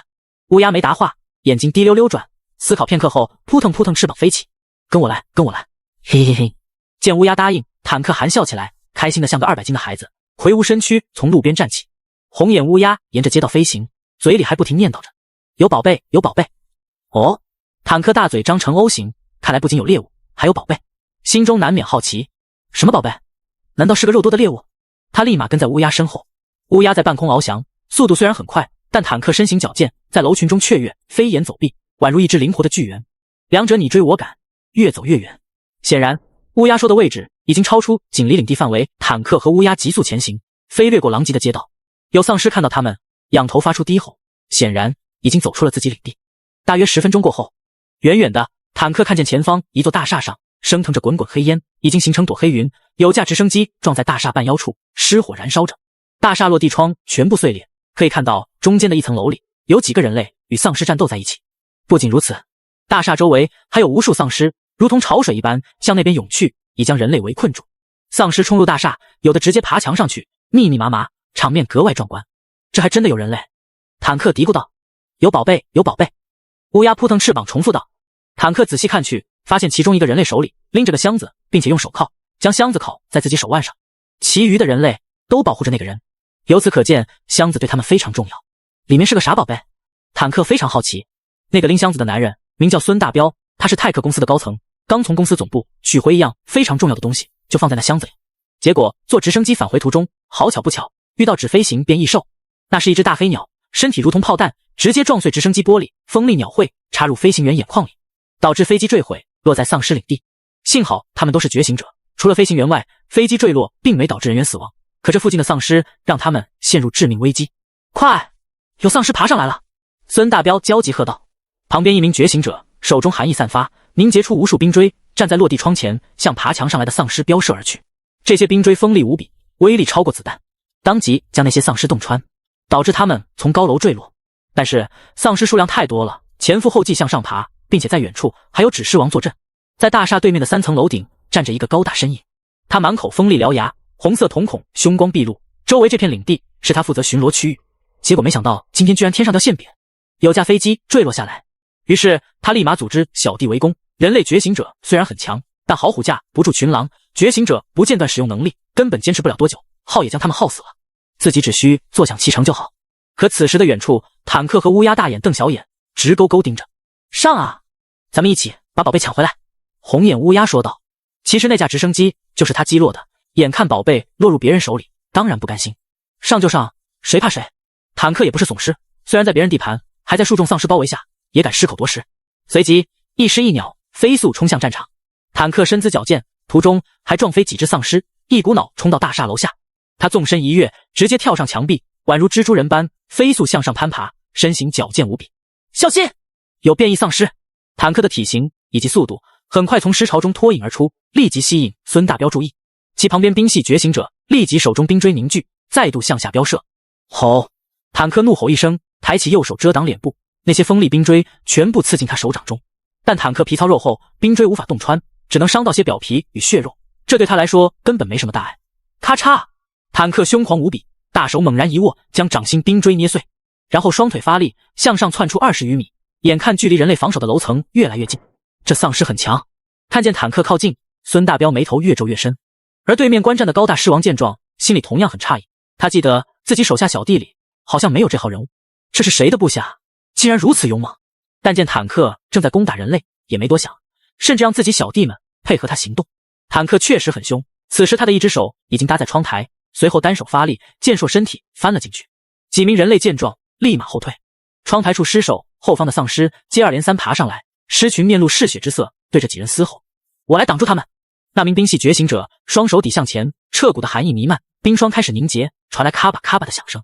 在其双手前，眼看一堵冰墙即将凝形，可就在此时，忽然异变突发，有道黑色影子飞掠而来，速度极快，从侧面发动偷袭，宛如匕首般的鸟喙，直接刺进其太阳穴里。噗呲，温热鲜血喷溅而出，冰系觉醒者应声倒地。这……孙大彪眼眸圆瞪着，看向那个黑色影子，发现竟然就是袭击直升机的大黑鸟。这一切不是巧合，而是他早有预谋的。鸭兄可不是一般鸟，他一顿能吃2个人，可见潜力巨大。冰系觉醒者被干掉后，丧尸们一拥上前，他们3两一伙，将其他人类扑在地上撕咬，场面顷刻混乱起来，嘶吼声、咆哮声、惨嚎声接连不断。坦克不管其他，几个箭步冲上前，目的很明确，伸手一把抓住孙大彪的箱子。宝贝，孙大彪眉头拧起，奋力的挣扎，你给我滚开！但坦克力量何其强大，猛然一拽肩，差点将箱子连同孙大彪一起拽进自己怀里。孙大彪双眼发红，身上灼热气息传来。他是明火系觉醒者，可由于刚才战斗消耗太大，已经没什么能量了，此时用出最后的力气。孙大彪整条左臂忽然燃起熊熊火焰，一把扣住坦克手腕，想让他撒手。滋，空气中顿时弥漫起烧焦气息，一股烧猪毛味传来。你给我松开，宝贝！坦克此刻只想得到箱子，虽然被烧得很疼，但他大脑一根筋，依旧强忍着不松手。豆大的汗珠开始从孙大彪额头滑落，他面色苍白，眼神有些朦胧，因为身体透支严重，已经支撑不住了。撕了！坦克抓住机会，猛然用力一拉箱子，只听血肉与骨骼断裂声响起，孙大彪的右臂被扯下一半。孙大彪发出一声惨嚎，摔倒在地上。失去了火焰的庇护，周围丧尸们纷纷扑上来，将其淹没在尸潮里。宝贝到手了！坦克捧着箱子，上面的手铐还挂着半截胳膊。周围几名人类已全部被分尸。丧尸们获得此战胜利，心里格外是亢奋。吼！坦克同样如此，举起箱子大吼一声，好像举起世界杯一样，有些炫耀之意。虽然他不知道箱子里是什么，而有趣的是，周围丧尸们也很配合他，纷纷发出低吼，与其一起庆祝。大傻逼，炫耀什么呢？赶紧走啊！乌鸦独特鸟音传来。哎，对啊，坦克这才从兴奋中清醒过来，这里不是自己地盘啊，现在很危险，得赶紧离开这。于是他收敛姿态，低调起来，搂着箱子便要悄悄退走。喂，你站住！忽然间，一个如滚石摩擦的声音从身后响起，正是那个负责这片区域的高大狮王。坦克身形一顿，停住脚步，但没转过身去，只给他留下个背影。由于狮王的出现，其余丧尸小弟也都安静下来，顺着老大目光望向魁梧的坦克。一时间，坦克成为狮群里的焦点。有时候太受瞩目也不是啥好事啊。坦克心里嘀咕，那高大狮王早就看出他不属于这片区域。把你手上的东西给我。我给你个屁！坦克当然不会给，并且对乌鸦大喝一声跑。随即他头也不回的撒丫子狂奔，由于还在大楼里，一路撞碎好几堵墙壁。高大狮王胸瞳一瞪，立马意识到不对，给我抓住他！吼！一众丧尸的令嘶吼着向坦克和乌鸦追去，但两者速度极快，尤其是坦克仿佛人形推土机，遇到什么撞碎什么，始终保持跑直线。直到最后，坦克跑到大楼边缘，纵身一跃，从几十米高的地方直接跳了下来。糟了！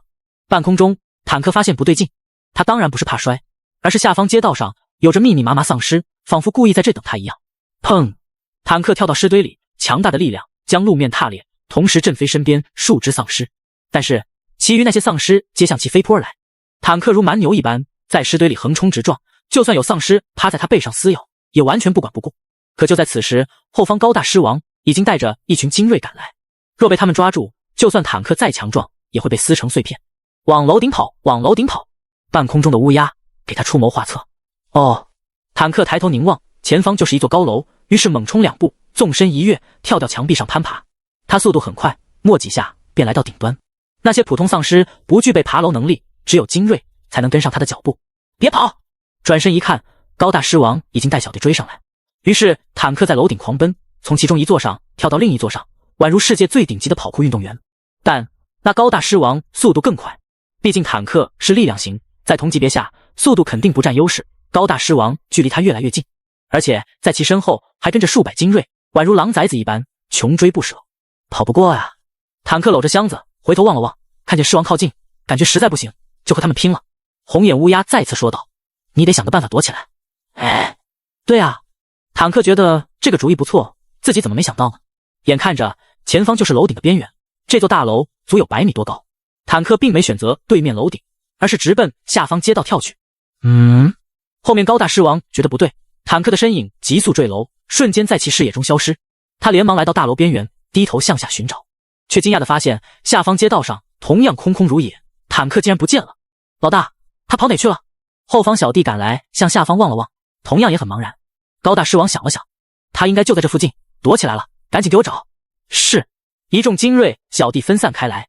此时坦克和乌鸦已经躲进大楼里的一处小房间。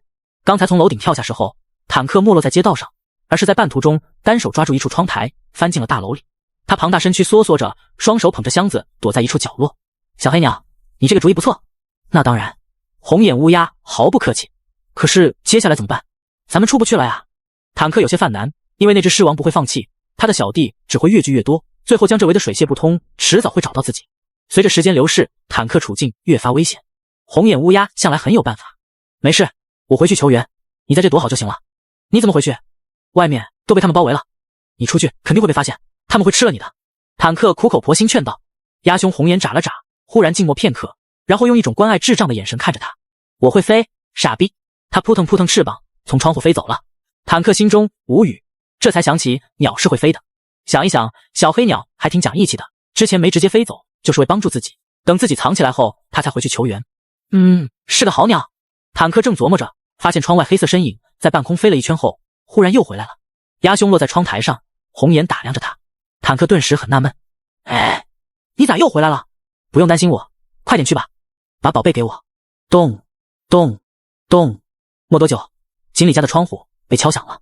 转头一看，红眼乌鸦站在窗台，但让锦鲤奇怪的是，他嘴里叼着个箱子，银亮金属色，上面有个红色圆圈铃，中间是 T 字图案，那是泰克公司专属标志。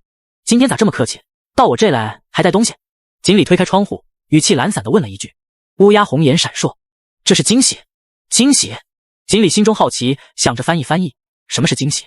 那个箱子整体合金材质，坚固无比，但在锦鲤手中就宛如橡皮泥，拿过以后轻轻一掀便轻松打开了。锦鲤目光凝望，发现箱子里面竟有一排安布瓶，里面盛装着淡蓝色透明液体，旁边处还有一份实验报告，介绍着液体的数据。锦鲤拿起一看， Z 病毒实验结果，低阶丧尸注射 Z 病毒可以增加细胞活性，拥有快速愈合能力，并且进入亢奋状态，刺激反射神经，增强反应速度。丧尸实验样本1，地级丧尸注射 Z 病毒后，腐烂身体开始愈合，24小时后身体达到最佳状态，成功与病毒完全融合。丧尸实验样本2，接下来全都是实验过程以及详细记录，试验足做了15次，全部成功，丧尸没有任何不良反应。这是丧尸进化剂。锦鲤眉头一挑，他记得有人说过，泰克公司正在培养丧尸，所以弄出这种东西不足为奇，还真算个惊喜。以锦鲤的实力，当然用不上这些低级产物，因为本身愈合能力极强，最关键的是他根本不受伤。但是这些 Z 病毒可以给他小弟使用，实验上说地级丧尸注射便能增加愈合力，提升反应速度。那如果给精锐丧尸注射呢？锦鲤觉得泰克公司实验的不够全面，自己应该再给他搞科研，增添些数据。这东西哪来的？我和坦克去别人领地抢的。红眼乌鸦自豪说道。还挺厉害。锦鲤夸赞一句，问坦克呢？哦，对，坦克被尸堵住回不来了，我是来求援的。红眼乌鸦好似才想起自己使命。锦鲤无语，感觉不禁夸，竟然被堵住了。坦克可是得力干将，还带回有用的东西，锦鲤当然得救他。于是他立刻向小巴和博士等发出指令。小巴此时正跪坐在一处楼顶，掩面嚎哭着，因为最近领地太平，实在太无聊了，心中渴望杀戮。得到锦鲤指令后，嚎哭声戛然而止，脑袋立马支棱起来，转瞬露出诡异笑容。嘿嘿嘿嘿嘿！博士走在大街上，两旁丧尸鱼贯而出，跟在他后方，其中几只力吼着，心中极度的愤怒。好大哥，被尸堵住了！这还了得？必须将他们撕碎，才能平息怒火。片刻之后，万众丧尸在街道汇聚，形成规模不小的尸潮，群尸凶气弥漫，浩浩荡荡。出发！锦鲤一声令下，尸潮瞬间被激活，向目标地点赶去。昏暗天空中，先是一只乌鸦急速掠过，在前方带路，后方万众丧尸狂奔，戾气滔天，杀意盎然，如同一阵洪流，整座末日之城都在他们脚下颤抖。另一边，坦克还狗狗碎碎地躲在小房间里，庞大体躯缩成一团，显得非常委屈。怎么还不来？外面群尸嘶吼怒嚎着，显然是在叫嚣嘲讽，并且在门口处传来阵脚步响动。咦？坦克透过龟裂墙缝望去，发现有只精锐丧尸走进来，他鼻子像狗一样不断抽动着。这丧尸资质平平，但嗅觉发生进化，非常的敏锐，沿着微弱的气味正一步步向坦克逼近。这怎么办？坦克挠了挠头，眼看快要被发现，如此危机关头必须得用自己的智慧取胜，并且很快他想到一个办法，可以扔一块石头，制造些声音，将那丧尸引走。这个计划不错，谁说我是大傻逼？坦克非常满意，一只大手在地上摸索，很快捡起块碎裂砖头，顺势一个勾手向窗外扔去。那只嗅觉丧尸有没有被吸引，并不知道，但是那砖头飞出窗户后，在半空中划过抛物线，却正好砸在了高大尸王脑袋上。谁扔的砖头？高大尸王非常的恼火，来回张望。旁边一名跟班看得清楚，老大，砖头从楼里飞出来的，里面有尸。高大尸王一琢磨，立马想到了什么，那家伙就躲在楼里，给我上！吼！几名精锐丧尸厉吼，直接跳上墙壁，向那扇窗户爬去。坦克听到外面响动，小眼睛一眯，隐隐觉得不对，微微思考片刻，我是不是失策了？但下一秒，几只恐怖丧尸嘴脸已经在窗口出现，他们发现坦克身影，嘴里发出咆哮，飞奔着向他扑来，速度极快。与此同时，高楼周边的尸群也纷纷向这里汇聚。糟了！坦克抬拳打飞直扑来的丧尸，转身就逃。他依旧采用暴力的方式撞碎一面又一面墙壁，径直逃跑。可就在撞墙的过程中，坦克依旧反思着自己的计划那么完美，到底哪个环节出了问题？砰！就在坦克撞碎一面墙壁后，忽然有只硕大拳头迎面打在其额头，巨大的力量让他一个趔趄，后退跌坐在地上。哼，竟然还敢用砖头砸我！高大尸王满心怒火。坦克小眼凝望着他，隐隐猜到发生了什么。高大尸王气势汹汹，杀意弥漫，随后在其手骨处竟有一根根骨刺生长而出，好似金刚狼一样。坦克第一次见这种能力，心里有些好奇，这是啥？骨质增生？去死！高大尸王挥手，锋利骨刺破空，直奔坦克刺来。危机关头，坦克只好抬臂横挡，可他虽然破糙肉厚，但也阻挡不住骨刺，一刺就是一个血窟窿。好疼！坦克连忙向后退躲闪，但尸王追上前，骨刺再度袭来，坦克只好换另一条胳膊抵挡，可他手挡扎手，臂挡扎臂，没一会就多出好几个血窟窿。而此时，身后一众精锐丧尸已经咆哮着追了过来，拼了！坦克瞬间红了眼，庞大体躯直奔尸王冲去，不顾骨刺洞穿手掌的疼痛，一把握住他的拳头。高大尸王遭受巨力，被坦克推着，止不住向后退去。轰隆隆，两者撞碎最后一面外墙，径直从高楼坠落下来。半空中，他们依然翻滚着，撕扯着，扭打在一起，凶残无比。砰！两者同时砸在地面，整条街道都是一颤，下方龟裂痕迹蔓延。单凭力量，高大尸王并不是坦克对手，已被他骑在身下，重拳不断击打。但是街上一众丧尸立马扑到坦克身上，张开狰狞大口撕咬。吼！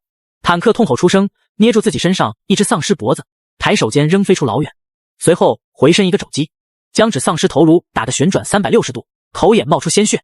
可身下那只尸王立马抓住机会，锋利骨刺连刺坦克屁股。坦克剧痛难忍，从其身上跳开。但此时他眼前已经看不见其他东西，竟是一张张恐怖丧尸嘴脸，因为尸潮已将坦克淹没，而且依旧不停地扑上来，落了一层又一层。丧尸们锋利獠牙，不断撕扯坦克皮肤，他浑身剧痛，就算是铁人也快要被撕碎。要死了吗？坦克无力反抗，心中彻底绝望。打！大傻逼！大傻逼！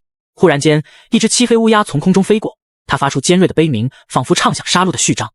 大地一阵颤抖，千军万马奔腾而来。砰砰砰砰！一股强大威压笼罩，坦克身上的丧尸不断爆碎，血肉横飞，腥气弥漫。怎么了？坦克只觉身上压力越来越轻，当最后一层丧尸爆开，坦克恢复了视野。他透过纷飞的血花，看到一张英俊至极的脸。锦鲤身穿白衬衫，在血染的修罗场里却一尘不染，脸上表情淡然，正低眸打量坦克。这么惨！锦鲤发现坦克全都是血，彻底被染红，已经成为红坦克，并且满身密布着齿痕和骨刺刺出来的血窟窿。把我小弟当紫薇渣，未免太恶毒了吧！老大，坦克此刻泪目了，觉得他犹如神兵天降，在最为难时刻救了自己。再左右看一看，发现两伙丧尸已经战斗在一起，他们互相啃噬、抓挠着，插眼睛、扣脖子，个个凶残至极。其中小巴身影如同鬼魅，骨爪掀飞一个头颅，身形闪烁，瞬间消失，下一秒又出现在另只丧尸面前，骨爪继续挥动，将其脖梗斩断。小巴脸上鬼笑着，宛如战场收割机，所过之处一颗颗头颅飞起，丧尸尸体轰然倒地。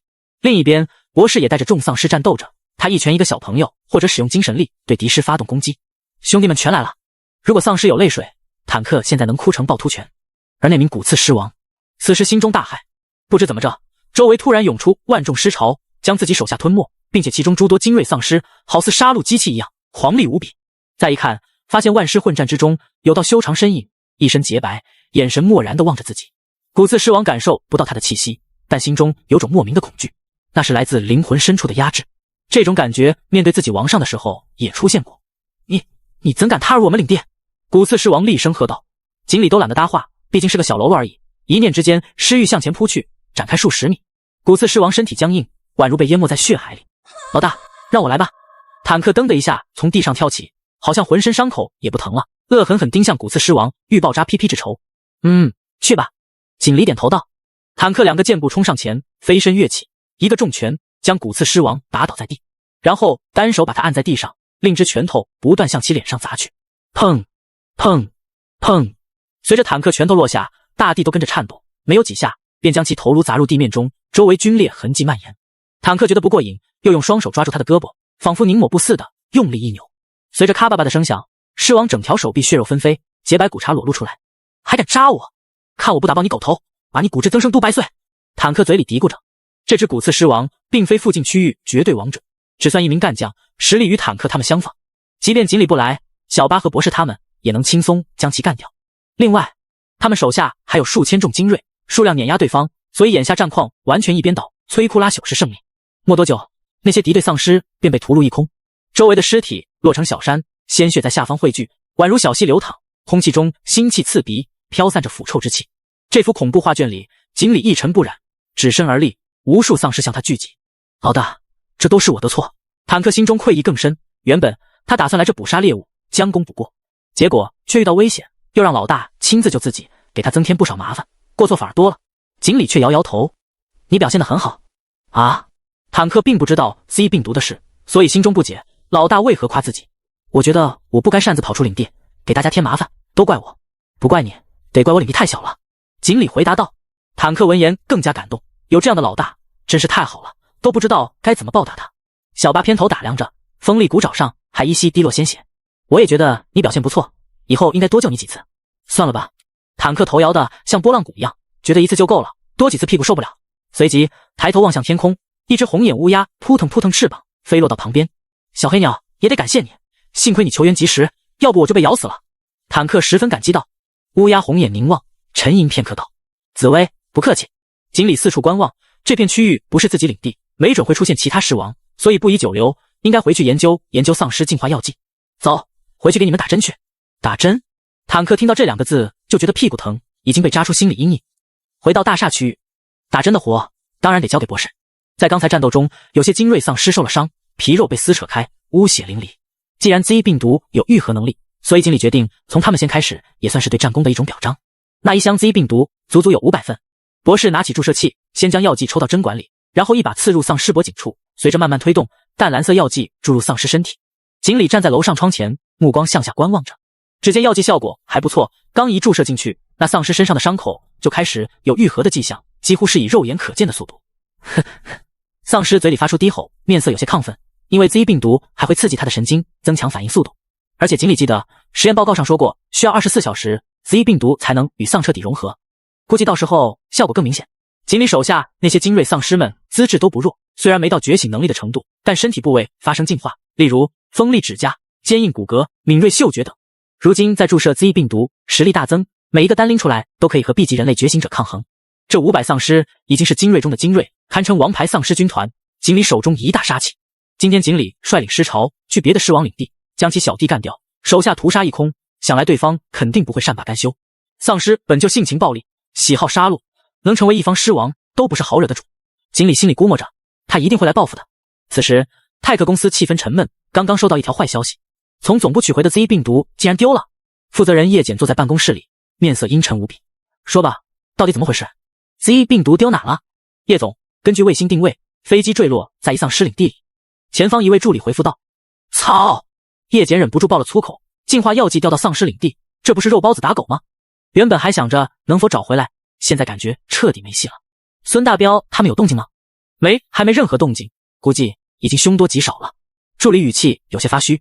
叶简一琢磨，这肯定是凉了，掉在丧尸领地还能有好？最关键的是，丧尸没有 Z 病毒增加细胞活性，就无法注射 TU 病毒改造骨骼，培养计划进行不下去。原本他们有一套完整的丧尸培养方案，现在计划全部被打乱。飞机坠落的区域是哪个狮王领地？叶简问。根据搜集的情报，那里的狮王非常强大，粗略估计统御的丧尸足有3万，实力应该不弱于大厦区域的狮王，也被定义为5星狮巢。妈的！提起大厦区域狮王，叶简就很生气，因为猎王行动对覆灭，导致公司颜面扫地，早晚得废了他，把厂子找回来。如今无法培养狮王，或许可以和其他狮王谈谈合作什么的。而坠机区域的狮王貌似就是个好狮选，他实力强大，地盘距离大厦不远，末日之中适者生存，不进则灭，估计他也很想扩张领地。拥有共同的敌人，那就可能成为暂时的朋友。我觉得我应该去找坠机区域狮王谈一谈。叶简目露思索之色，助理连忙劝道：叶总，丧尸嗜血成性，一言不合就杀人，您要去谈也太危险了吧？确实，叶简点点头，谁知那狮王什么想法？喜不喜欢与人类沟通？去找他谈判，无异于与虎谋皮，凶险至极，所以应该派个人去，先试探试探他的态度。于是叶简抬头看向助理，那你去谈啊？助理顿时一脸黑人问号。夜幕降临，黑暗笼罩大地，末日之城中漆黑一片，几乎伸手不见五指。一阵夜风刮过，夹杂着血腥味和腐臭气息，丧尸厉吼声时不时响起，他们互相厮杀着，或正在捕食变异兽，杀戮无处不在，处处充满危机。锦鲤狗在家里，一手端着高脚杯，时不时的抿口猩红液体，另手拿着手机正在回复消息，屏幕微光映着他英俊的脸，上面消息是程洛伊发来的，只有简洁的2个字：交易。要多少货？锦鲤回复问。程洛伊打字很慢，因为他在精神院待了10年，没上过学，是个酒漏鱼，拼音不太好。200斤白面有吗？有。锦鲤储物空间有上亿物资，区200斤白面，简直是9牛1毛。片刻后，程洛伊回复道：好，4颗金盒和你换。没问题。因为上次锦鲤说过，需要食物时候可以用金盒和自己交换，所以才出现以上对话。两人把时间定在明天早上，见面地点是一个距离锦鲤领地不远的广场里。第二天，避难所中，程洛伊起得很早，他住的地方是一处军绿色大帐篷，身为001号觉醒者才有这种待遇。其他幸存者更惨，有的只住小帐篷，或者直接铺几张报纸，睡在外面空地。程洛伊走出门，明媚阳光洒在他白皙脸上，显得格外娇艳。外面一众觉醒者忙碌着，有的建房子，有的挖地道，但见到程洛伊，纷纷和他打招呼。洛伊，你昨晚说金盒能换到吃的，是真的吗？一个矮小青年眼睛滴溜溜转，将其拦住问道。程洛伊瞥眼打量他，真的，我现在就要出去找人交换。哦，矮小青年非常好奇，金盒虽然珍贵，但没有食物就会饿死，对方到底什么人，会用食物换金盒？估计他肯定有很多食物吧。想到此，青年眼睛转了转道，我这正好有颗金盒，可以和你一起去换吗？可以。程洛伊沉吟片刻道。青年的嘴角忽然翘起丝不可察觉的阴笑，那真是太感谢你了。这个矮小青年名叫蒋文成，也是名觉醒者，在避难所序号为023，实力也算强劲，但他真实身份则是明黑蝎组织成员，潜伏在避难所里搜集情报，充当眼线。之前物资被抢，人员劫持，都少不了他的功劳。如今听闻程洛伊要出去交换物资，顿时动起了歪心思。当然，对于程洛伊，他是万万不敢抢的，但对方还不敢吗？蒋文成分析着，觉得对面很可能是个小团伙，或者是个小组织。随即，程洛伊又叫上孙小强。一听说要见锦鲤，孙小强还是挺开心的，特意捋了捋自己油腻的头发，自我感觉非常英俊。他们3人一起离开避难所，向目标广场赶去。期间，蒋文成特意走在后面，拿出手机悄悄给组织发消息：兄弟们，好像有活了，是一条大鱼。哦，什么大鱼？怎么，避难所又找到物资了吗？嘿嘿，大鱼是美女吗？有几人纷纷回复问道。蒋文成继续说，是避难所出去和人交易，对面有很多食物，也不知什么来头。还有这种事？那人能弄到很多食物，估计实力不弱吧？我也这么觉得。不过咱们可以先过去看看对面什么阵型，到时候再考虑出不出手。我觉得可以，我去。黑协成员纷纷组织起来，蒋文成也将交易的地点告知了他们。广场处，程洛伊把交易地点选在这里，当然没有多少丧尸。中间的喷泉早已干涸，水池里面充斥着乌黑血迹，以及几具早已彻底腐烂的枯骨。水池周围的围栏也已经倒塌了，放眼望去，满是破败。锦鲤穿白衬衫的身影就站在水池边缘，目光向里面观望着，好似还是以前的喷泉一样欣赏着风景。这个广场距离锦鲤家不远，在末日之前，他就晚上经常来这遛弯。当然广场很热闹，有卖气球的，卖儿童玩具的，到处都是孩子的欢声笑语。结果现在一片死寂之景。锦鲤回过身，扫望四周，周边林立大厦，很多已经倒塌，或者墙壁皲裂，玻璃碎裂，露出一个个黑洞洞窗口，偶尔有丧尸厉吼声从里面传来。此刻在两座破败大厦中间的街，有3道身影向这里走来，正是程洛伊、孙小强、蒋文成。蒋文成伸脖观望着，发现广场上面果然有道人影。不是吧，就一个吗？如今已是末日，毫无秩序可言，一个人出来交易，难免被杀人越货。难道他同伴潜伏在周边？蒋文成左右观望，却也没找到其他人的蛛丝马迹。来了，见程洛伊走近，锦鲤率先打了个招呼。程洛伊点点头。货带来了吗？带了。锦鲤挥手间，凭空扔出4袋白面，每袋50斤，总共200斤。程洛伊走上前，将袋子打开，伸出手指弯出一小撮，放在鼻息闻了闻。不错，挺纯的。旁边的孙小强很无语。你俩搁着演电影呢？而蒋文成则仔细观察着锦鲤的一举一动。刚才凭空扔出白面的手段，可着实把他吓了一跳。难道是空间系觉醒者？他心里判断着，空间系的能力普遍都很强大，但是也并非不可战胜。蒋文成微微侧头，远远的看见一栋大楼里有几个人正暗中观察着这边。黑协组织成员就位了。哈哈，兄弟，你就自己一个人来交易吗？为了确定一下，蒋文成特意问道。锦鲤目光看向他。就我自己。不知怎么回事，被注视的一瞬间，蒋文成心脏抽搐了下，莫名有种不安感，下意识后退半步。到底怎么回事？蒋文成想不明白，但他还是强忍着打探道。你还有食物吗？我也想和你交换些。没了。锦鲤淡淡的道。没了。蒋文成心中惊诧，不过很快想到他肯定是骗自己，如果最后4袋白面不可能换金盒，这家伙很谨慎，防范着自己。不过他的谨慎很可能来源于心里没底，实力不济，如果实力强大的话，完全没必要这样。能当特务的人都不一般，蒋文成很聪明，通过话术试探将各种情况分析一遍。他目前认为眼前这个人可以动手。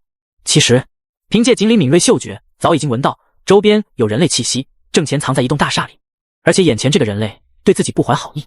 孙小强大大咧咧道。锦鲤，最近这么久不见，你过得怎么样？不太好，挺枯燥乏味的。锦鲤随口说道。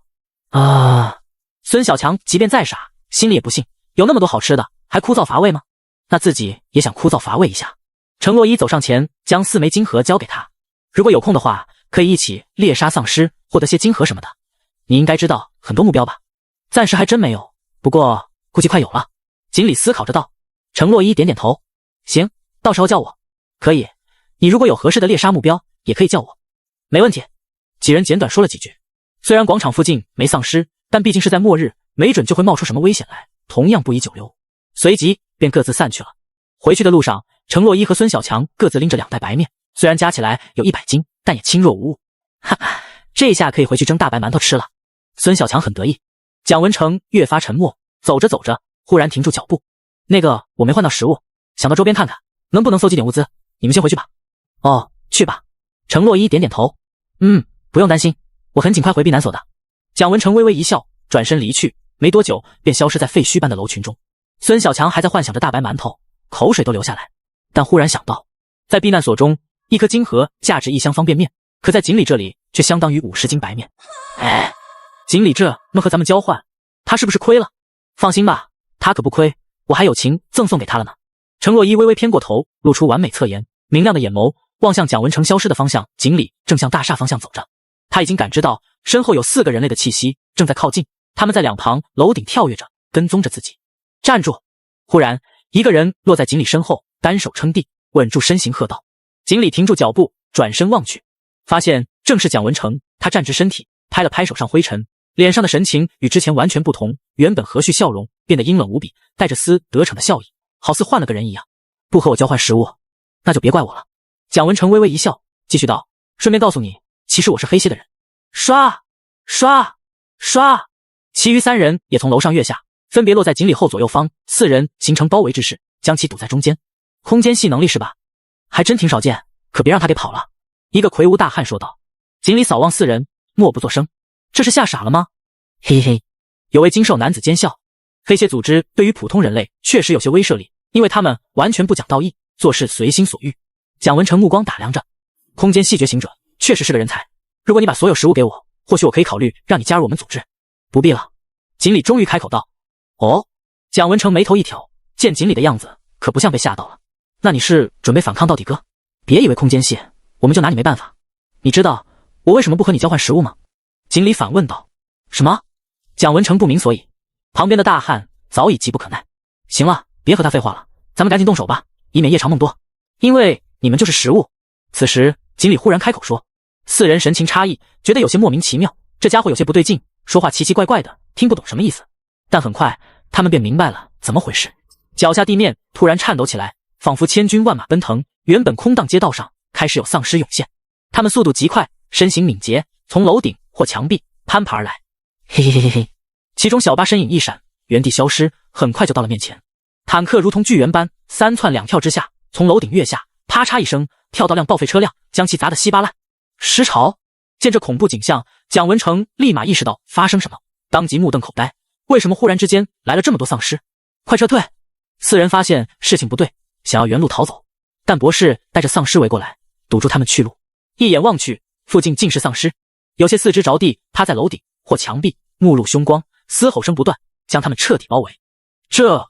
蒋文成都快被吓傻了，下意识回头看去，发现锦鲤的身影站在数众丧尸前，漠然的眼神看着自己。他是尸王！4人立即意识到什么，肝都是一颤，心里更加恐惧无比。这他妈是你说的大鱼？魁梧大汉目眦欲裂，感觉这哪里是鱼，简直就是巨齿鲨。蒋文成也很懵逼，我不知道啊，他怎么也想不明白，孙小强和程洛伊交换食物的对象竟然是一只狮王，妈的，一个傻子，一个精神病，办事果然不靠谱。狮群将4人围在中间，嘶吼声不断，宛如一群饿狼，即将把他们分食。其中坦克最为开心，小眼睛眯起，觉得老大每次出去都给带回来食物。嘿嘿，怪好的嘞。蒋文成见丧尸不断逼近，眼看就要被吃掉，心中惊恐之下，连忙向锦鲤求饶道：别杀我，我可以加入你们。好啊。锦鲤点点头道：你即将与他们融为一体。话落，群尸狂力一拥而上，这些都是注射 Z 病毒的精锐丧尸。莫等蒋文成等人用出觉醒能力，便将他们扑倒在地，利齿撕咬着，鲜血横飞。蒋文成4人痛苦哀嚎着，歇息底里，但很快就被淹没在尸潮里。就在群尸分食4人时候，在遥远的天边有一架直升机呼啸飞过，上面坐着个年轻人，此时神情慌张，战战兢兢，正是叶简的助理杨浩。他奉领导之命去找狮王谈判。万恶的老板，万恶的资本家。杨浩念叨了一道，目光望向窗外，心中越发紧张，好似上刑场一样。咱们到了吗？浩哥，快了，飞过前面大楼就到了。飞行员小张回答道。哦。杨浩应了一声，想了想又说道，要不咱们在飞机圈？小张，整架飞机上就他们2人，因为如果谈成功了，万事大吉；要是失败的话，多带人也是送菜。随着螺旋桨轰鸣，直升机从楼顶急掠而过，他们正式踏入5星尸潮领地。杨浩手心满是汗水，心都提到嗓子眼里，低头向下望去，发现无数丧尸被螺旋桨轰鸣惊扰，像疯狗一样在街道上狂奔，越聚越多，嘶吼追逐着。浩哥，咱到了，下去不？下去个屁！找死啊！杨浩咒骂一句，如果现在下去，感觉必死无疑。于是他拿起身边的话筒，用直升机大喇叭喊道：喂，我是泰克公司的人，代表公司来找你们老大谈判的。喂，听得到吗？我是泰克公司。喇叭声回荡在城市上空，重复好几遍。杨浩始终盯着下面，片刻后发现那些丧尸忽然安静下来，然后向四周散去了。哎，有效果。浩哥，不会是要把我们骗下去吃吧？你闭嘴！杨浩呵斥道。随即直升机缓缓下降，落在处平坦广场上。杨浩和小张从中走出，左右望了望，周围倒没什么丧尸，但一个肥胖身影站在最前方。他身高足有1.8米，满身大肥肉，就像岛国相扑选手一样，嘴里獠牙锋利，小眼睛里闪烁着凶光。这个丧尸实在太胖了，手臂大腿肥肉堆积，一节一节的，就好像米其林轮胎一样，这里暂且称它为米其林。杨浩连忙举起双手，表明自己没有敌意。我们是来谈合作的，如果事情成了，保证你们会得到很多好处。好处？好处是好吃的吗？米其林歪了歪脖子，一脸的木讷，显然他智商也不高。